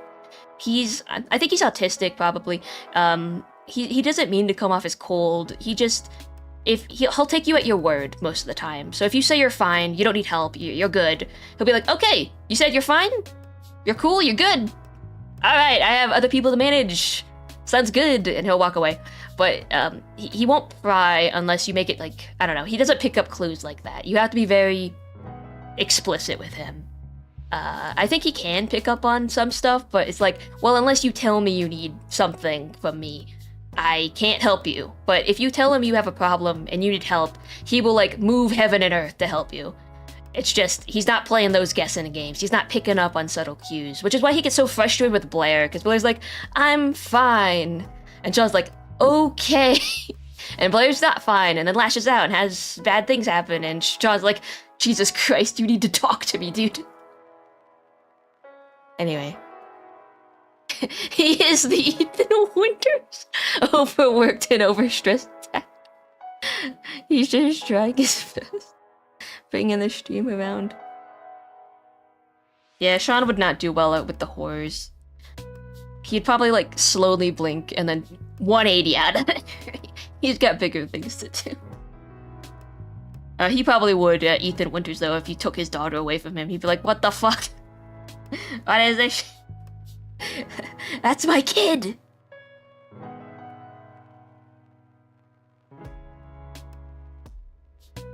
Anyway.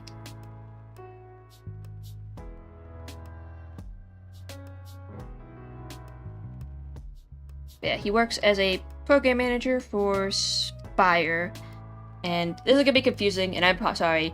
The other company is called Spectra, and they are a pharmaceutical company that sells luxury goods like wines and perfumes and shampoos and stuff. He works as a programmer for them.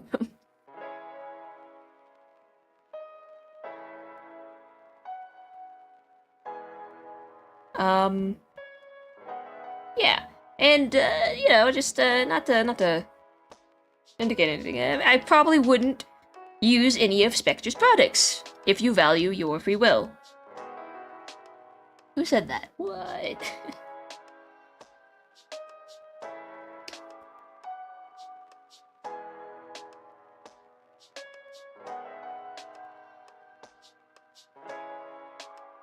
This hand is not right. Ew. Sean is actually really good friends with the owner of the humanitarian organization, or the founder of it, the co-founder, I should say.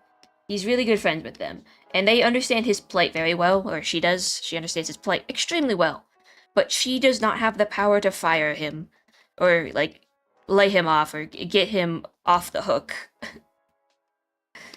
She would if she could, but she can't.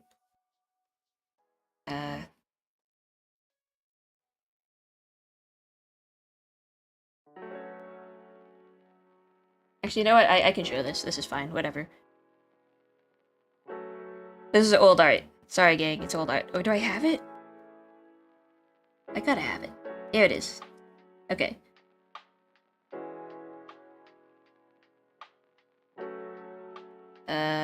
Let's see.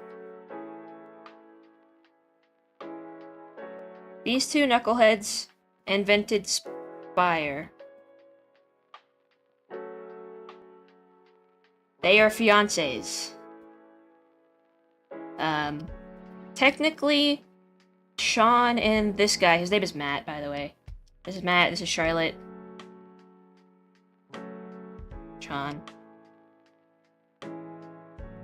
Matt and Sean were like high school roommates slash friends, and then Sean and Charlotte have always been like family friends. And then these two got married. Or no, they got engaged. My computer froze, I'm back. I'm explaining complicated character lore, sorry, Vin. Matthew proposed this humanitarian organization, Spire, and he offered Sean to join, and Sean was like, okay. And because they were stupid idiots, Sean basically, like, signed, I don't know, like a napkin or a contract or something short and silly in college saying that he would join Matthew's company. And Matthew was like, cool, and uploaded it to his computer. This is before Worth took over the country. It's stuff. Eventually, though, Matthew does start Spire. Charlotte comes on as a co-founder, and then Matthew falls into a coma. Like, something bad happens to Matthew, and he's comatose. Basically, he's taken out. He's alive, but he's in a coma. And then Worth takes over the world. So Worth's whole thing is pretty recent. It's about maybe 3 years or more. I don't know. The timeline's kind of fuzzy. I gotta work on that. But Matthew goes into a coma, and then like I think 6 months later, Worth takes over the world. Because the stupid contract that Matthew and Sean signed was on a computer, Worth the AI virus takes it into consideration and is like, all right, Sean, you work for Spire now, and if you quit, your value will go down. And Sean's like, what the fuck? And even though Charlotte is the co-founder of this company, technically the contract was signed in Matt's name, or signed to Matt. And since Matt's in a coma, Matt cannot fire Sean or like alleviate him of this contract, because only Matthew has the power to do that, and Matthew's out of the game right now. He's been in a coma for a really, really long time, and the two, so they wouldn't want to take him off life support, but they can't even if they wanted to, because since he technically still has like a heartbeat, even though he's kind of been brain dead for all this whole time, Worth, the AI virus, says, no, he's alive, and since he is super smart, or he was super smart and has a lot high value, you can't take him off life support. You can't kill him. We refuse. The AI wants to keep him alive, because it recognizes him as a person, I guess. Still, even though he's got no brainwaves, he's physically alive, but whatever. So they're kind of dealing with that, and so Sean is stuck working at this company forever, probably until he dies. The pharmaceutical company that Sean technically works at also tricked him into working there forever. That one was more malicious, though. And he can't quit that one, and the owner of that one did it on purpose, so they don't want to let him go. So Sean's kind of in a rut. He's doing his best. He just wants to live his life, but he's totally stressed out all of the time. He's also got narcolepsy.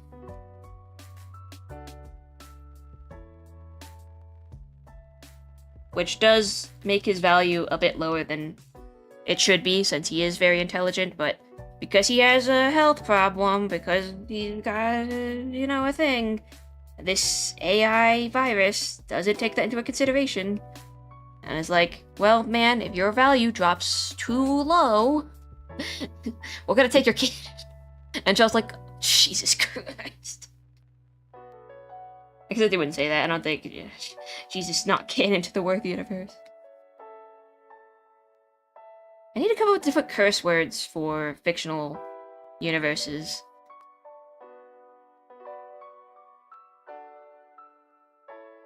Nothing hits as hard as a good old fucking Jesus fucking Christ. That one hits very well. But anyways.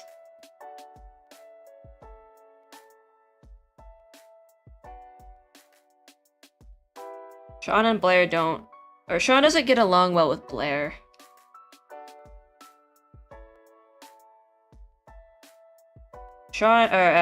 Blair's sister works for the humanitarian organization.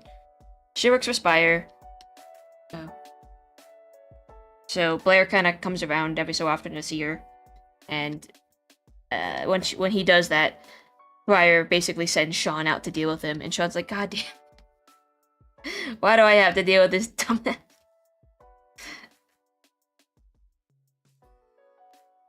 And Blair's always like, let me see my sister. And Sean's like, no.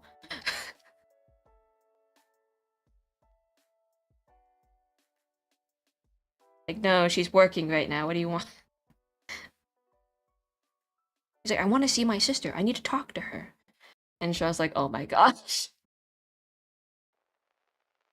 I did sign up for this.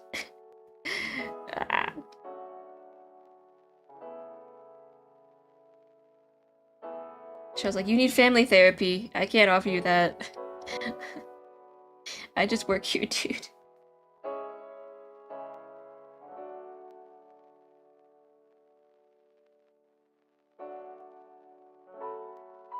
I guess technically it is Sean's responsibility or job to keep his employees safe while they're at work from harassment and these other guys, but he's like, I'm not ready for this inner family drama that you brought to my doorstep.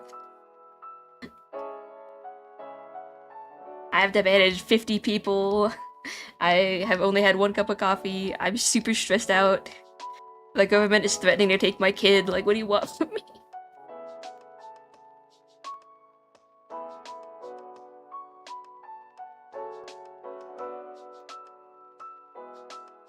A pretty fucked up world, and I'm here for it. I feel like cuss words hit a lot harder from people, characters you don't expect. That's true. But also, I really like a good... a good swear. Or in-universe phrase or something. I feel like that's pretty good lived in.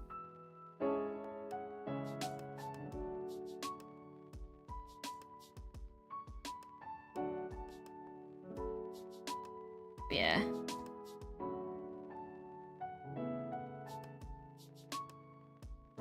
It's getting late for you folks out there. I would like to get the liner done, and we're kind of close, so I think I want to keep going here, but if you gots to go, gotta bounce, gotta sleep, don't let me stop you.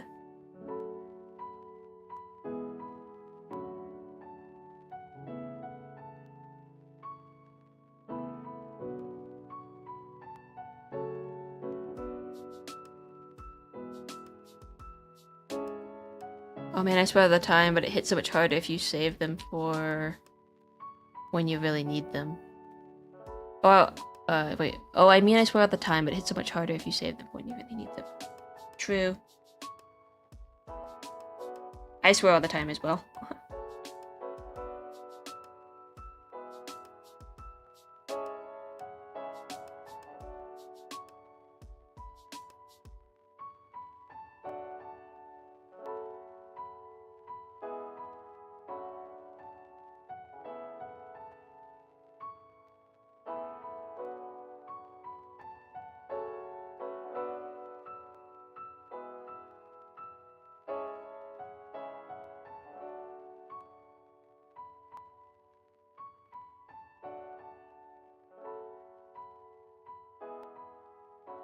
Tron is a victim of terrible circumstance.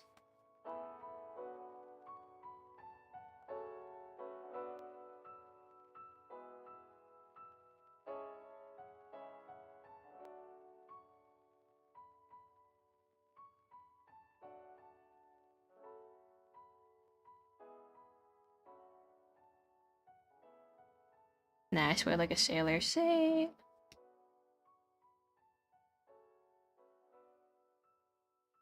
Sean swears a lot too. A lot of my characters. In general, like, I mean, none of them don't swear. I think they'll all swear at some point in time, perhaps if pushed, especially. I don't have to swear like all the time though. Like, isn't that a meme though that all the Vivzy Pop characters swear a bunch? I think my characters swear a good fair bit, but you know, as the situation calls for. There's a way to make it really pop in a script, you know? Not. But I was coming up with unique swear words for my cat universe. The, Tomorrow universe. I think it'd be funny if they, thought that scat, peeved, I don't know, other cat, like, terms were bad. It's like, don't want their kittens listening to that shit. Scat!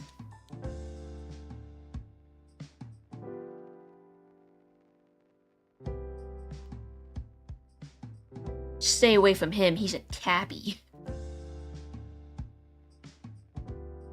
My favorite thing to say is, oh, bloody fucking hell. Usually the basis for words that are things slowly becoming associated with different meanings over time. For swear words too. I had a D&D character who was British, which meant I used my terrible, terrible British accent for. And instead of, like, swearing normally, she would use, British swear words. I even made a list so I can remember. Let's see if I can find it. Be like, blimey! Ah. The Henri swear list. I'm just so peeved right now. What is this rubbish? Let's see. Dagnabbit, blast, fiddlesticks, bugger, holy cow, drats, poppycock, fisher, wiffle waffle, trickle trackle, flop doodle, muckspout, quizbee, Voiderbanks, dither. Oh, I ain't bothered with that dither. You cheating knave. Something like that. Putlock. Ganache Gab, Scunner, Bampot, Bahweed, a bloke, and a couple other things I had him. Blimey, consult the blimey list. Yeah, and then I had her name her weapons after her swear words. So she had a dagger called the Blimey.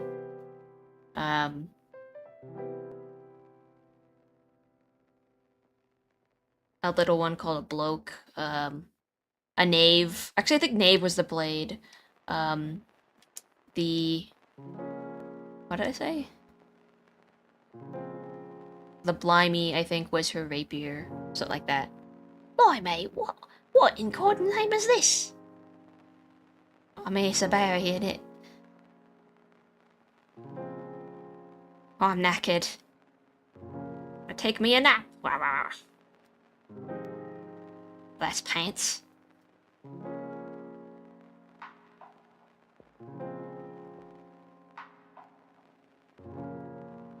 Did he nick that from there?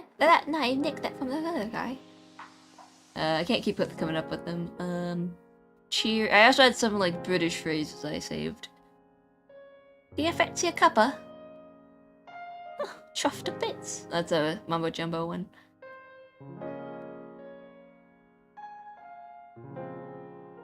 Where'd that cheeky bloke go to now?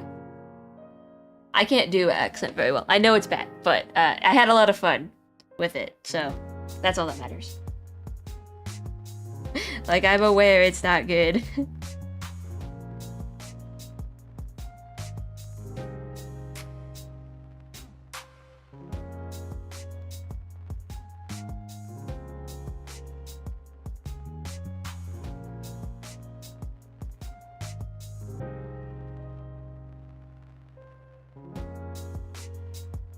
How big is this eye usually? Okay.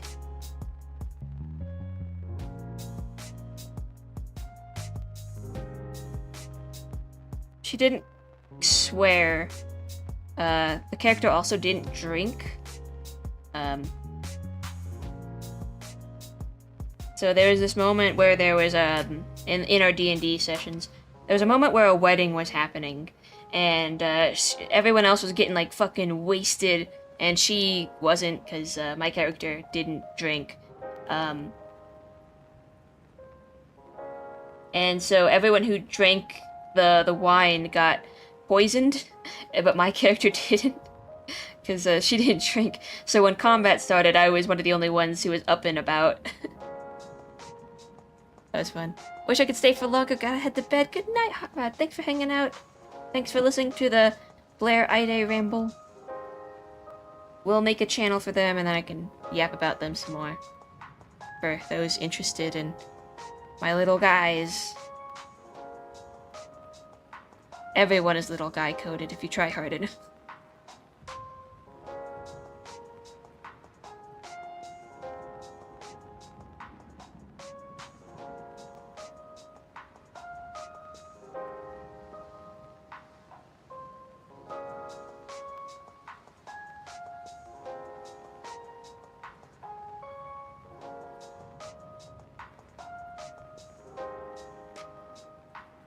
Yeah, it's a great.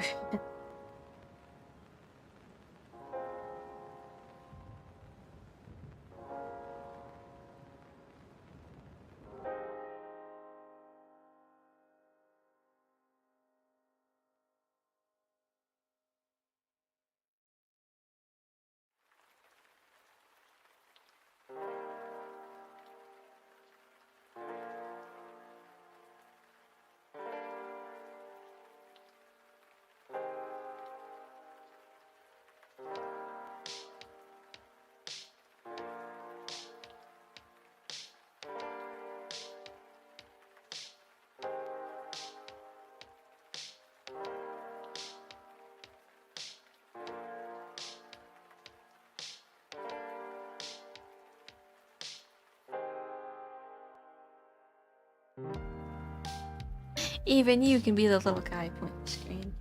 Everybody is a little guy if you try hard enough. Rah!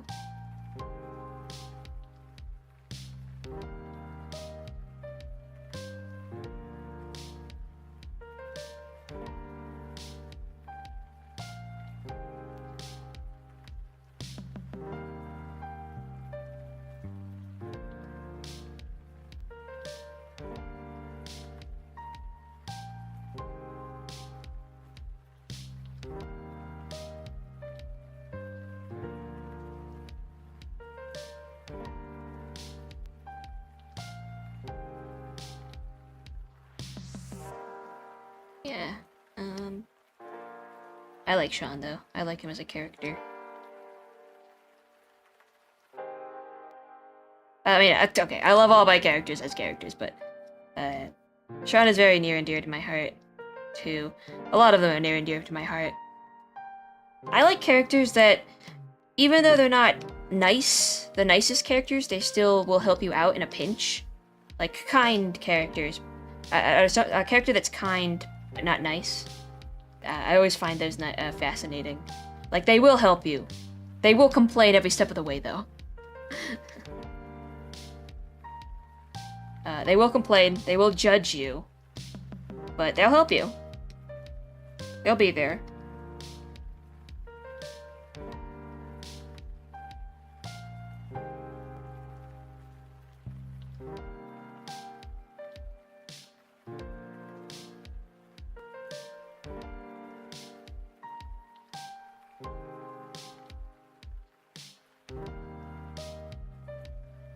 Of course, there's a limit to how far Sean will go for you.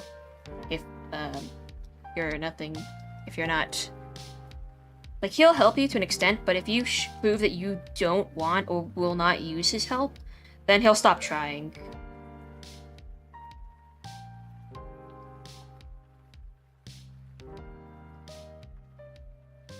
Like, he won't give up on you as long as he knows that you're trying in some way, shape, or form.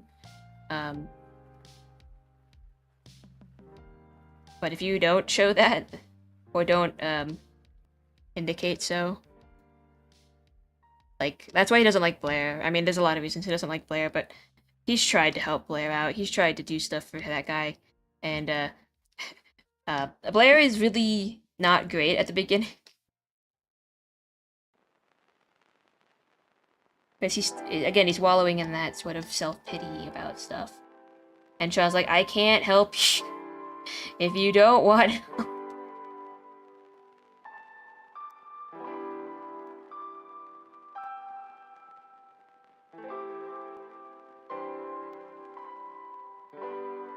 Yeah.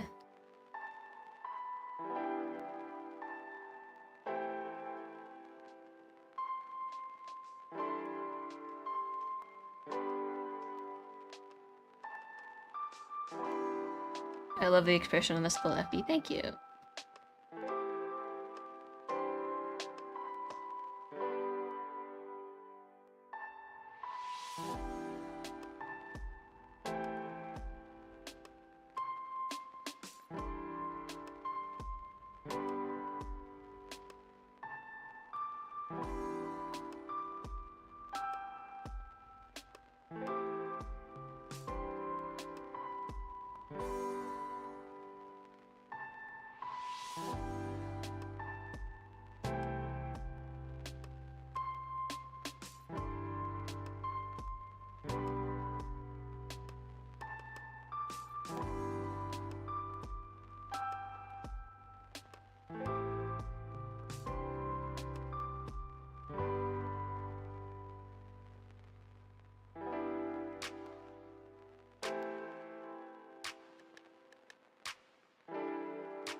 Hello, Beijing. Hello. I have this small fear that someone might enter my stream one day and be like, this person talks too much. They shut up. And I'll have to be like, ah, ah. Like, all they do is talk about the OCs and super annoying. When that day happens, and I become gagged, I need you to know why.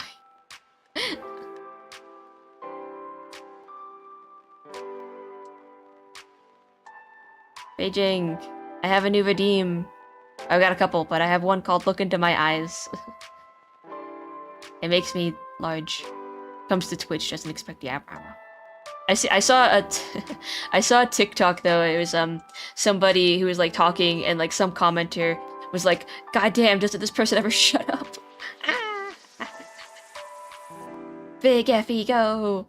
And I was like, "That's gonna happen to me. That's gonna happen to me one day." He would complain about his streamer talking. I guess the person just wanted to watch them play the game or something. It's like, but yeah, I think that's appropriate amount of time to stay up there. It's not as long as 30 seconds, but it doesn't just like blink and you miss it.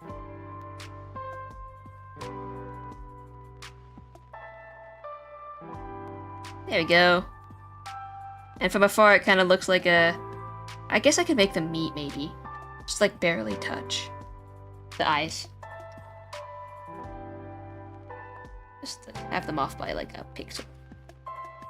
All they do is talk about their OCs all the time.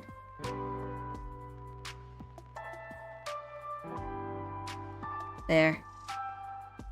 Now from afar... Yeah, from afar it kind of looks like that.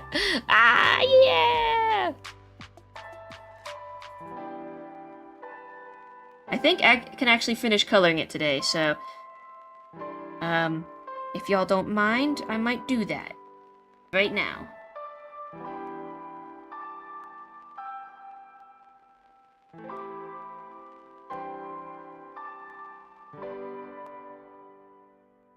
We might get away with getting 2 emojis done today, so... Let's get this bread.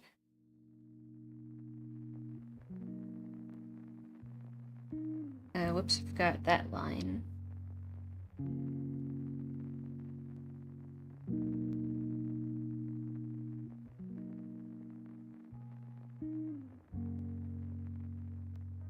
Yeah, if that ever happens, I need y'all to have my back.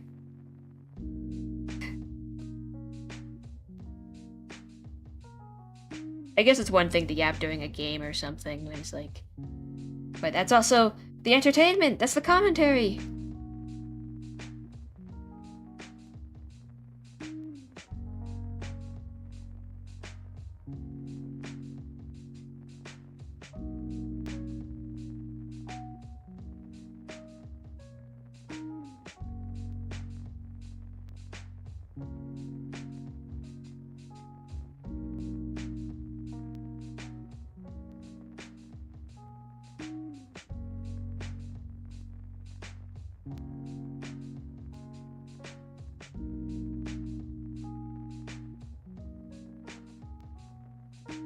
But yes, the bow is hidden behind the big heart thing. That's fine. These are there. That has a splash of that. Halo. Me, coxcon. Yeah, get her. Okay, big heart's gonna be around.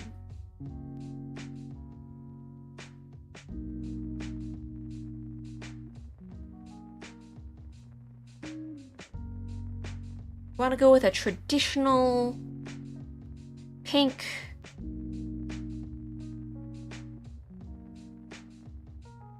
Let's see, we already have...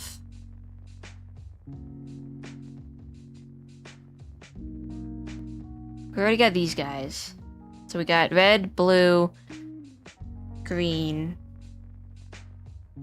Oops, I kind of like a light blue. Nothing against pink, but Effie is kind of blue colored, but I don't know, maybe pink?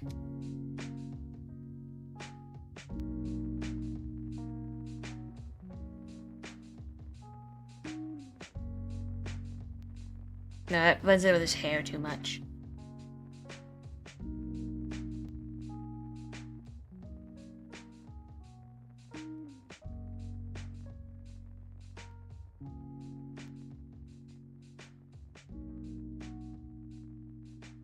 No, I don't like how that purple blends. This is the color gradient for Effie's ribbons. Maybe just a pink? A little too mundane. Think of blue to match him more. Yeah, I mean, I'm kind of biased towards the blue. I kind of like that too.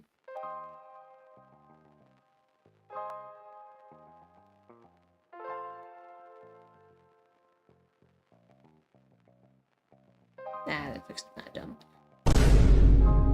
Shrimpflation.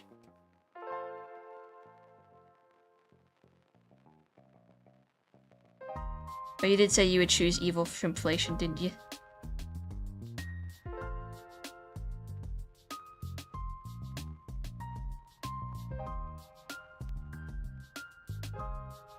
Shrimp!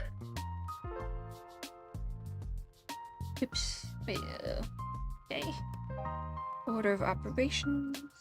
There we go. Oh no, wait. Dude.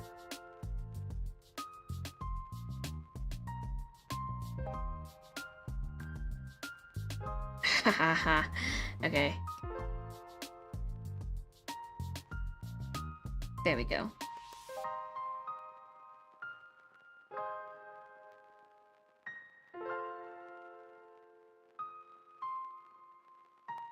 Ah, damn it.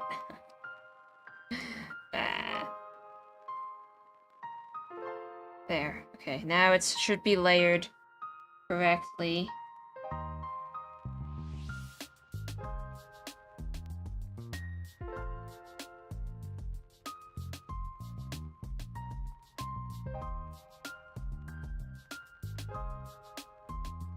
Shrimp.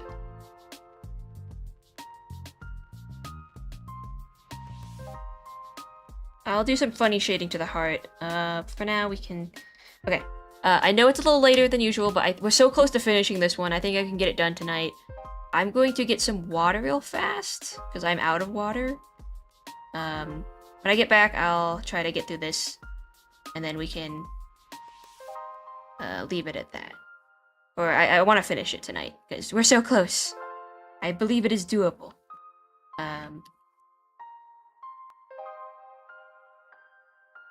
I just need some water, so BRB real fast.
Hang on, gang. Need to take a picture or something.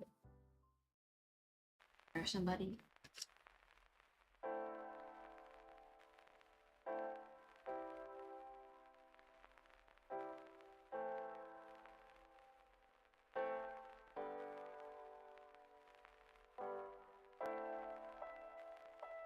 Okay, got it. Alrighty, let's get this bread. Rah. I won't complain about more stream. Alright, we need to color his line art. This bluish color. See, how big did I make his little mouth? Over here. Consistency. 11, okay. One more. Got it.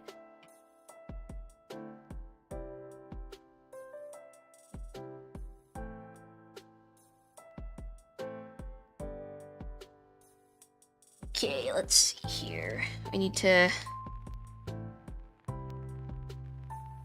Okay, hopefully we could just do this. And then pull these pieces out. They're already layered correctly. Not exactly, but...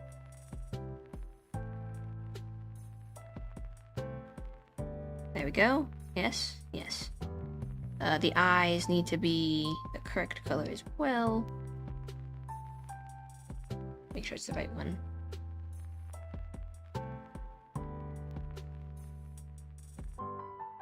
Yeah, okay. And we want this to be attached.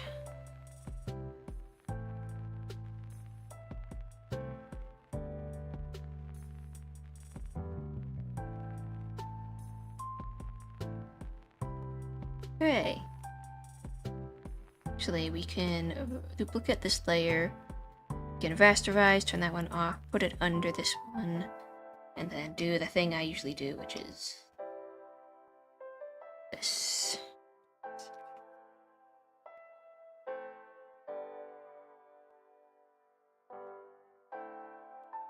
Gonna empty it, gradient, oops.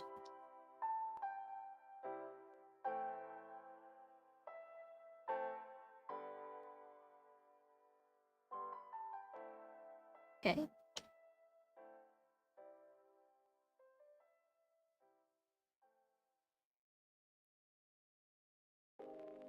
Actually, wait a second. Uh-oh.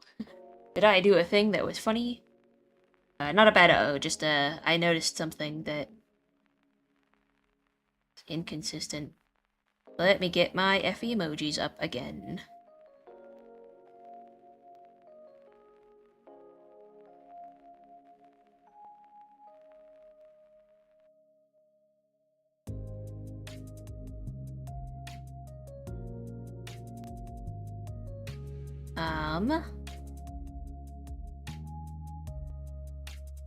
Even Effie Angel needs to be looked at. Okay.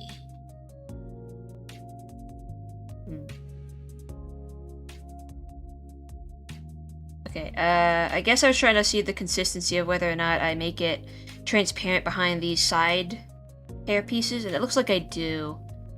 I don't do it for the model, the VTuber model, if you look. I'll make it big real fast.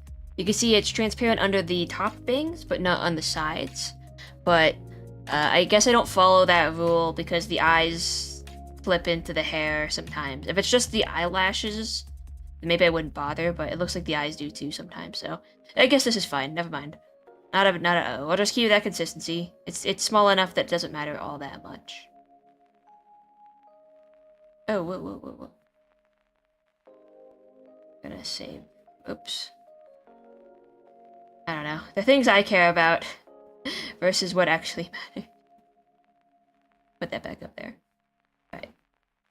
Back to the shade.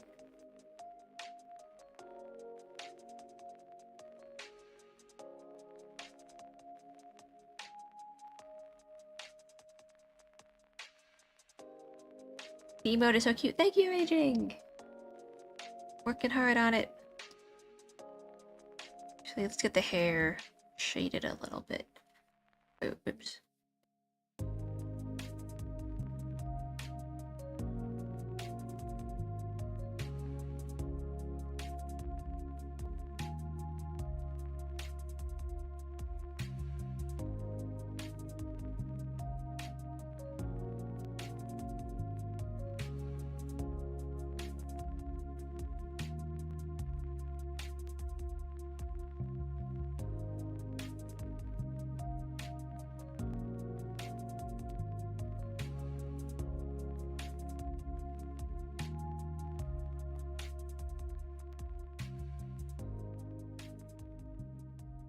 Okay, that's good enough. I don't know. Not super happy with that shape, but whatever. The shading. Just the loop. We'll draw over it.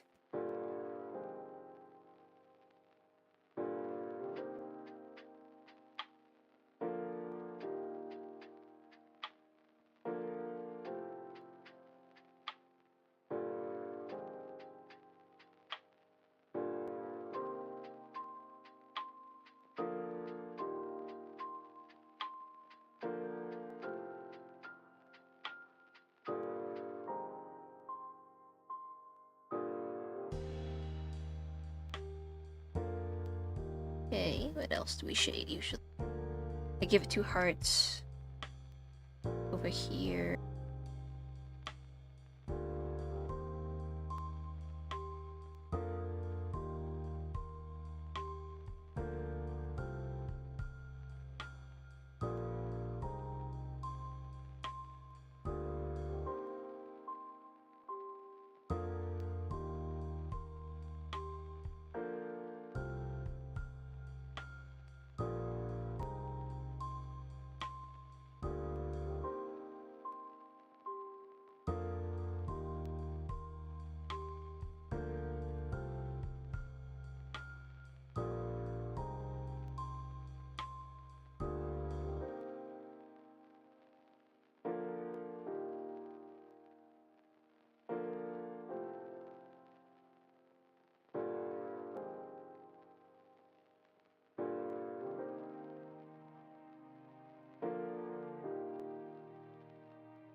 Is it not too late for you, Ragin?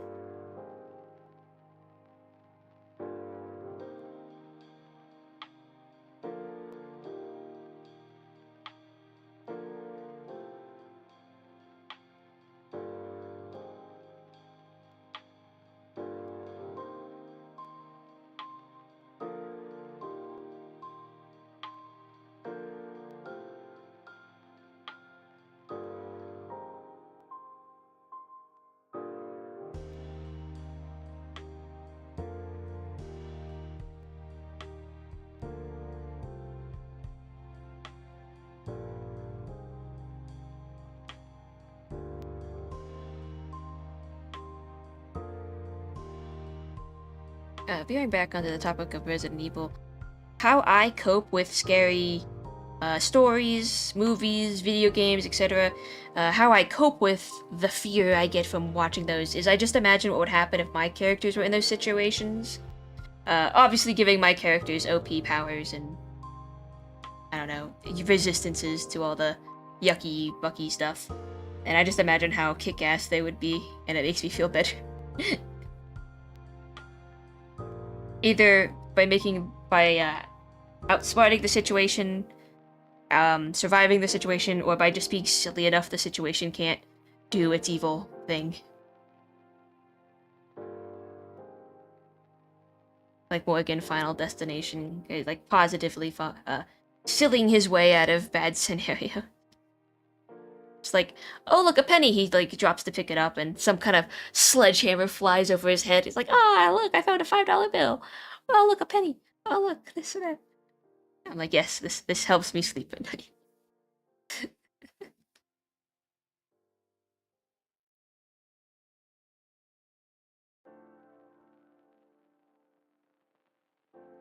I can sleep pleasantly knowing that Morgan is protecting my dreams.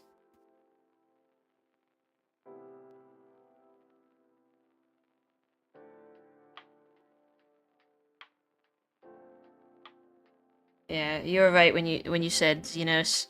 Sean is like a Ethan Winters. I imagine Sean going through Resi 7 and being like, this is ridiculous. But still making his way through it.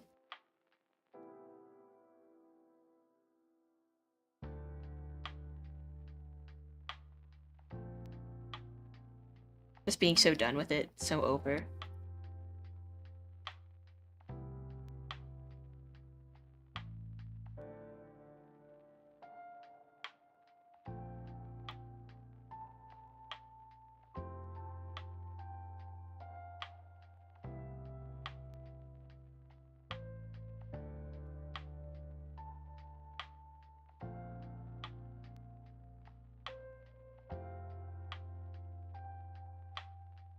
That was a while ago. Oh. That's how I used to deal with show plotlines I did not like. And some more rough times too, come to think of it, but that was a while ago. Yeah, I usually just maladaptive daydream about my characters all the time. I think it's only maladaptive if it affects your life negatively. I'm not sure if I'm not sure, totally sure if it does that, but I know that when I do it, sometimes I find myself mumbling to myself in the characters' voices or like mentally, or saying lines that they would say, just like exchanging the dialogue. I don't know if that's weird or normal or weird or whatnot, but something I do sometimes is I just like imagine what kind of conversations they would have. So I was like, what the fuck is this? It's like, no. I don't know. I use Sean for a lot of the more, the straight man getting frustrated at crazy shit type of plot lines. Because he's the type of person who would realize how ridiculous something is and like call everybody out. Not just for horror stuff, for other things as well. It's using your imagination to differentiate stress from the current situation, I believe, like disassociating.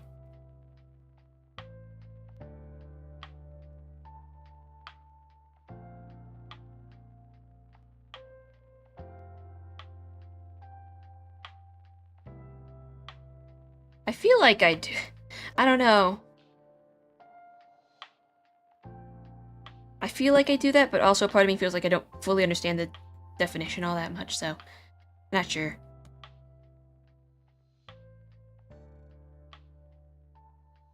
I just know I daydream about the characters all the time. When I say I'm obsessed with my own characters, that's what I mean. His little uwu being so far up here is kind of silly.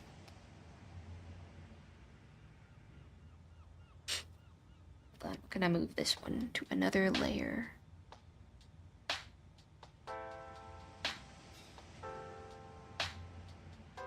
Ah!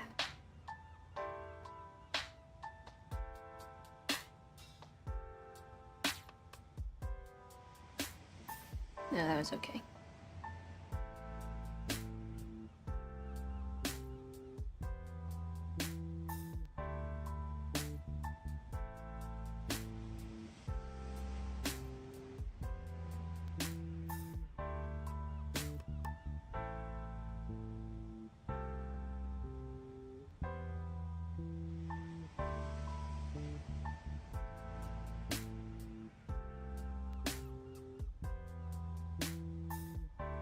There's some organ crawling around your head all the time. He's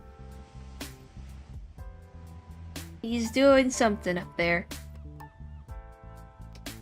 I honestly try to sometimes emulate some of my characters. If I'm going through a time, I'm just like, no, what would so-and-so do? Like, all the times I've had to get my blood drawn, and stuff, I just imagine Ide, being Ide. Like, he would enjoy it, he would have a good time, he'd be like, haha, this is fine, this is nothing. I have to do that! Ah! I don't like blood draws.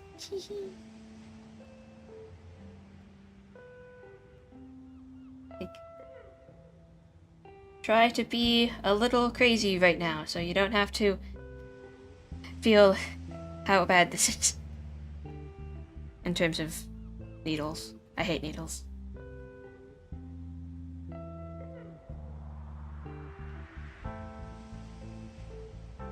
I don't think it works, but I try.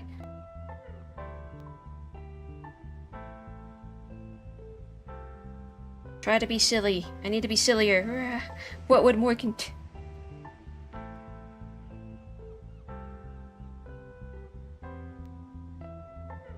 What'd be more useful is like a what would Whitney do?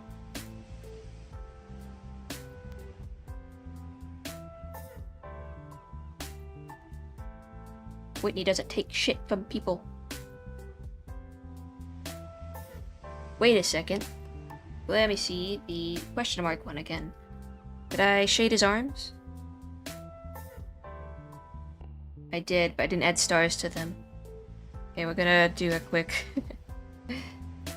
It matters to me!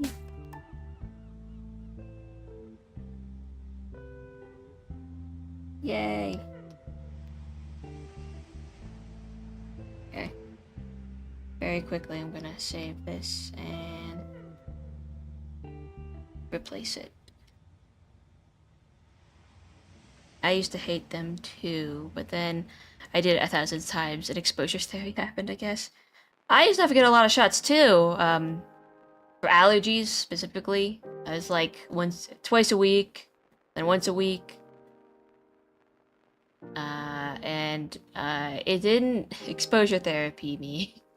I still don't like them. I get squeamish. I cry. I just it's not even just the pain. I don't like the idea of something being under the skin. I like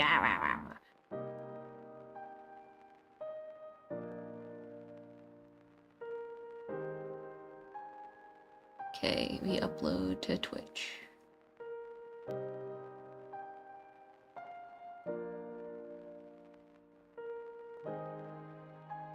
Oh no! Wait, what did I do? Oh, never mind. We're fine. I thought I stopped streaming for a second. I actually pressed stop recording, but I wasn't recording. Or maybe I said start recording? I don't know. I didn't mean to alarm everyone by the outburst. Apologies. Okay.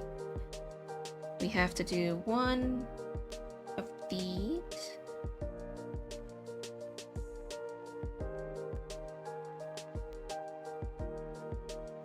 I don't mean to scare people when I yelp an alarm.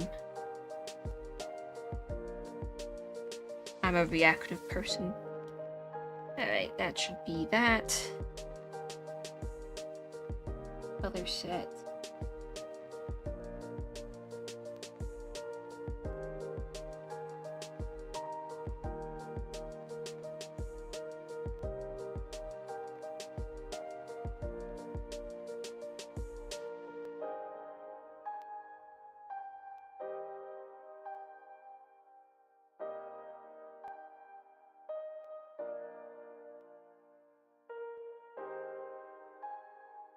And I totally get that. Whole processes, but the whole thing. But little things do help, like escapism. Yeah, escapism. Favorite thing.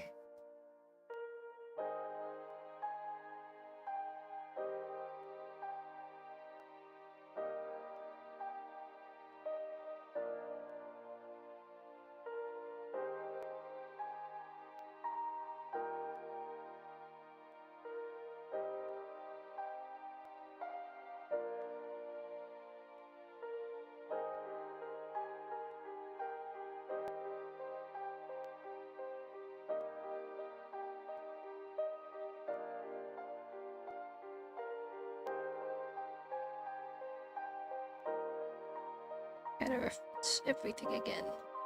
Okay, I don't do that, so just color the pause.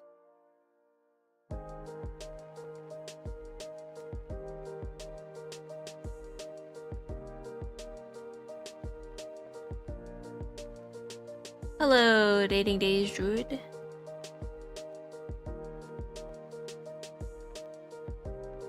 The halo needs to be shaded. All the gold stuff.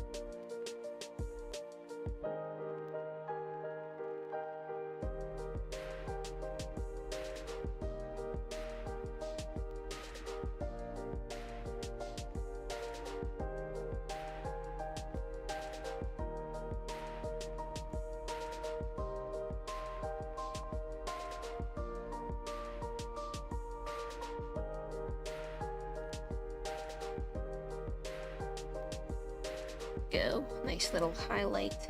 That'll pair this gold down here needs to be shaded.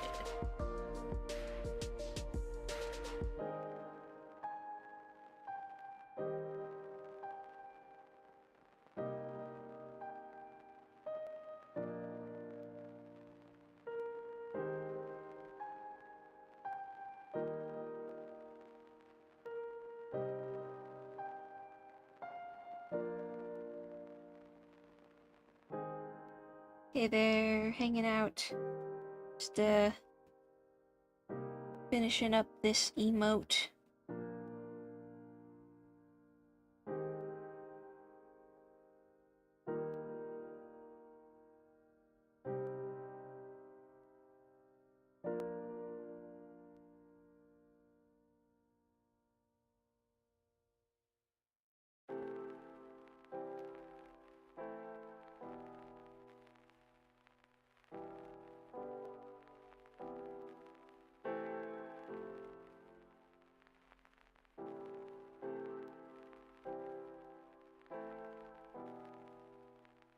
That finger was too long. Or not finger, but the index.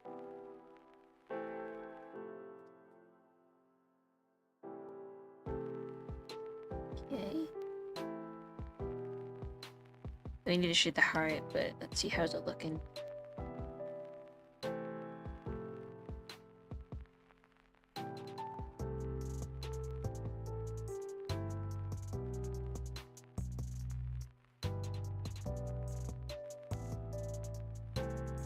However they showed it, that one is pretty.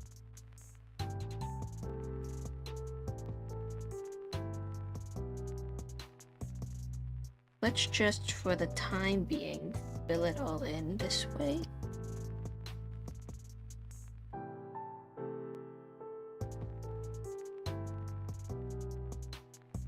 Get a darker color in shading.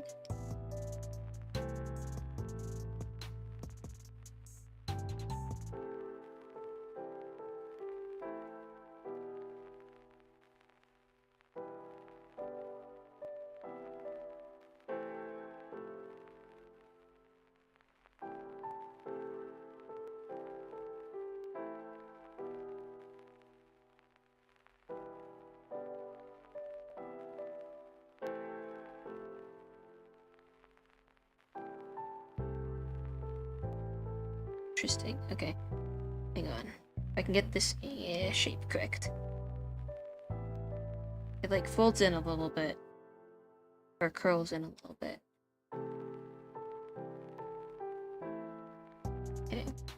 They've got a bit of a lighter shading in the shading.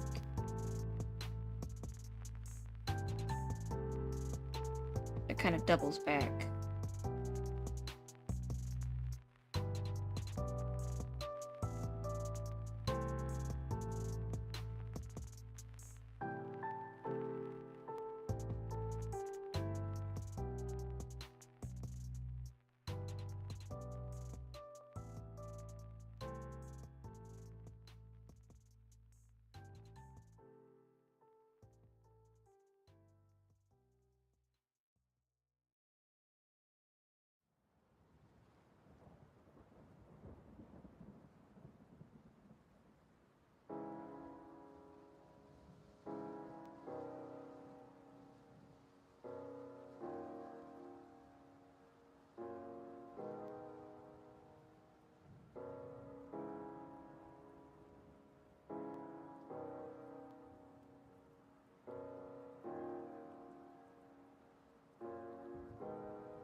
Okay.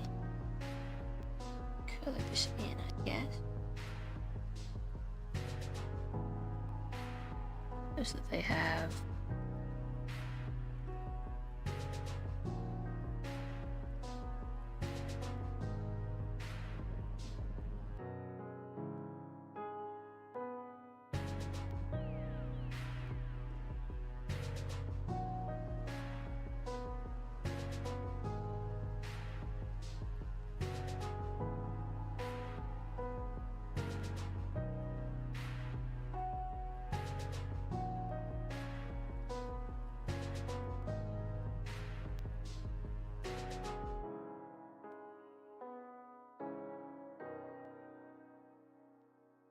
See, there's another lighter blue in here.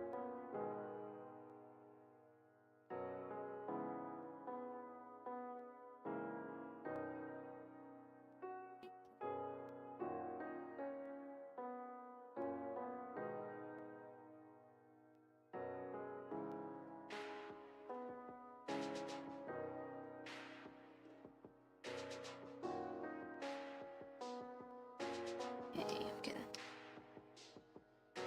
Oops.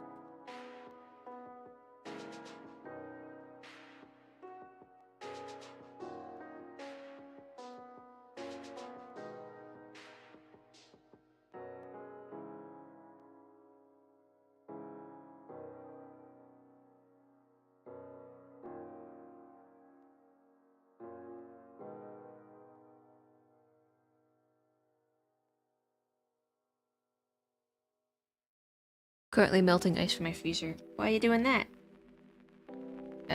Druid?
I live in a trailer. It's a common occurrence of the freezer overfreezing.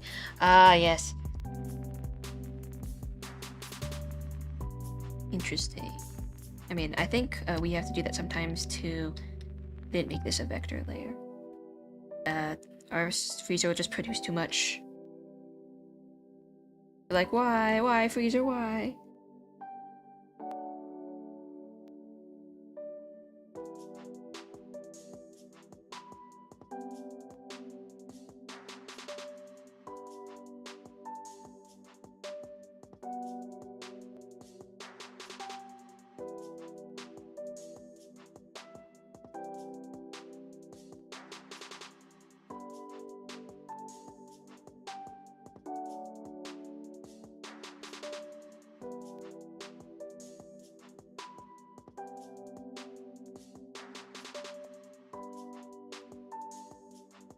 Connect these two to get rid of some of these.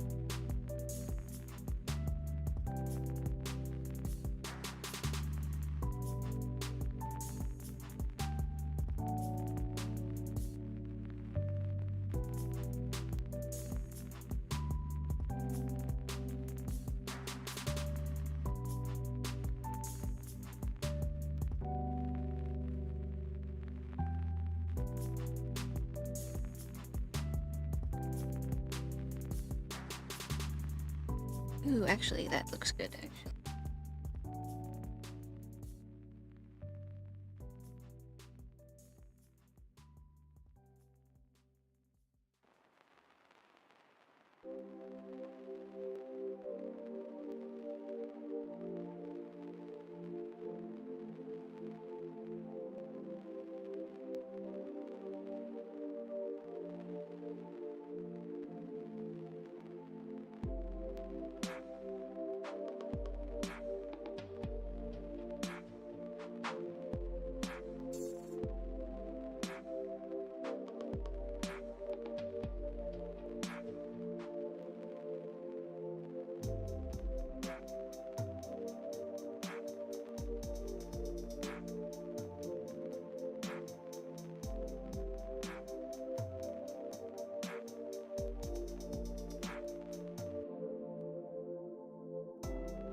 I just have to redraw this one part in Gucci.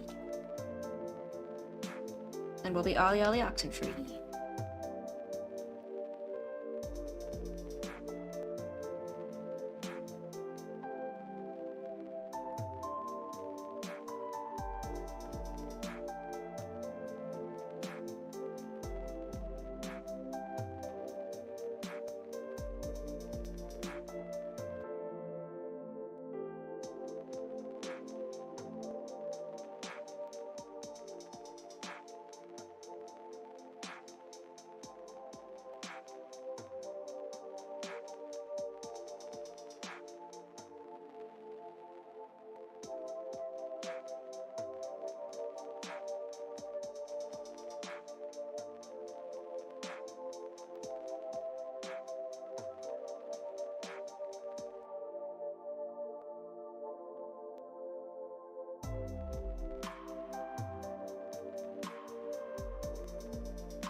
Okay, let's see here.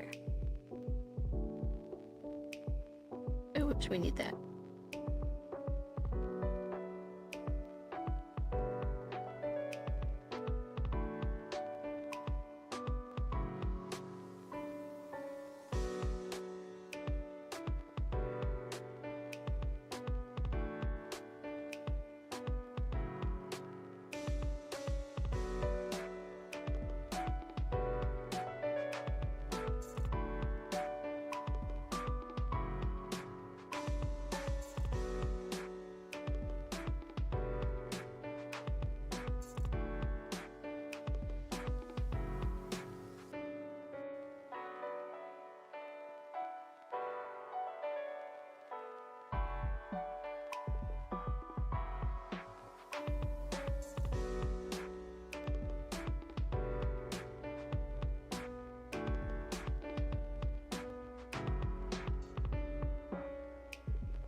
Okay, we could either do this version of the heart, in which it's all, the outline becomes really blue, or we can try and do what they did, which is add like a blush to it. Let's try that.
I think this one could work, be darker.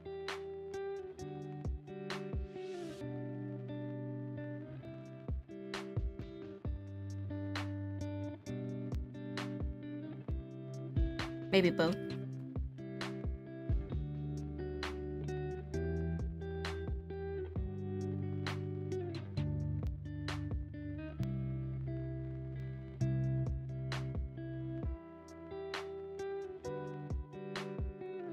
Yeah, okay. That looks okay.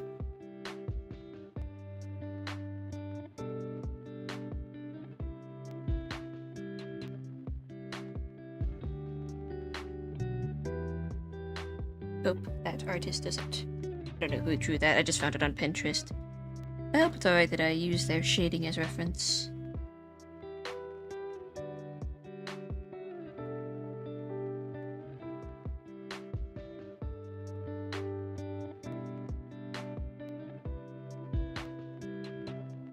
Got a couple of stars in it.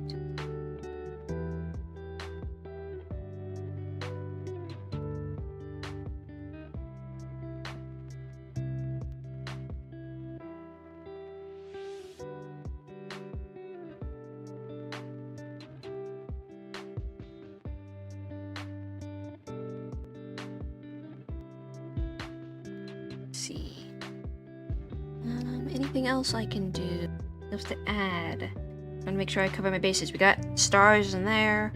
We got that shaded. That shaded. There's parts in the hair.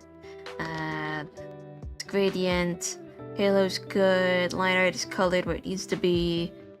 The bow wouldn't show up, so we don't need to draw that. Yeah, I think that's good.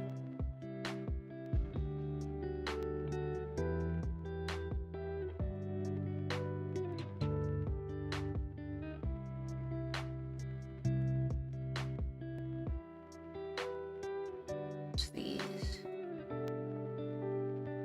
save as the heart, save that, save as PNG FB heart. Hold on, wait a second.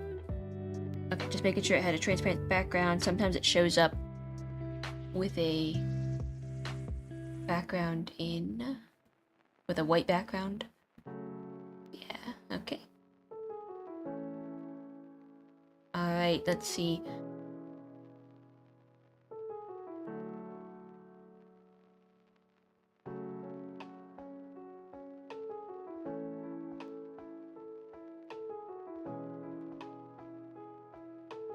Go, my Effie heart. Okay. I'm moving the angel emoji up to tier 1 sub. Oops.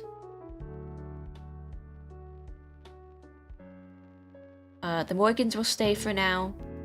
I think I'm gonna make one more... I think I'm gonna make a sad F emoji next time to round off the group. Angry, heart, happy, thinking. I think it'll be sad unless I can think of another emotion to do. I just like there being the base ones. There's happy one, there's heart, thinking. Heart is for support, happy's there, angry.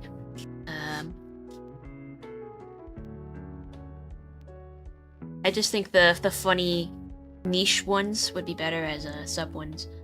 Again, that uniformity, the uniformity of emotions seems like a cool thing to have for my emotes.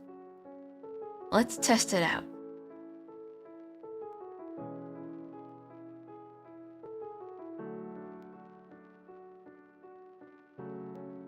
Gigantify heart.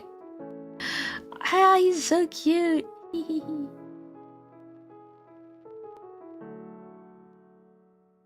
Yay.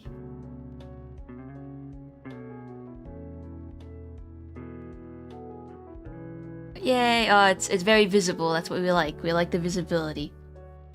So yeah, I think base followers will get a good array of emojis to use. And then if you want extra whatevers, then you can do whatever else. But yeah, we did it.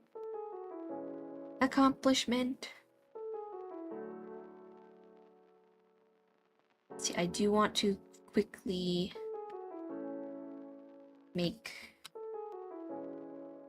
get the base ones up here. So let's see.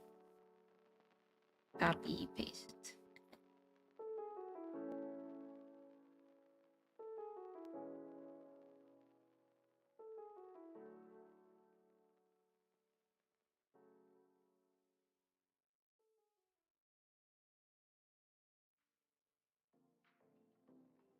Whoa, what? Oh.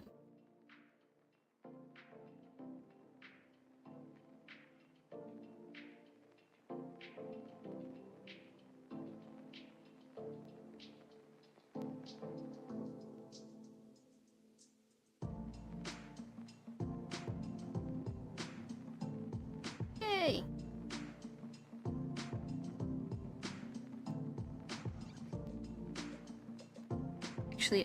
Actually, I don't know if these guys, the ones on that side, actually need to go all the way down.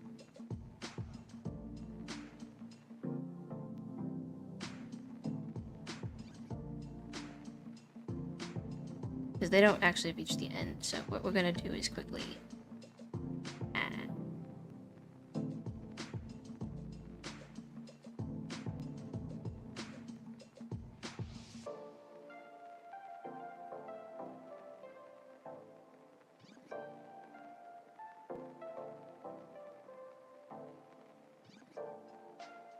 Oh wait, maybe just do this? There we go. Well, actually, why do I have so many?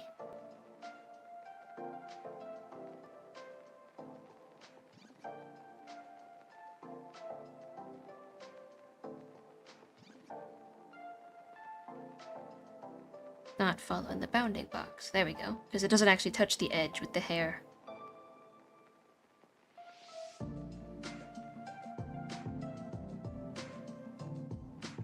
The happy one up. We'll do the same thing. Take that one out.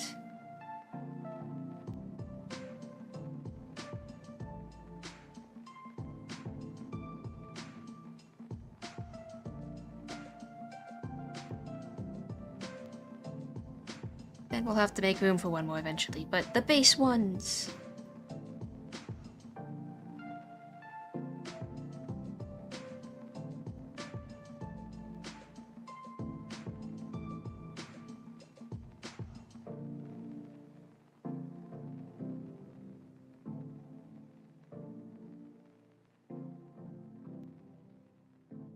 Yay! Okay, gang, we did it.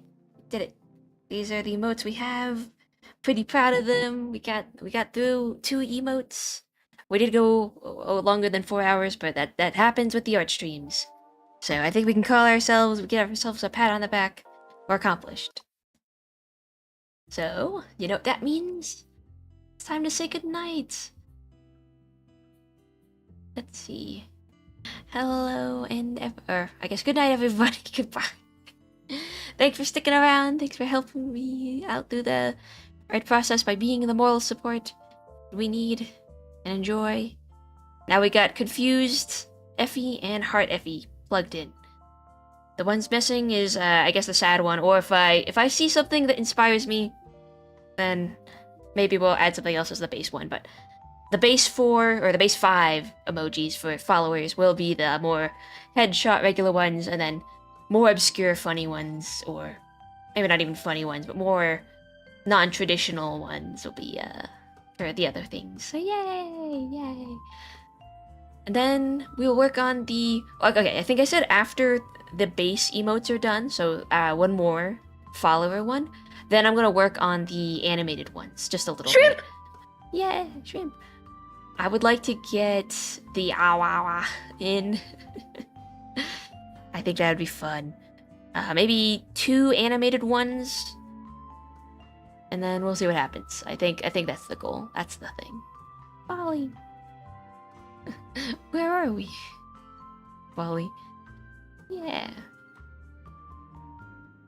Hold on, we'll redeem the big emote. Or the big... Thanks for stopping by, thanks for being here, and thank you for listening to my character yaps about Blair and Ide. Once again, I'm gonna make something in the Discord where we'll talk about those a little bit, but yes. Everyone, have a good night, take care. We're not gonna raid anybody tonight, I think we're just going to go straight to bed. Right.